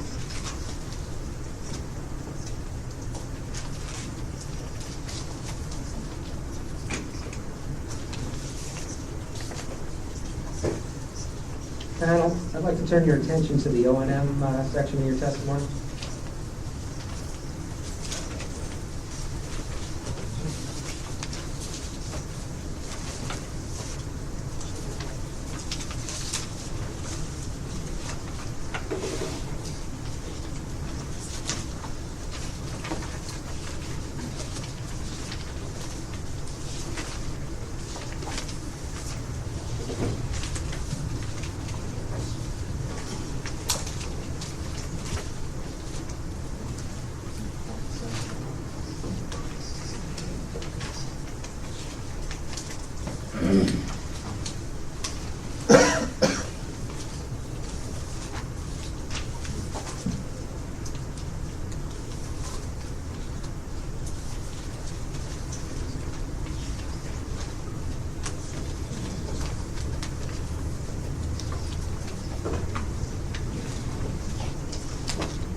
Sorry, Your Honor, I'm having a hard time finding it in the testimony.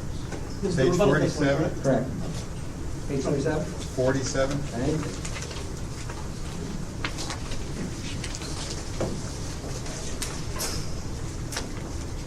Your Honor, this time I'd like to pre-mark the company's response to DPS 514.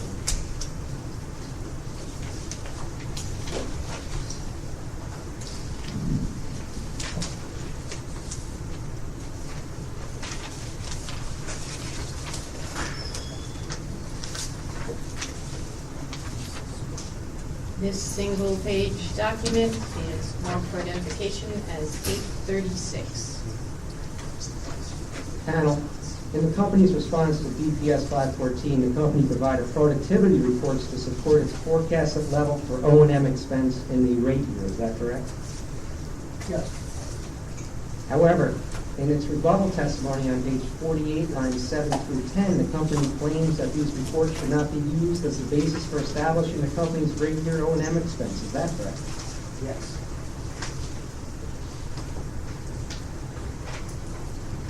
Panel, in its response to DPS 249, which has been previously filed, Your Honors will be happy to pick.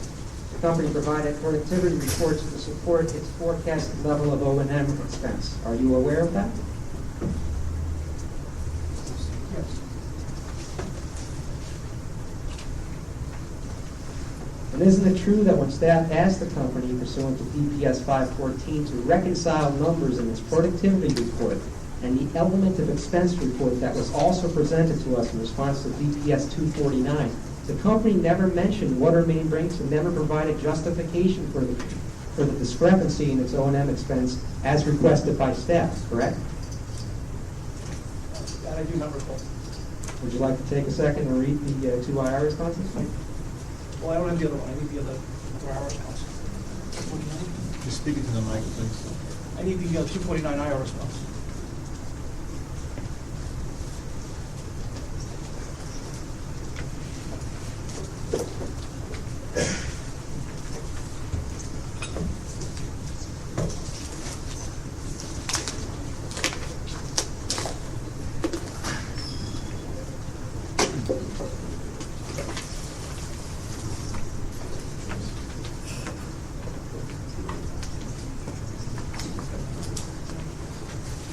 Yeah, I got it.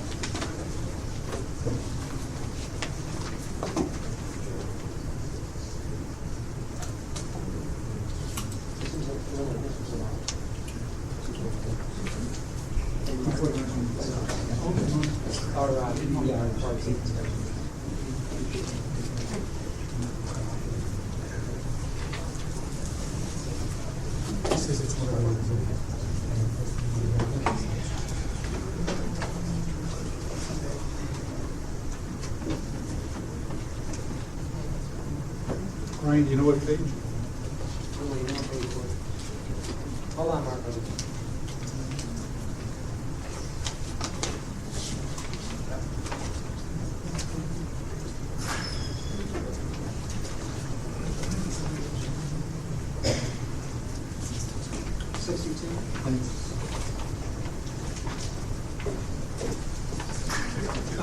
62 of 106. Thanks. Can you repeat the question, please? Sure. Sure. Isn't it true that when staff asked the company pursuant to DPS 514 to reconcile numbers in its productivity report and the elements of expense report that was also presented to staff in response to DPS 249, the company never mentioned water main breaks and never provided justification for the discrepancy in its O&M expense as requested by staff? I know we couldn't reconcile between the productivity and the element of expense just because of the way the numbers are all broken out. That's just the way the productivity report is broken out by job type, and this is element of expense breaks into many of those job types. So trying to get the two together, was difficult. But we did discuss the water main breaks. That was excluded. I didn't discuss the answer, but we did have several conversations about the exclusion of the water main breaks. But it was never provided in response to the IR. Was that asked for in the IR? I'm just trying to remember. I think the IR asked for a reconciliation of discrepancy.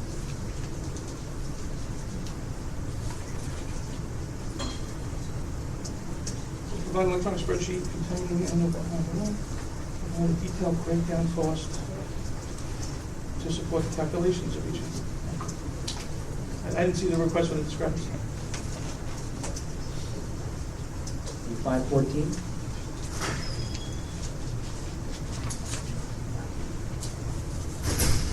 You're talking about, I get data request 249? Excuse me, 240. Yes, 249.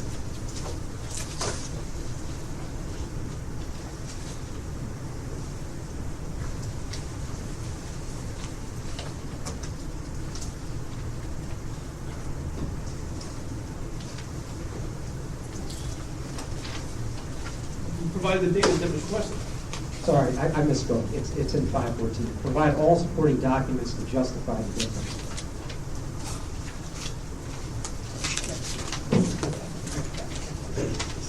I would just note that in 514, the company explains that the company provides the two primary reasons for the difference between those two numbers, but notes that those are at least two reasons. Further, panel answer the question.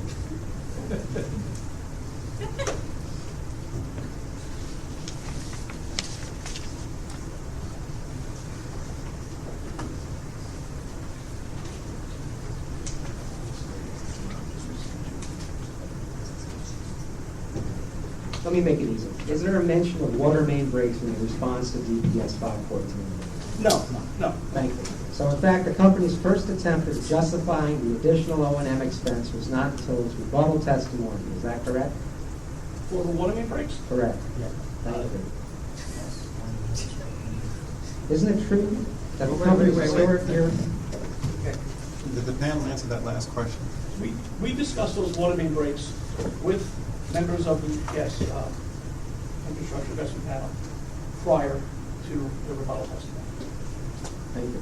Isn't it true that the company's historic year O&M expense reflects the actual expense for this year, and then the company normalized them for two adjustments, $800,000 for inline inspection and $1.4 million from New York City Department of Water Resources to form the basis for the rate year O&M expense request? Yes. Thank you. I'd like to turn your attention to physical security.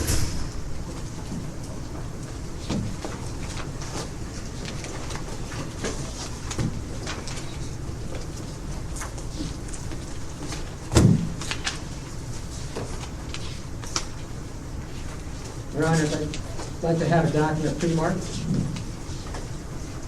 This is a presidential directive cited in the panel's rebuttal testimony regarding critical infrastructure security.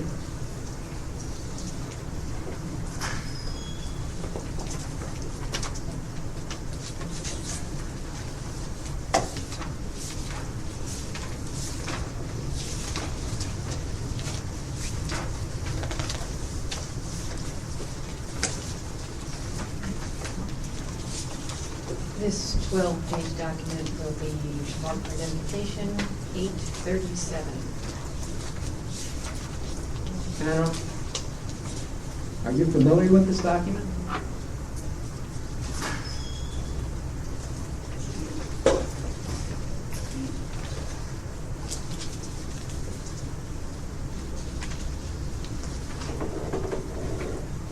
I have knowledge of it, I'm not intimately familiar with it. Okay. Is it fair to say that you actually relied on this document as one of the reasons for your increase in capital expenditures associated with the GC GERT area reconfiguration? Yes, that was one of the causes for this program. Okay.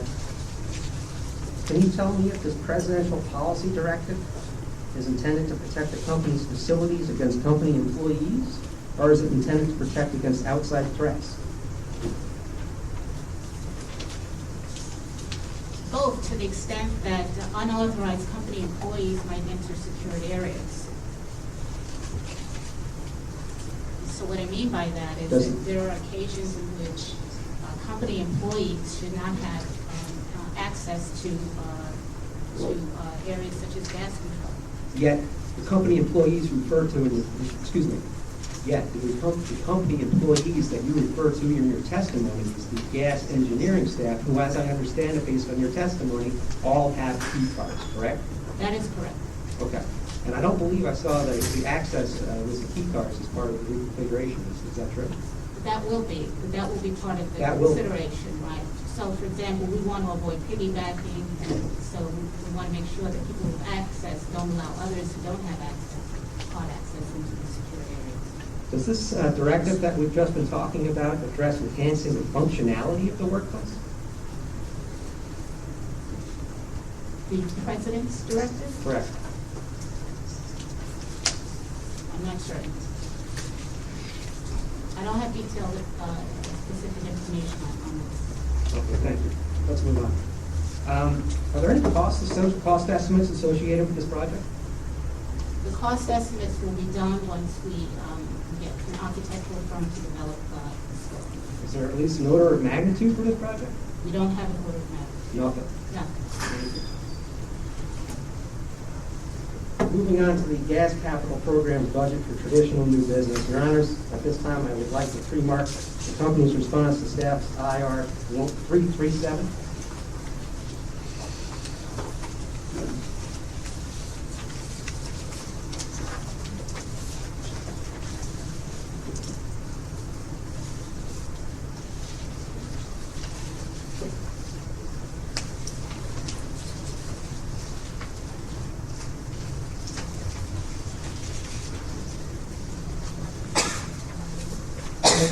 Panel. Oh, I'm sorry.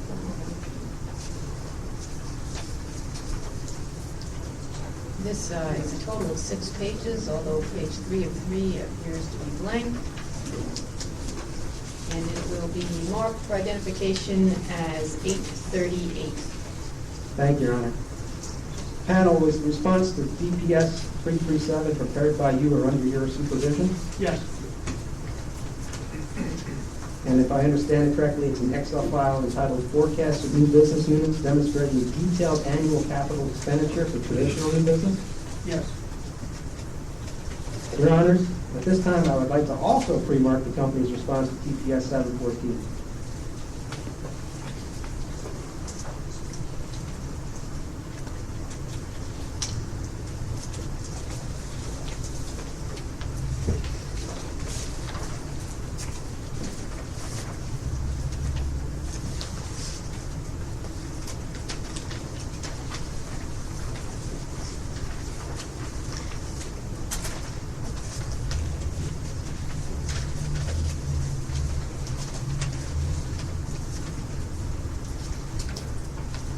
This document has 3 pages enumerated, 1 through 3, and then has attachments of 3 additional pages.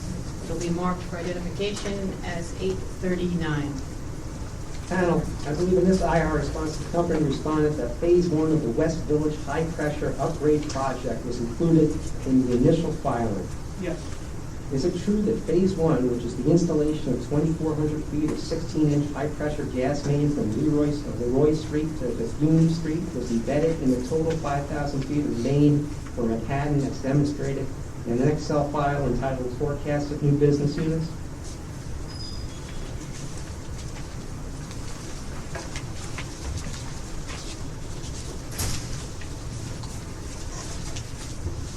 Yes. Thank you. I have a couple of brief questions related to the gas safety section of your testimony. And again, Your Honors, at this time, I'd like to pre-mark the following letters to the company's Senior Vice President of Gas Operations, as well as a letter to the President of Con Edison. Do you want these letters to be marked individually or collectively? Word different, Your Honor.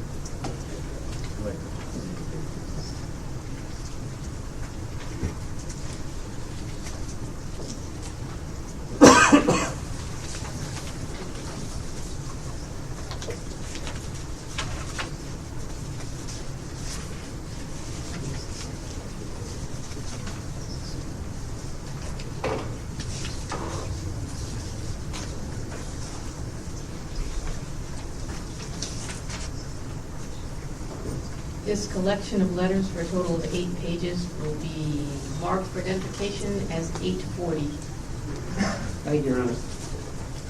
Panel, I direct your attention to the following gas safety performance letters dated July 10th, 2009, July 9th, 2010, July 19th, 2011, and July 16th, 2012, prepared by staff and sent to certain company representatives.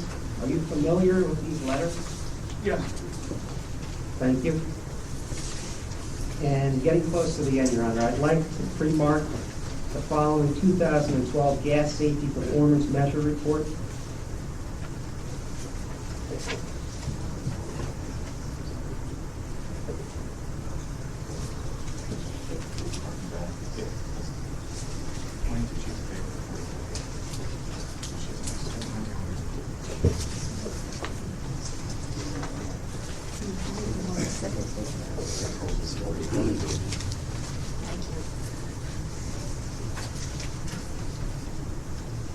This 44-page document will be marked for identification as 841.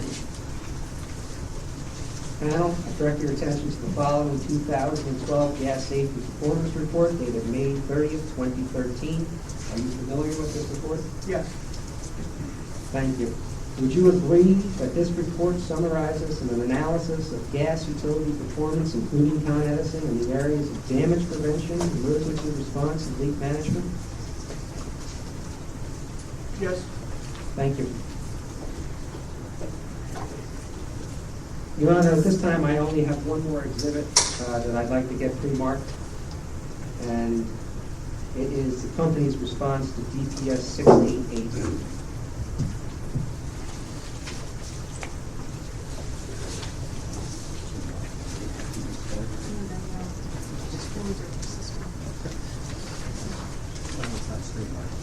Yeah, I know, I think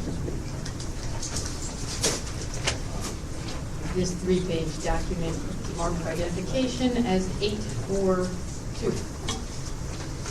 Thank you. Panel, was this response to DPS 688 prepared by you or under your supervision? Yes. Thank you very much. I have no further costs. Well, I have no further costs for the gas infrastructure and operations. Redirect. Further.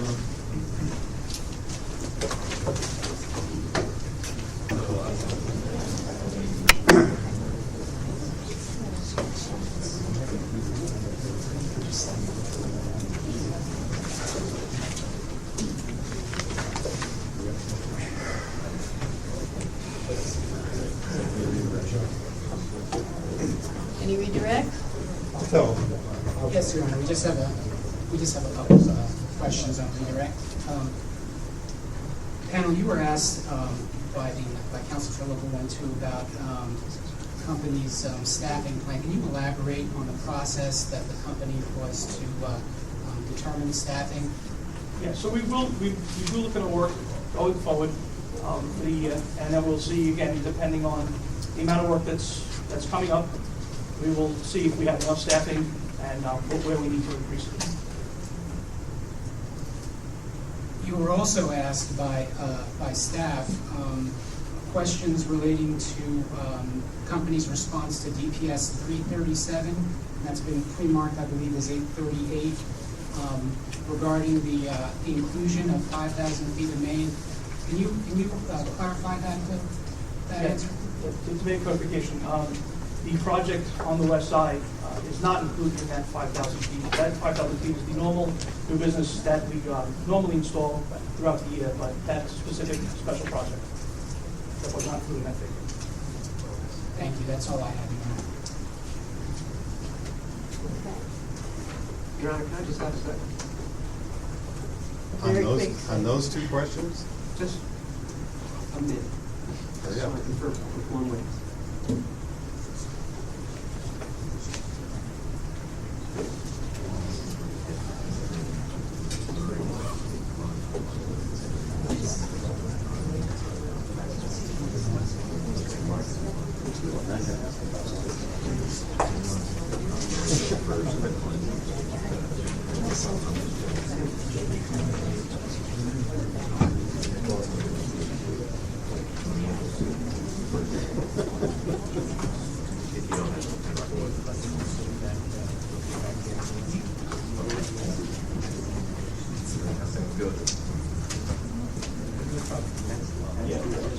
Whether you have it.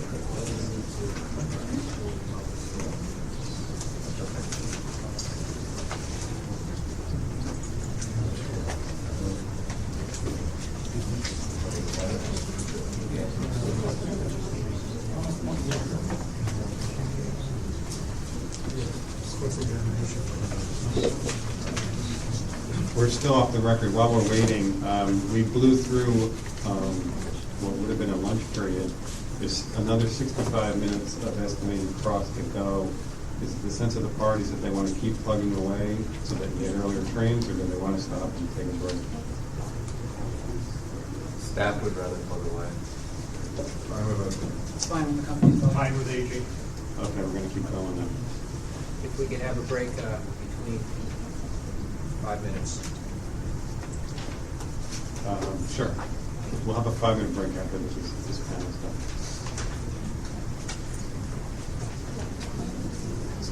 Your Honor, I just have one question. Go ahead.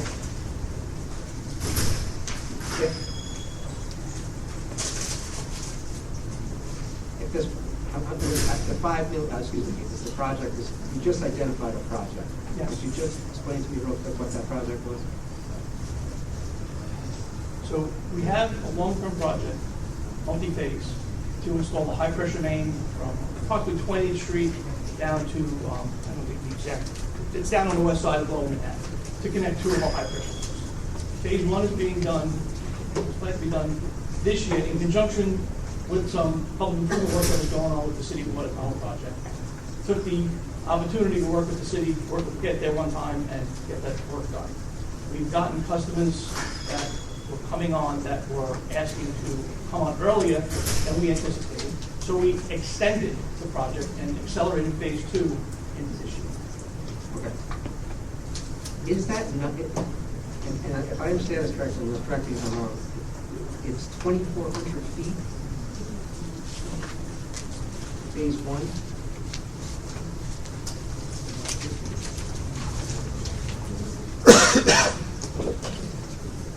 Phase 1 is the installation of 2,400 feet.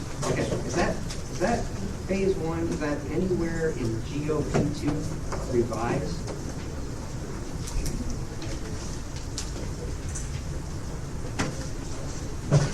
And have to go and look at which white paper it is. I'm not, like, I have to look at the white papers. I'd like sorry. you. Phase 1 would be in the original sheet we took. Just right there. I don't know which white paper was on.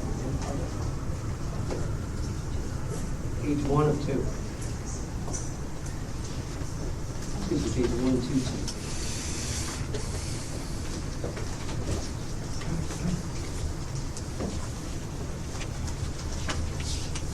I'm really looking for the panel to identify where in its initial filing this length of main is to be found?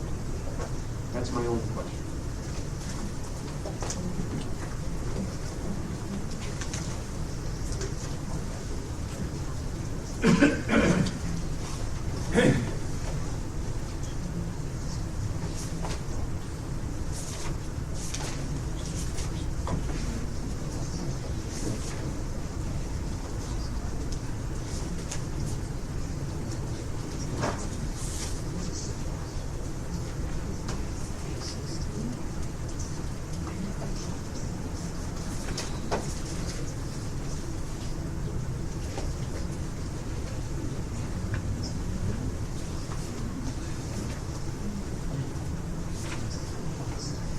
This particular project was not included in the initial filing.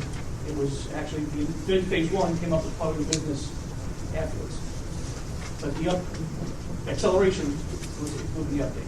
Okay, so in response to DPS 714, your response, it was the increase of $5 million in traditional new business is due to the acceleration of phase two of the West Village High Pressure Upgrade Project. This phase of this project is to install 2,400 feet of 16-inch high-pressure gas main from Leroy Street to Bethune Street at an estimated cost of $5.2 million, which was included in the company's initial rate filing. Is that not true? The $5.2 million is included in our initial new business budget. We budget for new business, and then projects come along, and then we readjust during the year what projects are actually going to get done. So that $5.2 million was part of our initial new business request.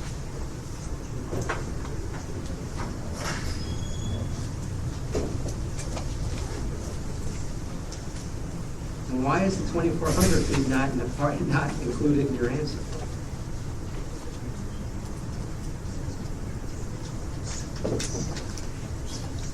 Because this was addressing the additional dollars that we were requesting in the update. We requested additional dollars, right, in the update. That's what we were explaining why we needed the additional $5 million. The first phase, we're using our dollars from our initial submission for new business to do that.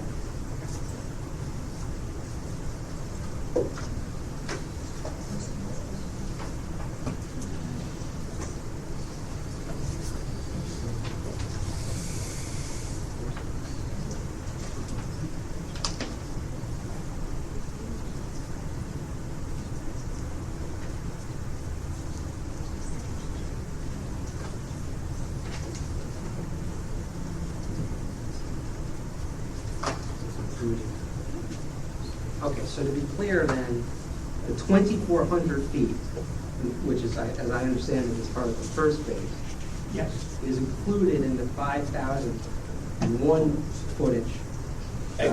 This project as wasn't part of this. Excuse me, let me finish. As part of this interrogatory response, correct?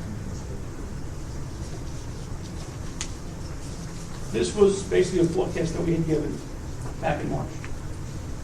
During the year, as new projects come up, we will adjust the footage between areas. So you can put to the 5,000 feet in Manhattan.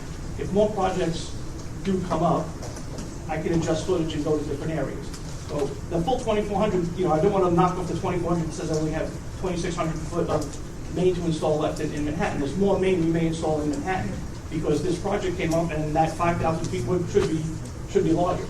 Also, the 5,000 feet is being, the 2,400 feet is being installed in conjunction with some public improvement project, so some of the costs are being attributed to that as well. So the full 2,400 feet really isn't in that number. Okay, thank you. Can you be direct? The panel is excused. Thank you for your testimony, and we'll take a 5-minute recess. We're ready.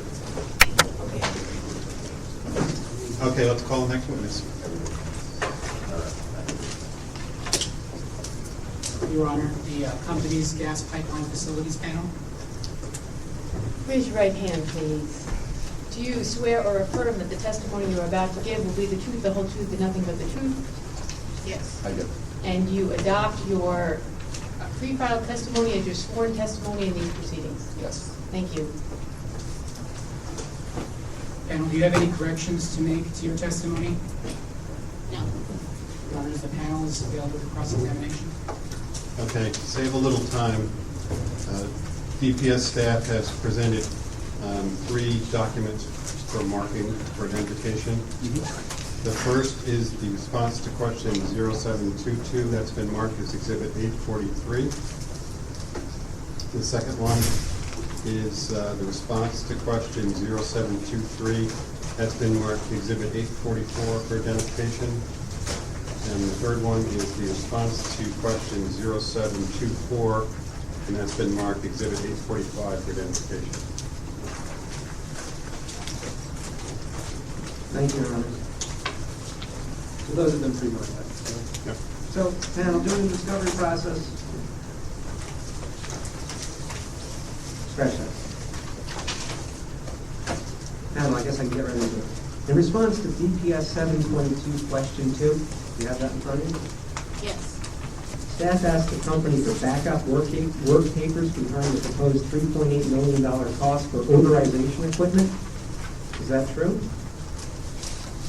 That is correct. And isn't it also true that the company only provided an aggregate cost of each category to staff, did not provide the actual work papers as requested? That is correct. Okay. I would ask if the company is in a position at this point in time to provide a more detailed analysis behind these line numbers for the record.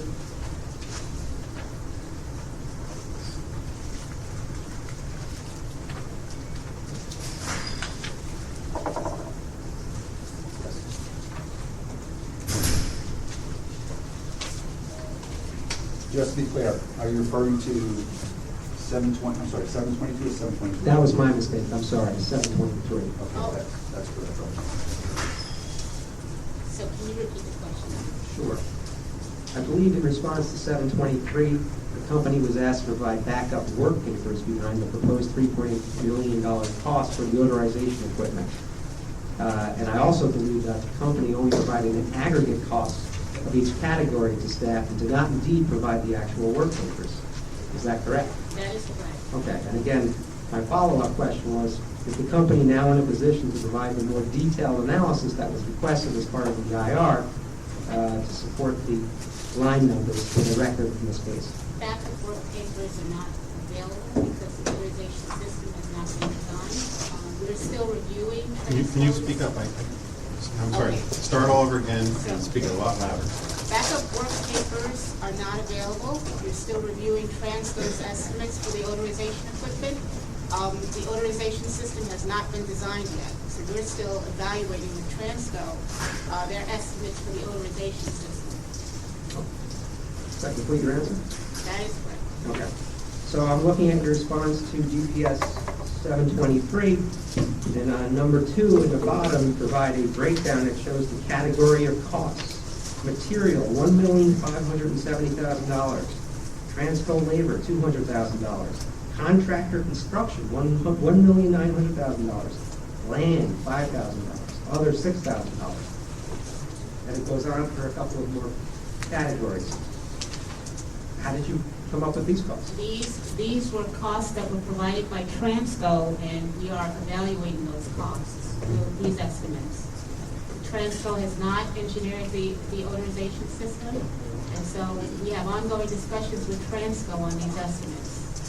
These estimates are not final. So what does the company plan to do when it gets these numbers in order to evaluate the veracity of these costs? We need to confirm. We need to confirm with Transco the scope of the authorization system. So, for example, we had a recent meeting with Transco and indicated to them the objective of the authorization system, that it was an insurance policy.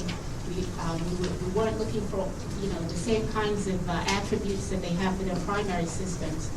This was a recent meeting, and so these estimates have not been revised.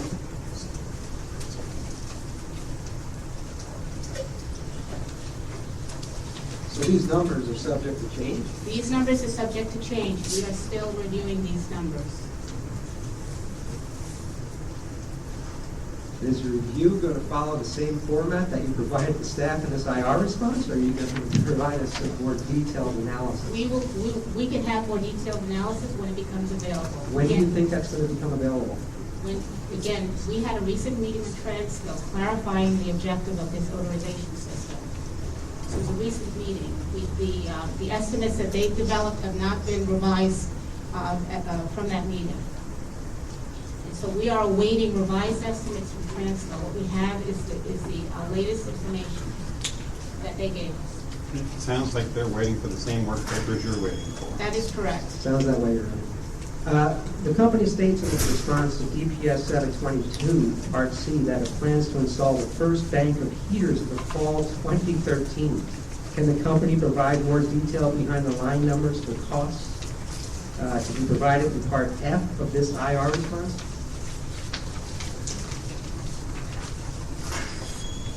Okay, these are aggregated costs that were provided to us from Transco. We reviewed these costs in aggregate and determined they were reasonable. But this is the detailed information. This is the information that we have. We separately validated the scope and the total cost and determined them to be reasonable. So, can I just say something?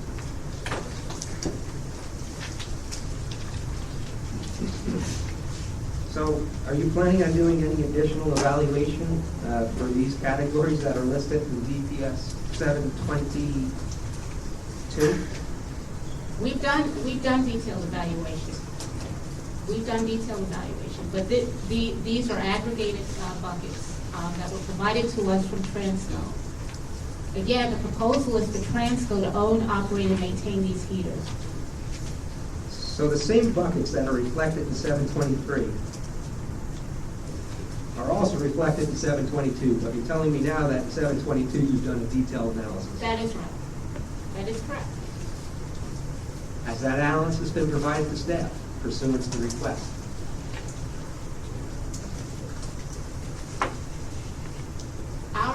What our analysis consists of is a validation of Transco's costs.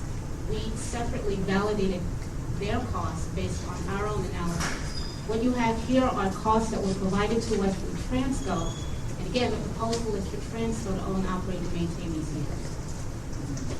That's true. That is but right. But a good amount of these costs, as far as your proposal is concerned, will be borne by the ratepayers.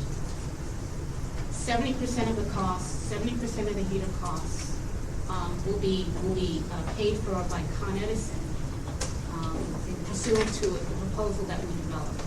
Your Honor, can I just ask a clarifying question here, because just to make sure I have the two references right, because 723, as I read it, refers to a request for cost information for the authorization equipment. But I thought counsel's question with respect to facilities to be installed in the fall of 2013 relates to heater equipment. So just in terms of relating those two responses, I just want to make sure we're clear. We're talking about two separate projects here, right? That's correct. One is a heater project, one is an authorization project. Correct. Yes. Thank you. Okay, let's move on. Did the company compare, Did the company compare the cost of building its own authorization equipment versus having Transco build it? We looked at not only the cost of having a supplemental, I just want to be clear, sort of clarify what the objective of this authorization system is from our perspective. Transco has historically odorized the gas adequately to meet our requirements. What we were asking for is a supplemental emergency injection system at the Meadowlands facility. And so they developed these costs based on I guess the original objective was, again, emergency odor injection system, supplemental system at the Meadowlands site. And again, we have had subsequent meetings with Transco to clarify the objectives and to ask them to refine their estimates. That is the extent of our analysis of their costs. On page 6, lines 21 through 22 of your testimony, It states that Con Edison currently owns, operates, and maintains 5 heaters located at, I believe, the Transco Meadowlands facility. That's correct. That are used to heat gas prior to entering Con Edison's system. That is correct. Will the proposal embedded in your testimony result in any stranded costs related to the existing heater equipment that I've just asked you about? No, as I think we respond in one of the other interrogatories that we put into the record, we indicate that those equipments will be retired after the new facilities are in place, and they'll go through the normal process of how that is dealt with.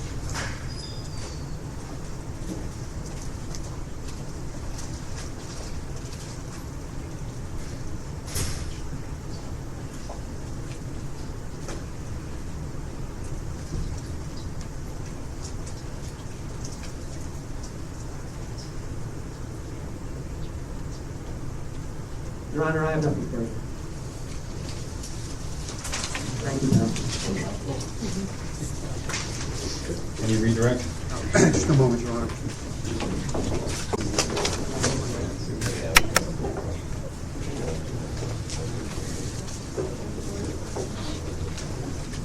Thank you.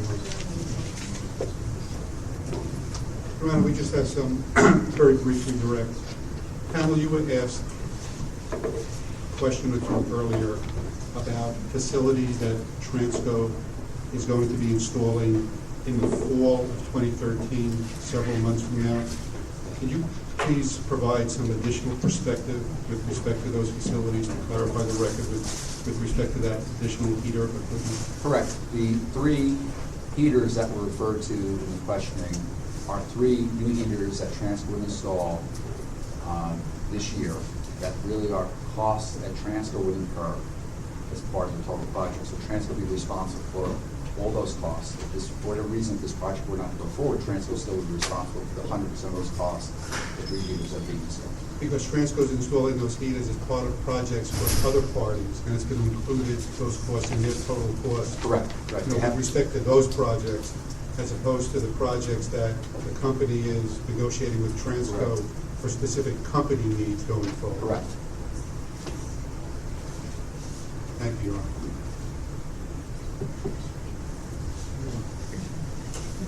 Thank you for your testimony. The panel is excused. Your Honor, the city will file an electric infrastructure panel.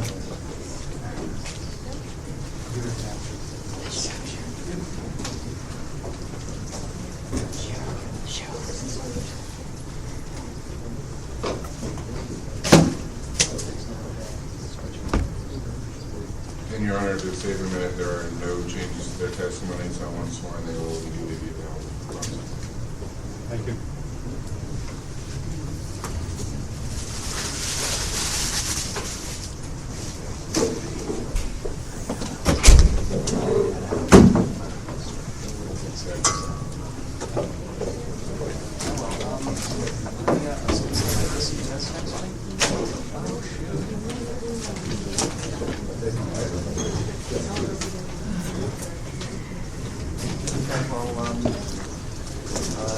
I don't see you guys again, so it was great working with you.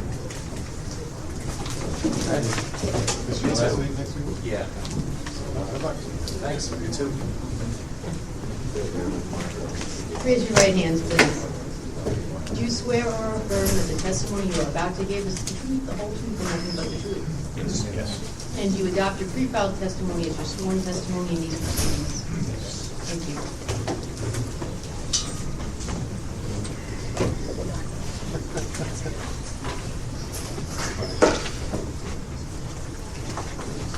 The panel is available for us.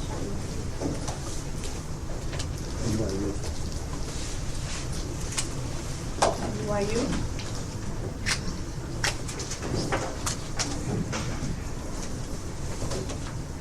Thank you. Good afternoon, panel. My name is Saul Rickler. I'm an attorney representing the Utility Intervention Unit of the New York State Department of State. I'd like to direct your attention to your direct testimony on page 4. lines 17 and 18.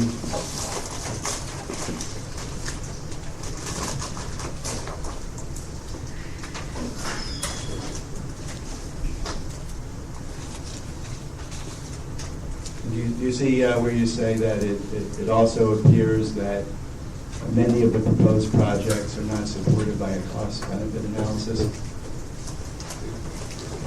And if you turn to page 10 of that same piece of testimony. You need to speak in the microphone when you answer questions, okay? If you turn to page 10,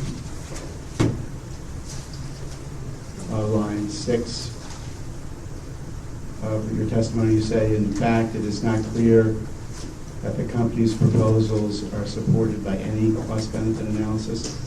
Did you see that? I did. Okay. Now, since the time you prepared that pre-filed testimony, to your knowledge, has the company provided any formal cost-benefit analyses in this proceeding? For instance, in a discovery response or in supplemental or rebuttal testimony? I don't believe I have. I've not seen it. Have you seen any testimony or exhibits in this proceeding in which the company has attempted to quantify in monetary terms the economic benefits it hopes to achieve with any of its proposed storm hardening projects? No. Oh, hang on a second. Alan, can you just make sure your microphone is on? Yeah. Isn't it true that the company has not provided a formal risk analysis to support any of its storm hardening proposals in this proceeding? I've not seen any of the information that we were provided. Thank you. Isn't it true that the company has not quantified the probability that specific types of storm events will occur during the useful economic life of the equipment it proposes to harden, or related those probabilities to the benefits which would be achieved by its proposed storm hardening projects in the event of any particular type of storm event? That's a long question.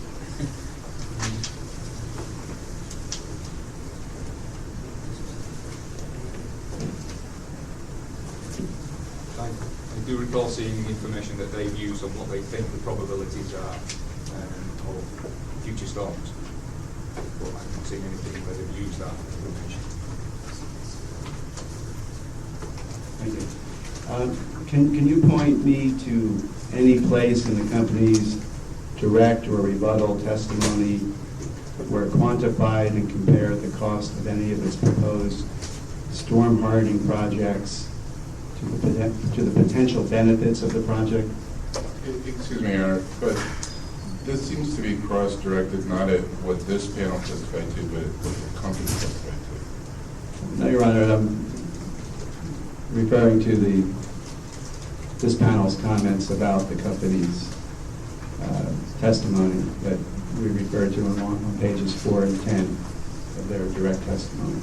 And I'm asking if anything has changed, if there's any new information that would change their assessment that they prepared in the direct testimony. I'll allow the question. Go ahead. Can you point me to any place in the company's direct or rebuttal testimony where it quantified and compared the cost of any of its proposed storm hardening projects to the potential benefits of the project?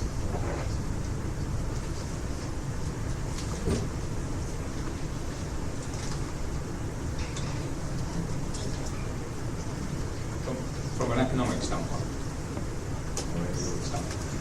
Correct. From an economic standpoint, I can't recall. Yes, the question assumes from an economic standpoint. Yeah. I can't point you to anything in their testimony that refers to an economic analysis. Thank you. And can you point to any place in the company's direct or rebuttal testimony or in a discovery response where the company quantified the probability that any specific benefits will be achieved as a result of any of its proposed storm hardening projects?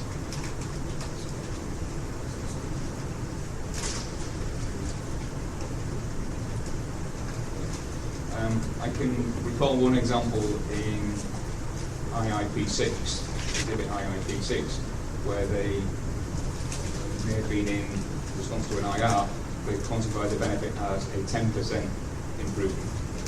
And what was that reference again to which document? I can't recall whether it was in an IR or whether it was in their local testing or main testing. But there is one example where they refer to. Okay. Okay, now, if you turn to pages 38 to 40 of your testimony,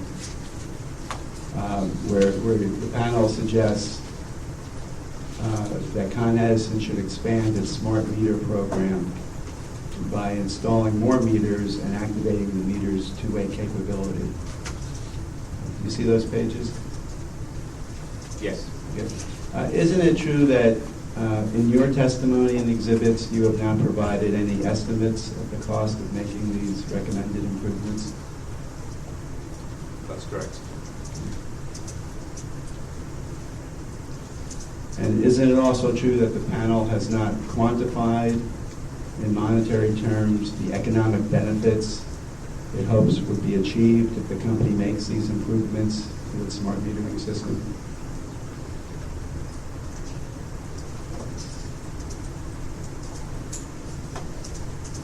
We haven't tried to quantify the economic benefits, but if you recall what it says in our testimony, we said they only need to install a reasonable number to give them the perspective of the systems they require. Okay, so it would be fair to say that the panel has not attempted to compare the associated costs and benefits of its recommendation, or attempted to quantify the extent to which the anticipated benefits would exceed the cost of the recommendation. We have not.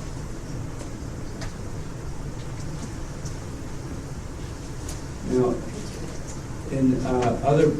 in portions of the testimony, the city has pointed to the overall scale of the local economy in support of its recommendations that Con Edison spend more on storm hardening. But putting aside that sort of general discussion of benefits, can you point me to any evidence presented by the city or any other party to this proceeding in which the economic benefits of individual storm hardening projects have been quantified in monetary terms?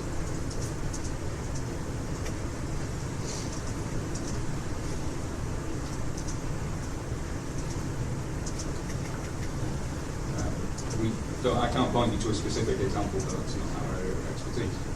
Okay, thank you. That's all the questions we have, Your Honor. Thank you.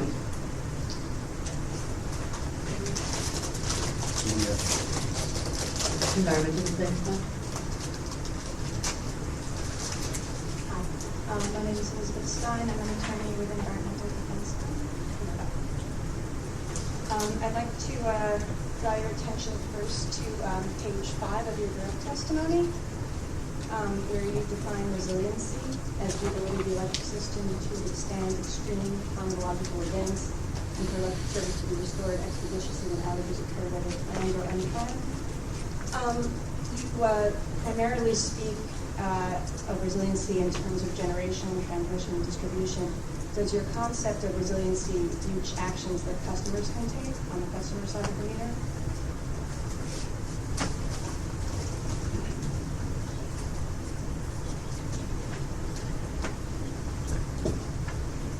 Yeah. I think the answer is yes. I mean, we consider the whole resiliency question as an integrated question. It's not just what Con Ed needs to do, but it's what every other utility and customers need to do to ensure all of the systems are integrated and resilient. Thank you. Do you see a role for small customers in a resilient electric system?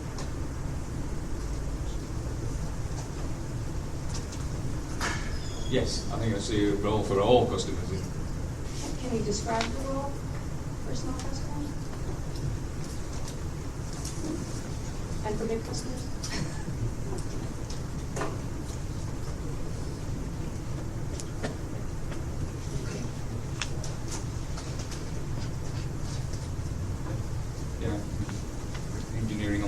here, but yeah, things like moving their own meter boxes, not their own meter boxes, but their own distribution boxes inside buildings to higher elevations, preventing water ingress into buildings and they're responsible for those kinds of, tree clearing off the right of way. That would be a really big thing that customers could do to help on it. Thank you. Are there changes in consumption that would be part of a resilient system, particularly planning for higher peaks, higher and longer peak usage in the future, or in the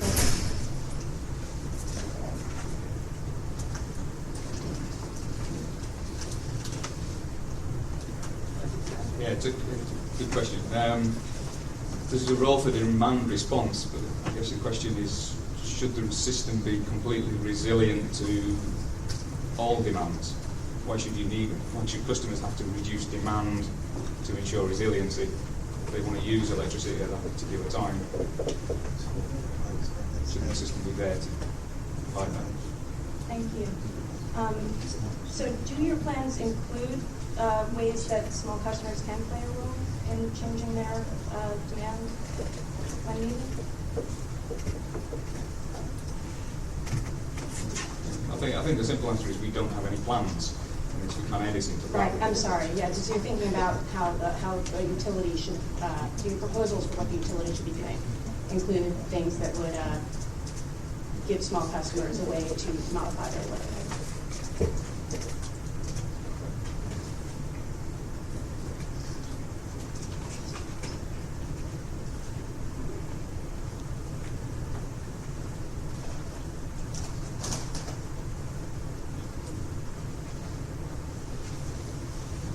So this panel, we believe that Con Ed should advise their customers on what they can do, but it's not really for Con Ed to tell them what to do. But they can make suggestions. Do you think that there are elements of Con Ed's own infrastructure that influences the ability for small customers? For example, one that I do think you see is the role of the condition of the transformers for purposes of making distributed generation feasible everywhere. Are there other respects in which the condition of Con Ed's infrastructure itself influences the ability or incentive for small customers to modify their load?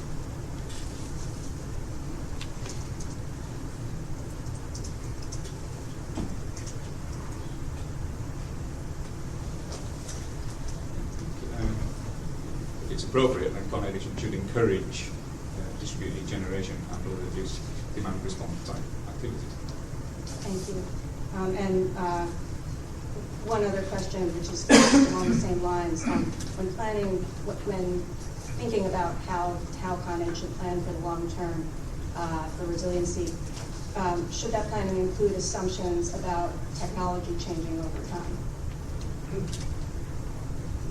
Yeah, absolutely, yes. Yeah. Thank you. I think I'd like to ask you to go back to back to page 4, just because you referenced cost-benefit analysis there, but obviously you mentioned it a lot of times.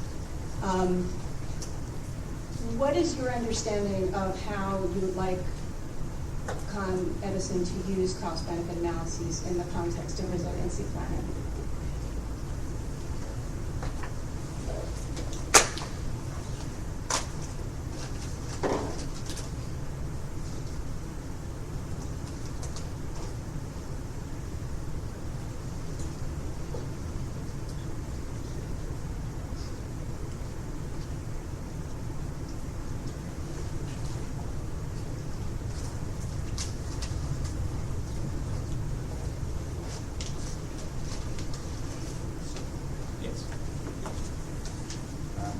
As we've said in quite a number of areas of the testimony, I think it's important for the company to look at resiliency as part of the integrated capital plan. There's not reliability investments and resiliency investments. The whole thing should be considered together. I'm sorry, I guess I wasn't clear. Because definitely you said that. What I meant was, how should the cost-benefit analysis actually be done? Like, for example, should they be doing cost-benefit analysis with respect to particular measures or a range of alternatives to address a particular need? Or with respect to the system as a whole somehow? I think the answer is all of those. What we recommend really, or suggesting is ComEd need to take a much longer term view of these things. So not only when they're doing their cost benefit analysis should they look at the short term implications, but should look at the long term implications of how the climate's changing, how customer expectations are changing, how demand management into it, distributed generation, all those things should be factored into their analysis to come up with what is the most cost beneficial long-term approach. Thank you. When they do that analysis and when they think in the long term, do you have a recommendation about what benefits they should be considering? And I'm specifically wondering whether pollution reductions that would be associated with some alternatives but not others should be part of a cost-benefit analysis?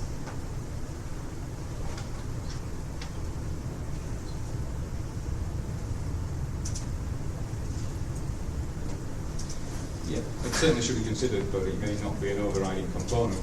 But there are probably 1,000 different other areas that they would need to factor into that cost-benefit analysis. Certainly. And one last question about cost-benefit analysis. Do you have thoughts on the level of transparency that there should be with respect to the cost-benefit analyses that have in fact been performed so that outside parties can evaluate what was considered?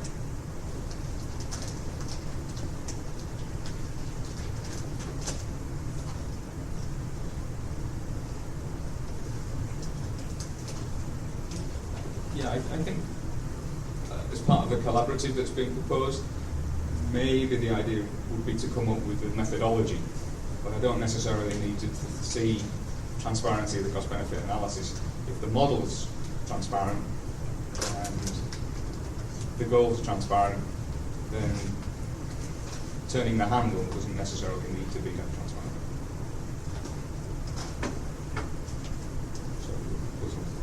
I'm not sure I understand. If they've evaluated a particular measure and all that you can tell is that they've concluded it is or is not cost beneficial, but you can't tell how they got there because even though you know the model, you don't know what the assumptions were that were actually, what data was actually inputted into the model. Would that be satisfactory?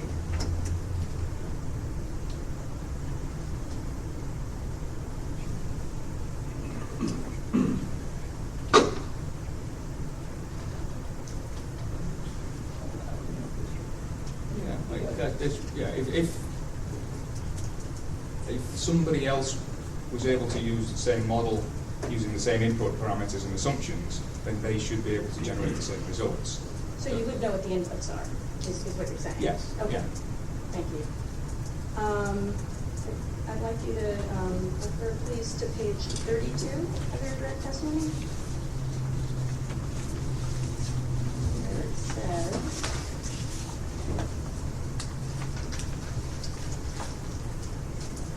there it is, at the very top. The company should be incorporating the business and societal risks associated with climate change into its design and planning standards, construction practices, and operational procedures. And I just have a couple of questions about that. Well, for one thing, can you describe what you mean here?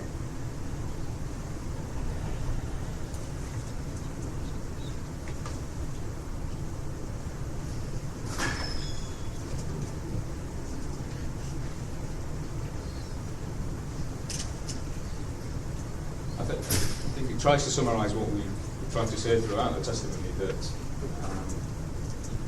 you need to take into account all the longer term implications, design all your planning standards, construction standards around future climate changes, as I said, societal changes, technology changes, all of those kinds of things, and you need to take those into account when you design the system, build it, and operate it. Thank you. And I think from what you said earlier, we can probably agree that operational procedures would include demand-side management practices? Yeah, that would be a component, yes. When you say that the company should be incorporating these risks, are you referring just to the fact that they should be developing adaptation measures that respond to the risks, or does incorporating the risks include efforts to mitigate the underlying causes of climate change through their design and planning standards, construction practices, and operational procedures?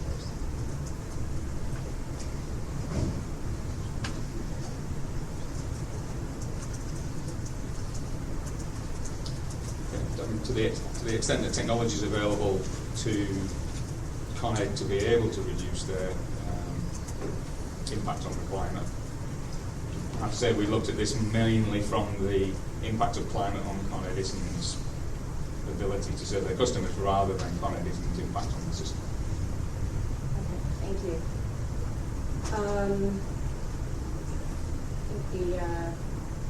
Well, I was going to ask you, but I think I can keep this very short now. On page 42, in the second full paragraph, you include a projection of peak load increase associated with the warming climate. And you're talking about 175 megawatt increase for a degree Fahrenheit or more because of humidity. Do you see that in I do. page 42? Yes. Thank you.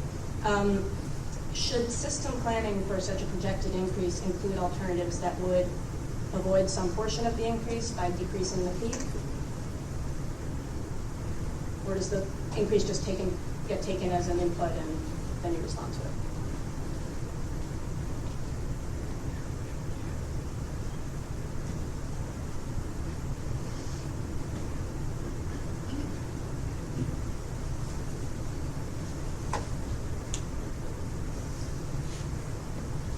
I think the load growth question, the load growth could come from many directions, but you should also take into account the demand response element as well. But again, from a longer term perspective, is relying on demand response the long-term strategy? Or should we be planning a system that allows for everybody to use the electricity they want when they want? It's robust enough from that perspective. Or a combination? Or a combination, yeah, which happens to be the most economic, most cost-effective. And there's just one more thing I wanted to ask you about, which is returning to the conversation about on pages 39 to 40 about smart meters. Since, as you already acknowledged earlier, the city hasn't attempted to do a cost-benefit analysis with respect to a full-scale smart meter rollout. What is the basis for the city's position on line 3 of page 39 that a full rollout would be unnecessary and very costly?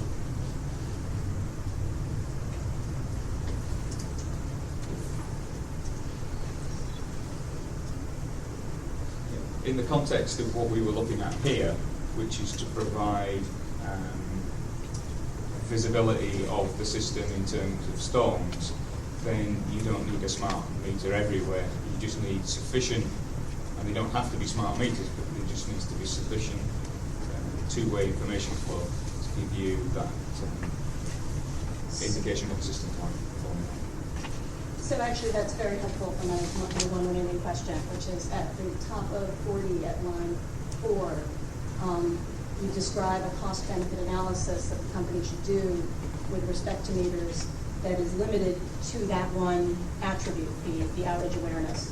And so I just want to confirm that this isn't necessarily the city's recommendation with respect to smart meters writ large, that various other benefits that the company itself has proposed that smart meters could have in its 2007 analysis of AMI, that those should be written off from the get-go and not included in the cost-benefit analysis. Is the city's position that those should be ignored, or only in this limited context where you're looking at outage awareness only, they should be ignored? Yeah, I would object that that's outside the scope of this panel's testimony. It did not offer testimony generally on the deployment of smart meters.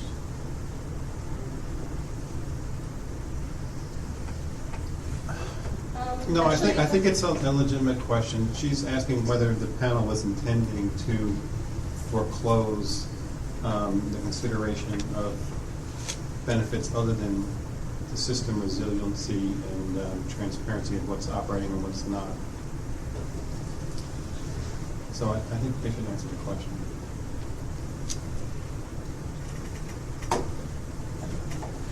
We're not familiar with Cities 2007 indicate requirements for smart metering, but in this instance, we were looking at just one particular aspect of what smart metering can achieve. Thank you. And we have no further questions. Thank you. Con Edison? Good afternoon, members of the panel. Okay, so my name is Martin Heslin. I'm the attorney for Consolidated Edison Company in New York. Could you use a microphone, please? Yes. Sorry.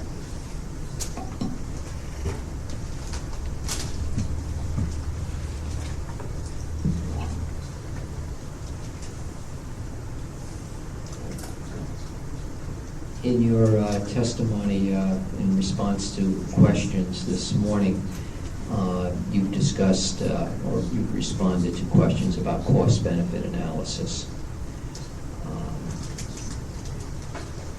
You also mentioned that there will be a collaborative that will, well, do you know when the collaborative is expected to start up? We've had the first meeting of the collaborative. Okay.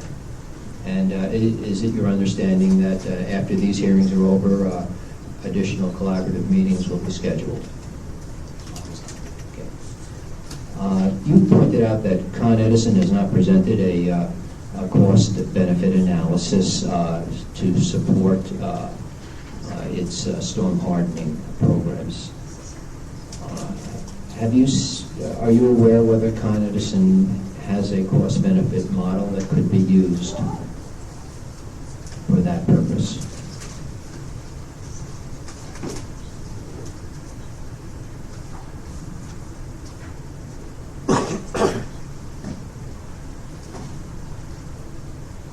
Between us, I'm aware that they have a model. Have you examined it? I've not, no. I wasn't aware that it had been made public.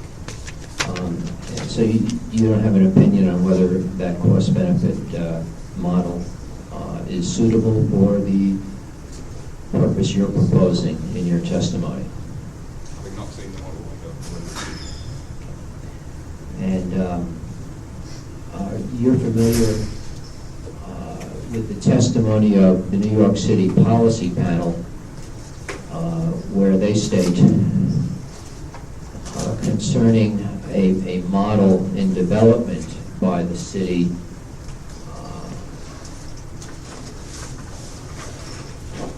which they call the Electric Sector Storm Surge Risk Model, or ESRM. And the panel says, the city policy panel says, the ESRM as it now exists is best characterized as a basic model that serves as a proof of concept. The proper development of the model requires a significant commitment of engineering resources. More work remains to be done.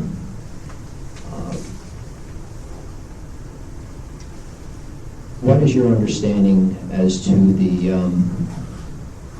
readiness of that model to for use by the collaborative?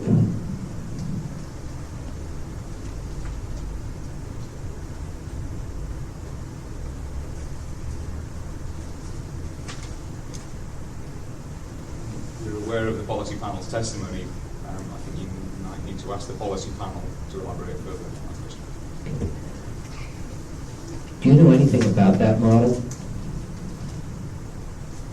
No. Do you know whether it would be a model that would comport with the type of cost-benefit analysis that you're proposing in this proceeding? To to answer a hypothetical question, then I'd be... No, if you don't know, you don't know. I I don't want you to answer, it's not hypothetical, it's whether you know whether the model that the city is proposing would comport with what you are proposing is needed, i.e. a cost-benefit analysis model.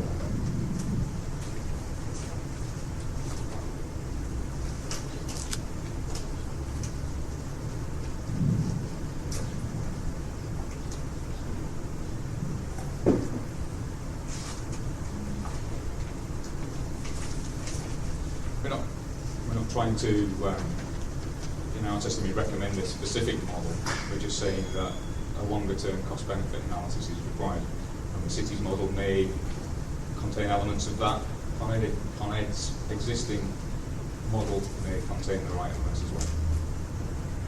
And you were questioned this afternoon by UIU. Are you aware that UIU's witness, Dr. Johnson, has proposed that Con Edison's proposed storm hardening program also be subjected or supported by an economic cost-benefit model?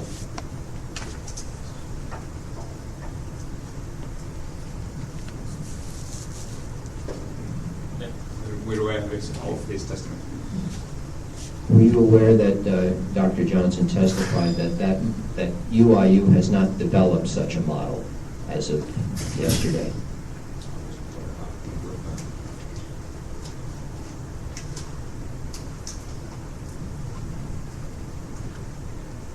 Do you have any recommendations for how the collaborative should proceed with regard to cost-benefit modeling for the first phase of that collaborative, for which a report is due November 1st?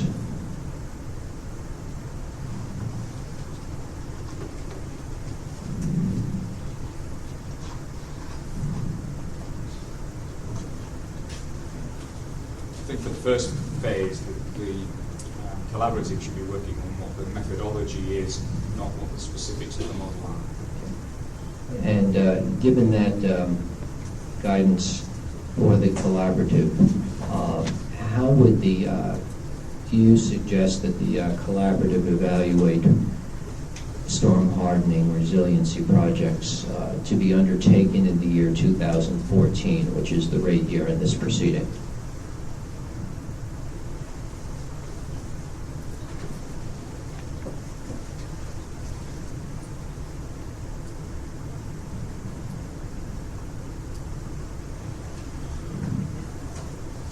Said in our testimony, really, what we would like to suggest is that ComEd proceed with their palliative measures, but a lot of the storm hardening proposals need to be taken another look at, to look at them from a longer term perspective, look at some of the costs and the benefits and some of the alternatives that might be out there. So Con Edison should proceed with its palliative storm hardening measures first. Is that what you said? I just want to make sure I recall it. Perfect recall. Okay. And what are those palliative storm hardening measures that it would proceed with first?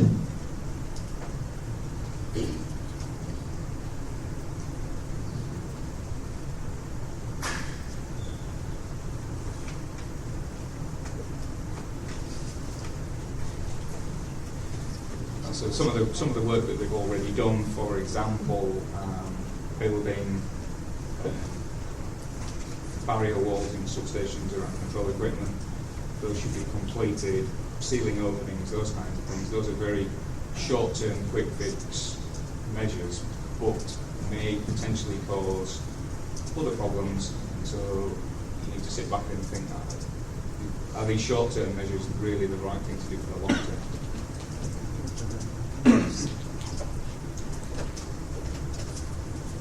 I'd like to refer you to your direct testimony in this case. If you would turn to page 10, lines 8 through 10.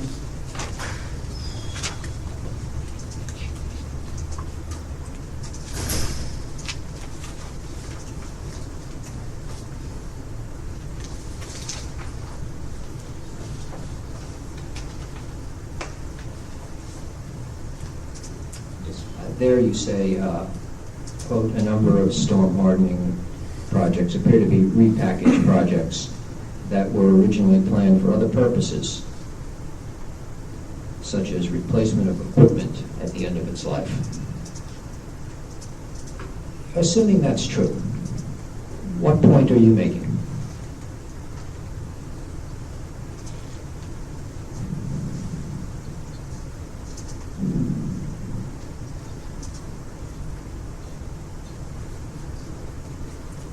I think the point that we're making, and we've made throughout this testimony, is that there shouldn't be two classes of projects. There shouldn't be reliability-driven projects, and there shouldn't be storm hardening projects. You shouldn't be divorcing the two. If you're going to do some work, whatever it happens to be, you should be considering, am I making the system more resilient at the same time I'm going to do this work? And you provide an example of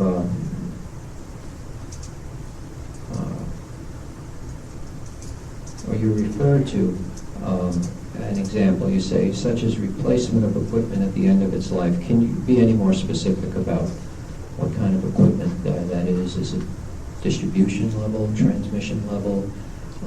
Is it overhead distribution, underground distribution?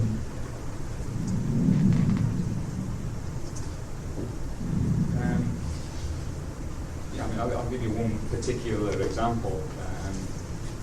The project that is L-line splice and dead end replacements. Yes, transmission. That's a transmission project that is now called a storm hardening project. And that's been going on for quite a while, that project. So originally it was packaged as a reliability project, and now it's classed as a storm hardening project. And does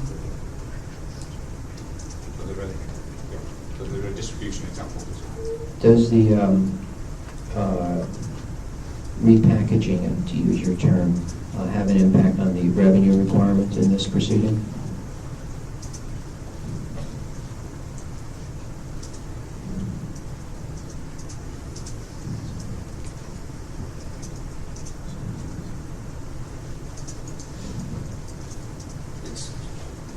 To the extent that it's the same project, I don't think it shouldn't have a difference on the revenue requirement. Where it may have a revenue requirement issue is where there's now an interlap, or something kind of interlap between two reliability projects and a storm hardening project. Whether the reliability project has been adjusted to take into account the storm hardening work and vice versa, that may have an impact on revenue.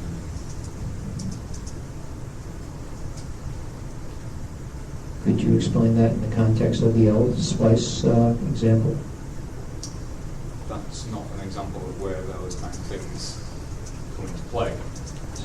One example, in my head, would be there are DC replacement system projects, but there are, so you're going to replace batteries and chargers, presumably in substations. If there's also a storm hardening project at that substation that elevates the battery and the charger, have the two projects netted off. There's not capital dollars in one and the other, both going to do the same work. So you're saying the company shouldn't seek double recovery for the same work? So yes.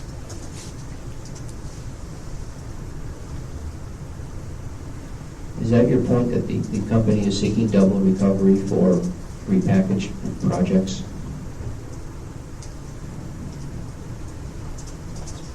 No, we're not accusing Con Ed of anything here.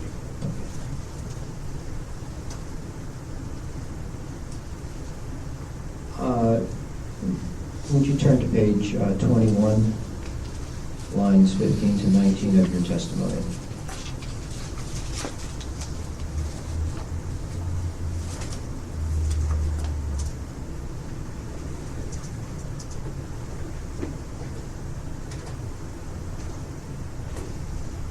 Just before lines 15, you respond to a question: why are replacements of overduty circuit breakers necessary system upgrades? And you provide two reasons.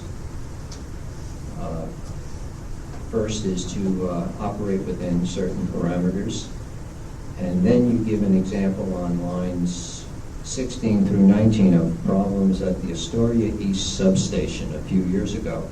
You say that's a good example of the limitation of overduty breakers and how it can impact operations. Is that a correct characterization of or approach in this section of your testimony? Yes, we believe it is, yes.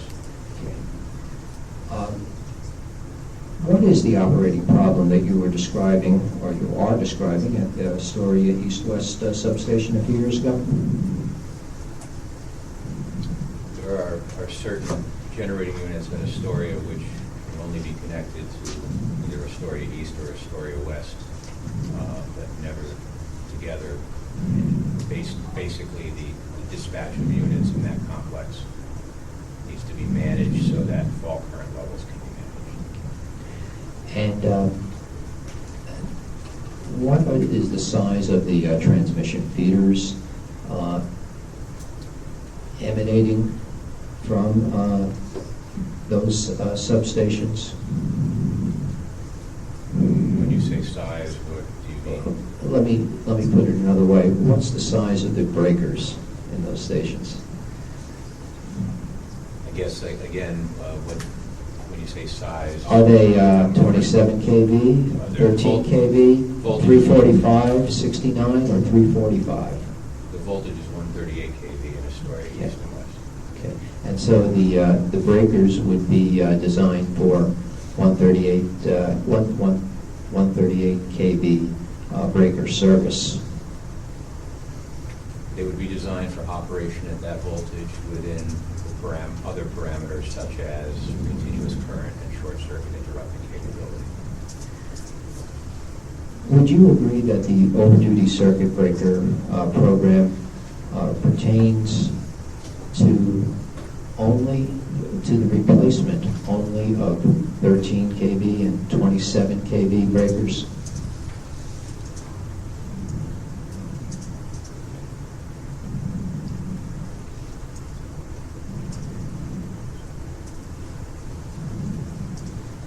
I believe it's predominantly yes, it does. Predominantly or solely? I want you to rule in or out 138 kV breakers. I don't believe that we can. You don't believe you can? Not off the top of my head, we can't. We don't know. Okay.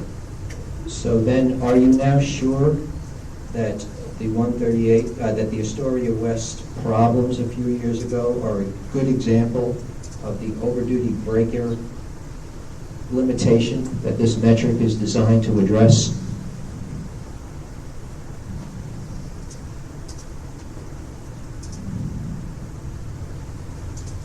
We bring up the Astoria example just to illustrate how overduty circuit breakers can sometimes impact the ability of the system to dispatch its resources, whether they be at the transmission level or at the distribution level.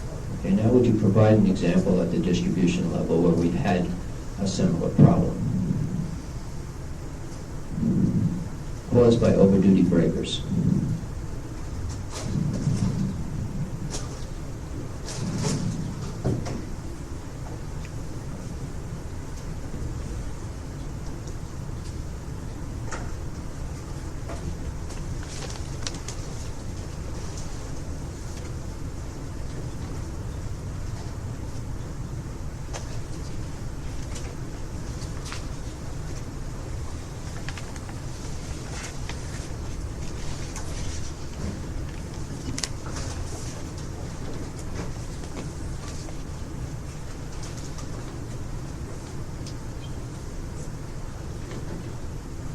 We were referring to the PSC's order in case 04E0572, where it was stated that distributed generation was being limited by the fact that there were overduty circuit breakers on the distribution system.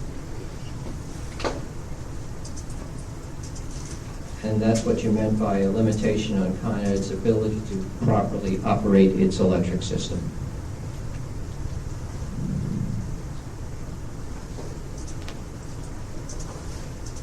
Quoting from lines 13, 14, page 21 of your testimony.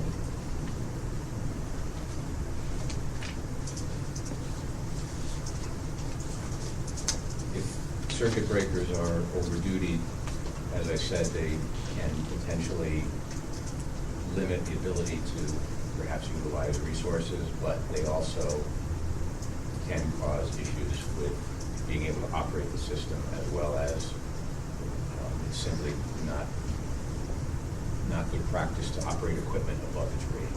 And I've asked you if you know of any examples where that has occurred with regard to 13 kV or 27 kV breakers. And I haven't heard an example. No, specifically no, other than the issue that was mentioned in that PSC report. And you also said that the second reason why it's necessary to upgrade breakers, this is on page 21 carried over to 22, is that, quote, an overduty breaker which is called upon to open to clear fault current in excess of its design parameters may fail, and in some circumstances this failure can be catastrophic. Could you tell me the last time that occurred on Con Edison's system?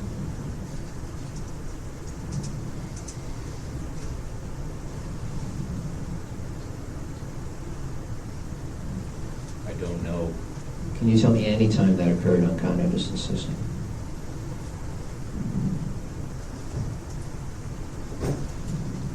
I'm not specifically aware of any particular instance.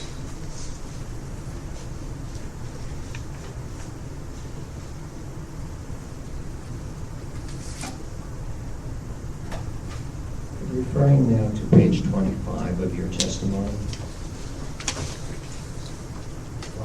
lines 4 through 10.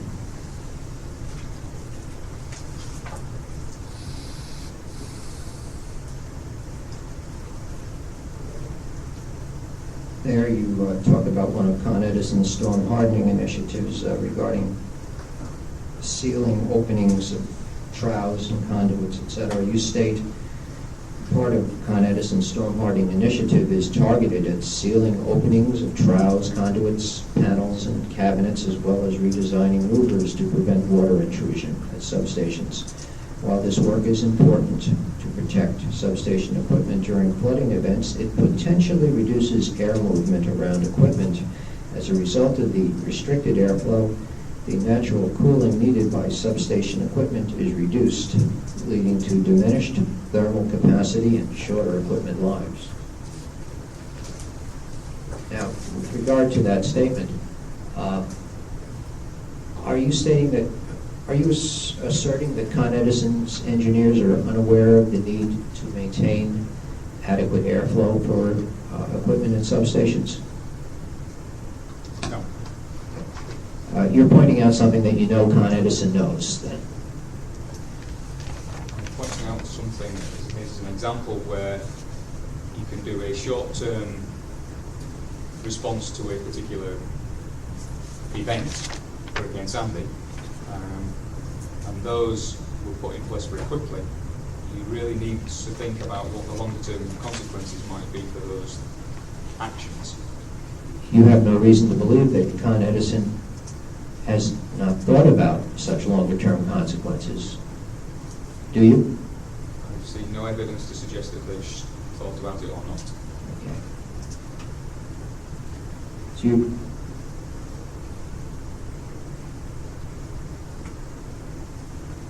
And do you know of any instances where Con Edison's plans for sealing openings for sealing openings in substations will reduce air movement around equipment to the extent of reducing thermal capacity and shortening equipment life? I'm asking if you know of any instances where Con Edison has done that or plans to do that, or it's going to have that result. Specifically, no, but this is just a conceptual comment. I mean, this can potentially happen. Right, and you said Con Edison is aware of that. You said Con Edison is aware. I've asked you, are you saying that Con Edison's engineers don't realize this? And you said No, we think they do realize this. Okay.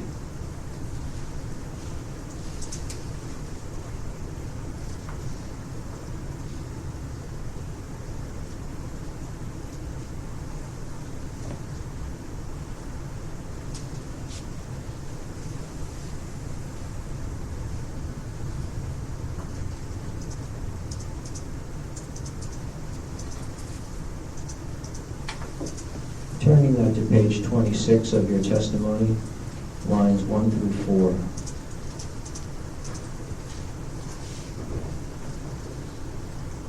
You state there, it is also unclear whether Con Edison has considered options such as relocating or adding new substations to higher ground where flooding and storm surges are not a concern.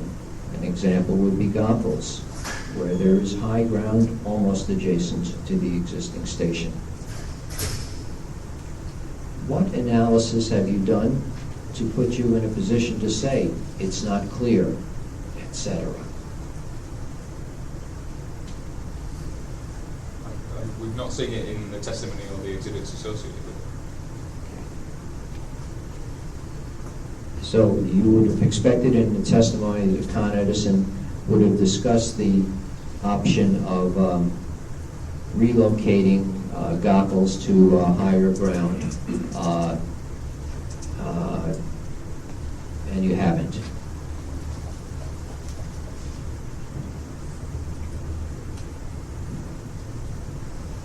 Goethals was just an example to illustrate the point.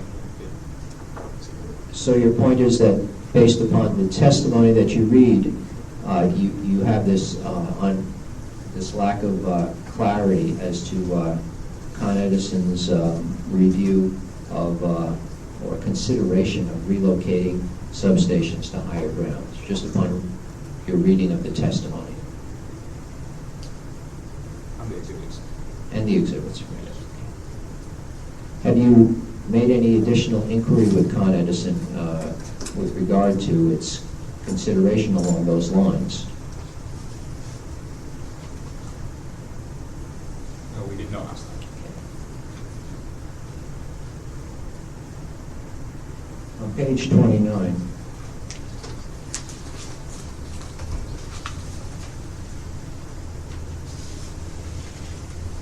you say on lines 9 through 12, it's not clear whether Con Edison is applying the lessons learned from the Long Island City outage to its system planning in the context of climate change, severe weather events, and the loss of possible feeders or entire substations. What analysis have you done that puts you in a position to say it's not clear, etc.?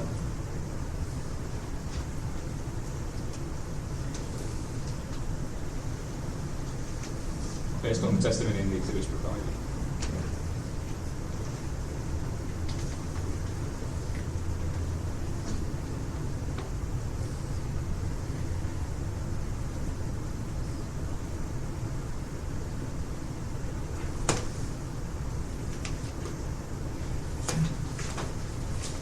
My next couple of questions are going to contrast statements from your direct testimony and statements from your rebuttal testimony. So I'll begin with your direct testimony.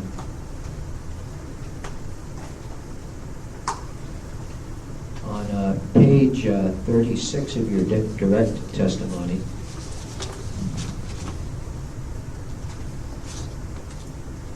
there you discuss Con Edison's coastal storm hardening plans, and you state, part of this program is to proactively switch out of feeders. I'll begin again. Part of this program is to proactively switch out of service feeders during Category 1 and 2 storm surges. While this will clearly help with Con Edison's restoration efforts, it's difficult to conceive of that an investment. It's difficult to conceive that an investment of $180 million in coastal storm hardening that is designed to maximize the number of customers being disconnected safely from the electric system is worthwhile or a prudent investment. You go on to say the PSC should reject this program as proposed. You see the testimony? And then on your in your rebuttal testimony,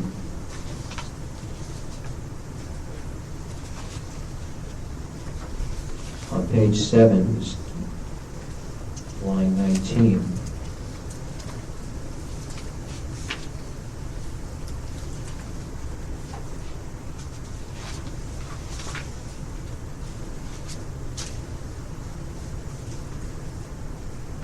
You discuss the Bowling Green and Fulton Network projects, and you refer to the staff electric infrastructure panel's testimony regarding its review of those two projects, Bowling Green and Network and Fulton, and you state that the switches would divide each network into an area that would remain energized, and that area would be de-energized. This would prevent critical equipment from suffering major damage, and approximately half of the customers in each network would remain in service.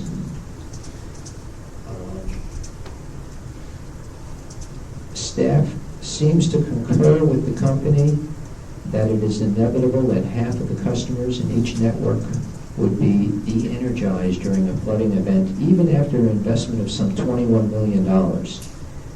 And later on page 8, lines 12 to 15, you state the PSC should reject Con Edison's proposal for these projects and direct the company to design a long-term solution that does not require customers to be disconnected during foreseeable events or minimizes to the maximum extent possible the number of customers that would be affected. Now, in your direct testimony, you asked the Commission to reject $180 million in expenditures for coastal storm hardening, describing a program that will switch out feeders to maximize the number of customers being disconnected.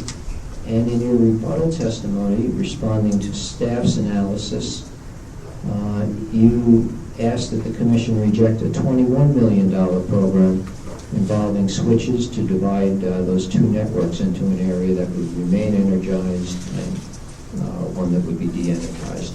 Are you talking about the same program in your direct testimony, page 36, and your rebuttal testimony, page 7 and 8?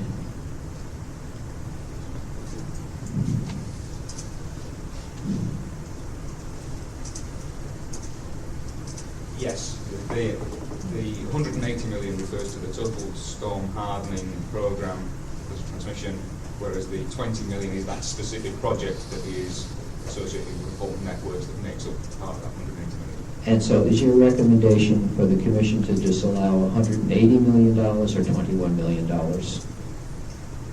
In that particular instance, the $21 million. I think in general, the whole storm hardening projects, we would recommend more time to develop them. They were all developed in a very short period of time. We question whether the longer term aspects of how the system's going to change, how customer expectations change, how the climate's going to change, whether those have all been factored into those proposals. The other parts of the coastal storm hardening program are the installation of submersible transformers and 460 units, and the installation of switches to isolate specific customers that have high voltage equipment on their premises. Have you addressed either of those two aspects of the coastal storm program in your testimony? Specifically address them.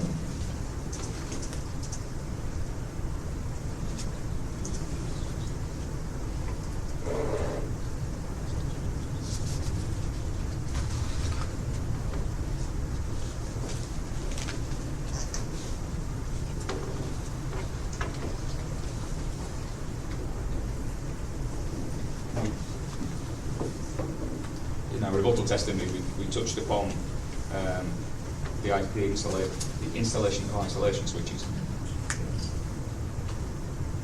But we recommended that needs further analysis because that was originally based on the Zone 1 and 2 flood areas, which are now being expanded.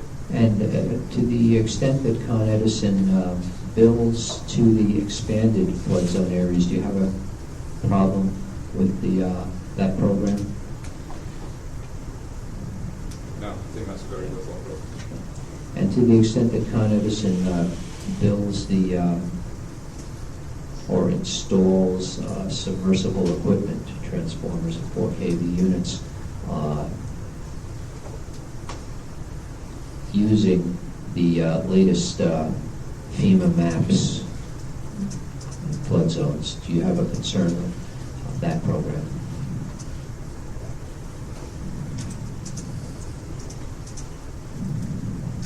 If you're talking about the more recent ABF feed.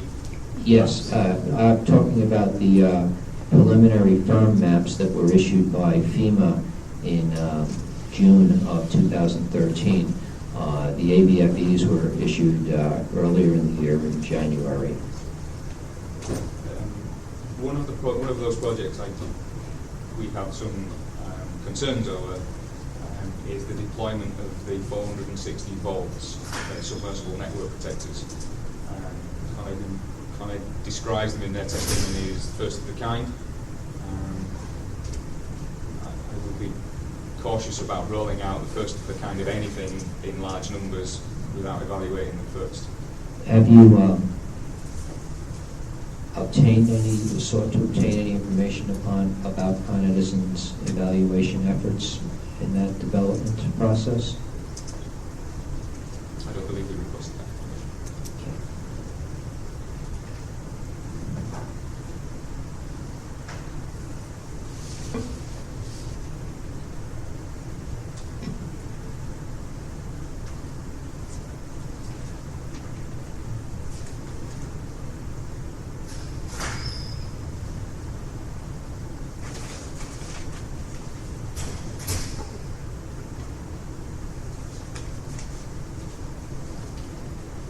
If you would turn to your rebuttal testimony, page 38.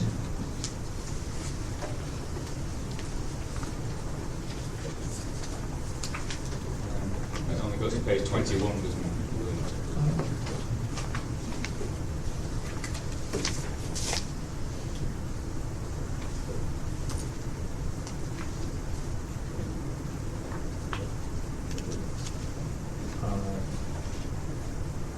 Beg your pardon, your direct testimony, page 38.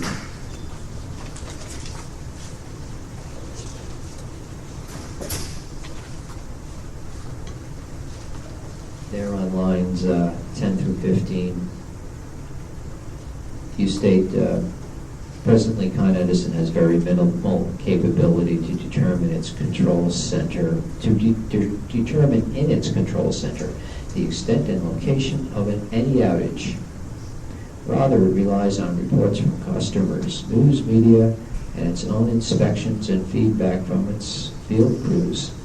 Con Edison's inability to identify the number of impacted customers was clearly demonstrated in the Long Island City event. Unfortunately, 7 years later, very little has changed. What have you done to determine that very little has changed? What analysis have you conducted? What data have you sought?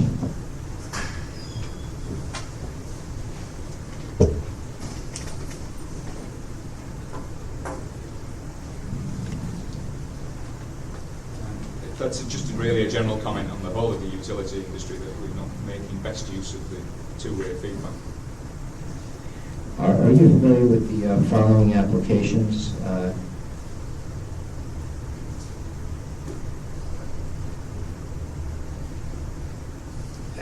In use at Con Edison's control centers. The System Trouble Analysis and Response, acronym STAR.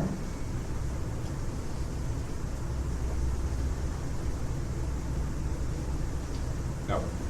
Are you familiar with the Network Trouble Indicator, acronym NTI?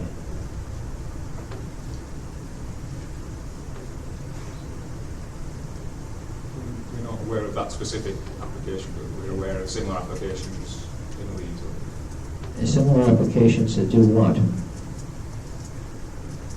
Provide information on the extent of outages the customers have supplied. And three more. Reactants to fault, RTF. Are you aware of that application? Reactants to fault. Reactants to fault.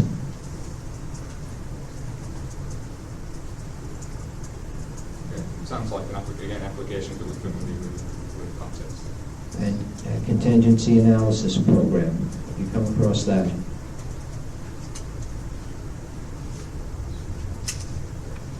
we're aware of similar applications, but not that particular. And lastly, the heads-up display, HUD, at Con Edison. Have you come across Con Edison's use of that?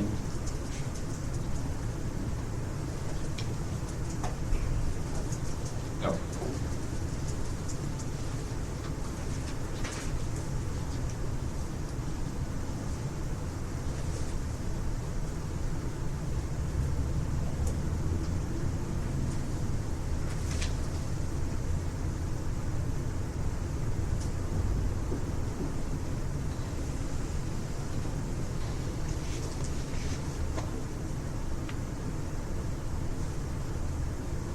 Would you turn to page 28 of your direct testimony?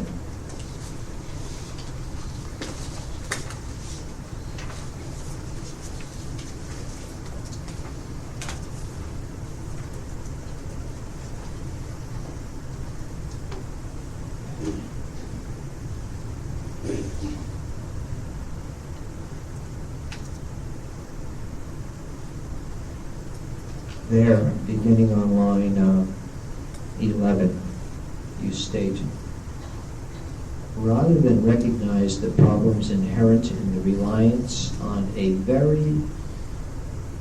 few very large substations, problems exacerbated by their location in flood zones. Con Edison, with the exception of proposed new transmission and distribution substations at Hudson Avenue, continues to propose expansion of these substations rather than building new substations. You're referring here to transmission stations as opposed to area substations? We're referring to both. And with regard to transmission substations, do you know how many transmission substations there are on Con Edison's electric system? Approximate values. How many? Several dozen. Would you accept subject to check 39?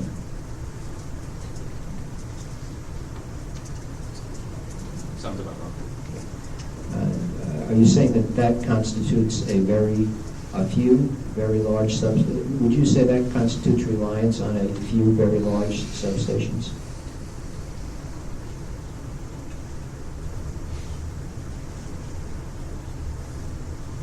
No, we were thinking of a smaller number of specific transmission substations that were located in flood zones and area substations similar.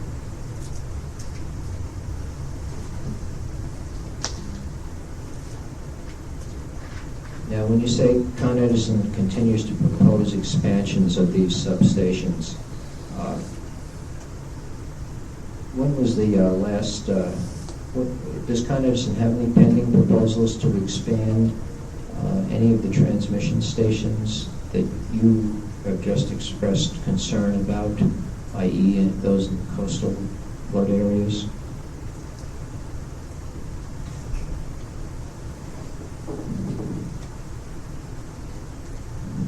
We're aware of some expansion plans, yes. We mentioned Hudson Avenue here, and we're aware of some others. Okay. And are you suggesting that where Con Edison can add a transformer to expand a load supplied from a transmission station, that the company should build a new transmission station instead?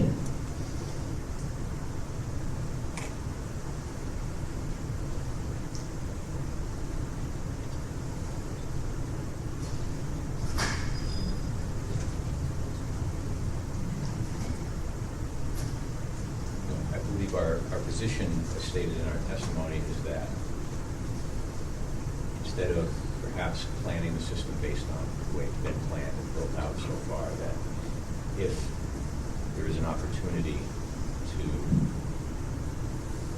either build a new substation, expand an existing substation, or whatever other alternatives may prove to be best, that resiliency be taken into account as part of the inherent design and decision-making process for that outcome.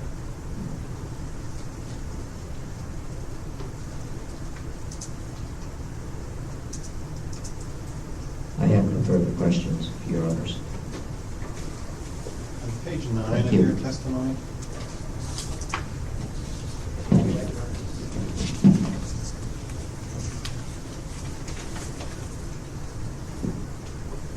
Earlier, you said you were familiar with the testimony provided by the UIU witness. Do you remember saying that? He recommended a cost-benefit analysis. And on page 9 of your testimony, you're recommending a cost-benefit analysis. Is there any material difference between your recommendation and his recommendation?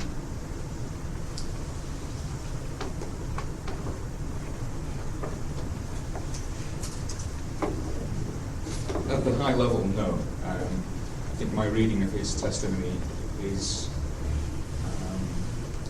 he's much more focused on the economic aspects of things. I don't think that the cost-benefit analysis is only based on economics. Many other factors need to come into play. What other factors are you talking about? As an example, there may be, the reason for the project may be an underlying safety issue, and there may not be an economic argument that says you should do that, but clearly the right thing to do is to do the project. Okay, thank you.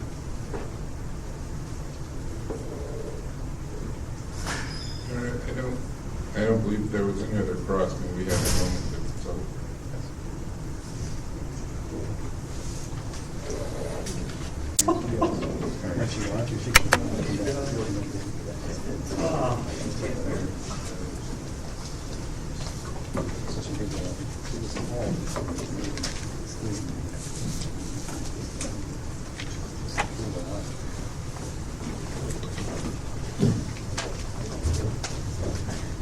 Redirect? Your Honor, we have just a few questions on redirect. Okay. Panel, during the cross-examination by the utility intervention unit, there was some discussion about what you did and didn't do. Just so that we're clear on the record, was your role here to look at economic analyses or engineering analyses? Our role was clearly to look at the engineering aspects. Turning to Con Edison's cross-examination, Mr. Heslin raised some issues about the repackaging of existing projects. Do you recall that testimony? I did. And he asked whether or not you were claiming double recovery. Could you elaborate on what the concern that you raised was, please? Yes, we were never intending to suggest that there was any element of double recovery, but what we were suggesting was that in some cases there might be inefficiencies and there might be efficiencies and cost benefits to be gained by looking at some of the existing reliability programs and resiliency programs together. Moving forward, there was also some discussion about overduty breakers. Is the panel aware approximately of how many overduty breakers there are in the Con Edison electric system? I believe it's over 1,000. Is it consistent with good utility practice to operate a system with so many overduty breakers? No, not generally, no. So your testimony on this issue, when Mr. Heslin asked about specific locations, were you looking at the issue generally from a good utility practice standpoint or because of very specific discrete instances? We were looking at it from a good utility practice standpoint. That concludes my redirect honors. Thank you. I have no redirect. I know. No, I don't get an opportunity.